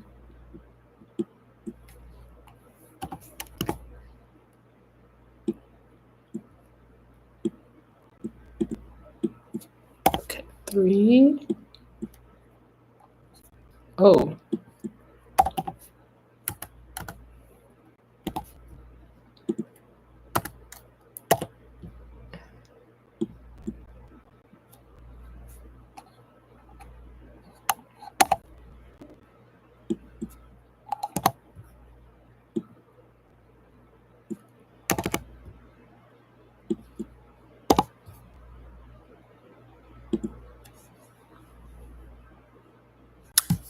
How do I change the time? More options.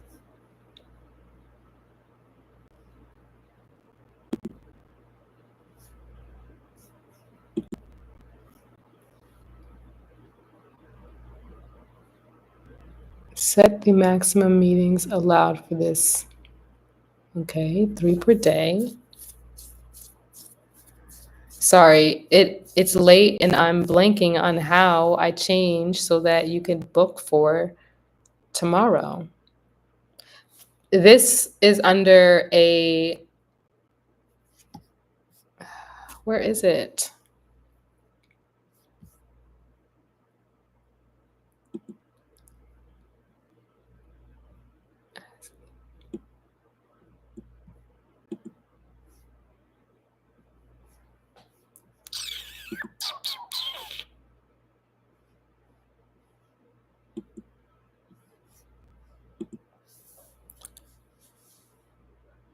Allow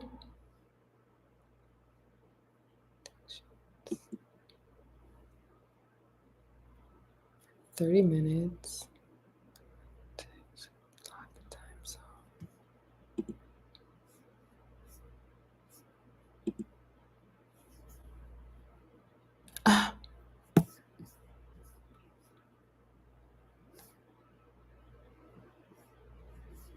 What? Buffer times. Add a buffer time before and after booked events. An hour before, an hour after. Set the maximum meetings allowed per event. 3. Allow invitees to book over selected meetings. No. Buffer. Booking. Time zone. Asking. Okay. Why is it not showing me my...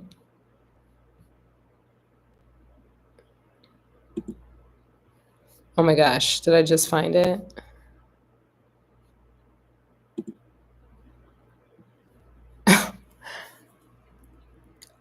I know, right?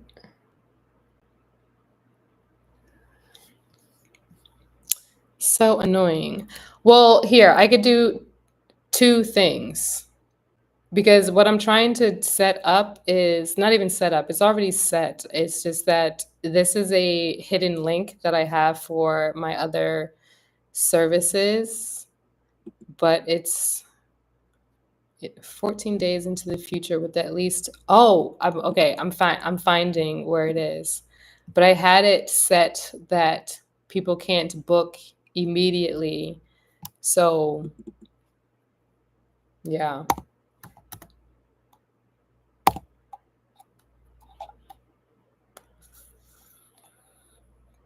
I'm going to say 12 hours. Let's see how that is. Refresh. It was small text, and I'm a graphic designer and I need things to not be so small. I wear glasses. Okay, how is 5? I could open up more times, but that is essentially about 12 hours from now.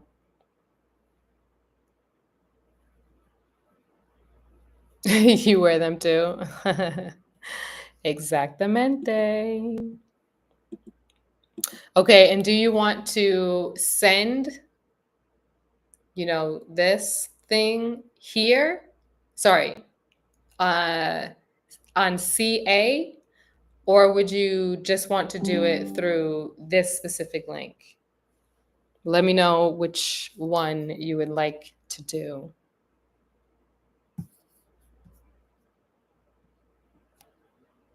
Okay, 5 is cool. I'll open up a couple more times. I just know that I might go to sleep 6 o'clock in the morning, or 8 o'clock, or 9 o'clock, and I want to make sure that I get some sleep. Oh,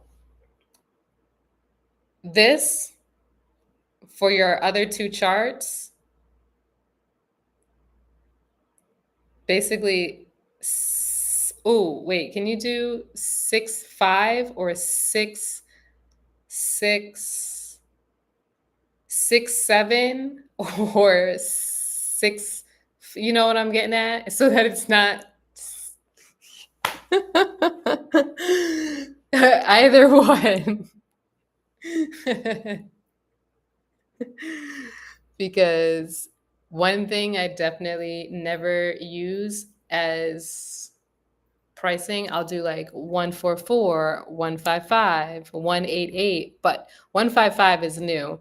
I normally would do a 144, 188, 222, 244, and so forth, but I never do 6. Oh man. Because that is just, it's weird. Even though I know every number is, they could be angel numbers, but like I wrote yesterday, even the devil has angel wings.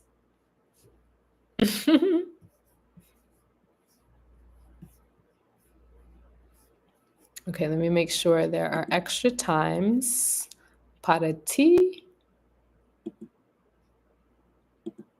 for tomorrow. Tomorrow, tomorrow, I love you. Tomorrow, you're only a day away. Okay. Bada boom, bada bang. Matter of fact, I think I could take away 10. I could do 10 hours away from now. So this should open up even more calendar times.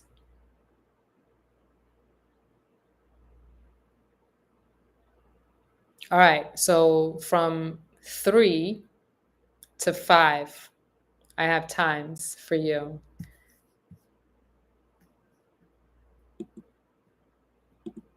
Yay.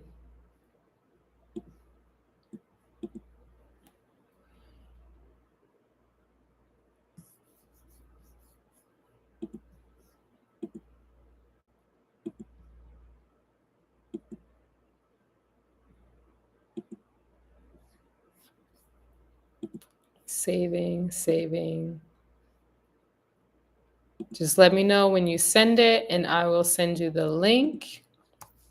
I'm so grateful for this trust to read your experiences with your kids.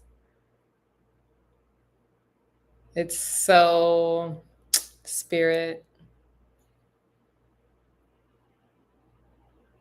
I really wanted to coin the name for what I'm calling this service.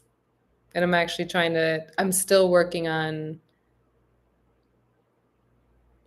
how to do it because I wanted the kids to be part of it, but I don't think that what my friend said is that they don't need to be a part of it. So that's a little different from what I was initially wanting to do because I wanted it to be like a course that you guys can be with for like a whole year. Where did you, which thing?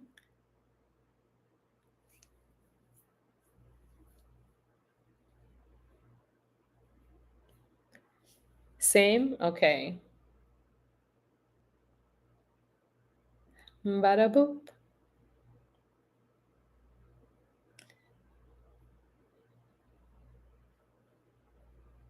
You're only a day away.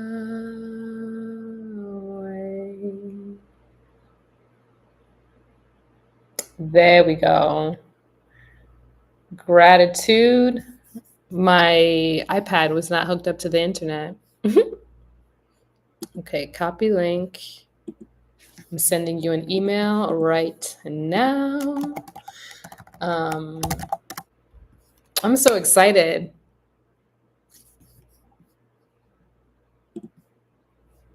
And thank you, Spirit, for affirming this offer.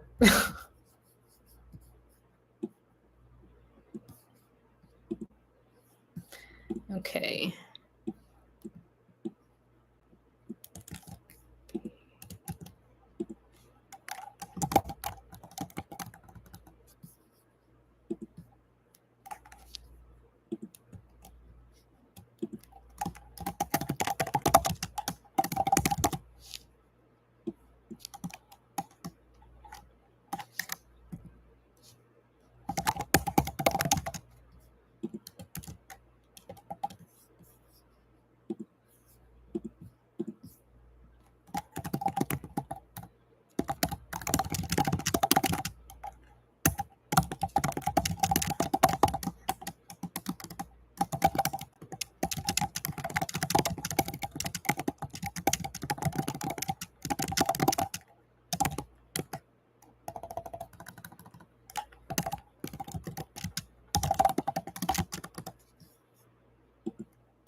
I'm still typing, obviously.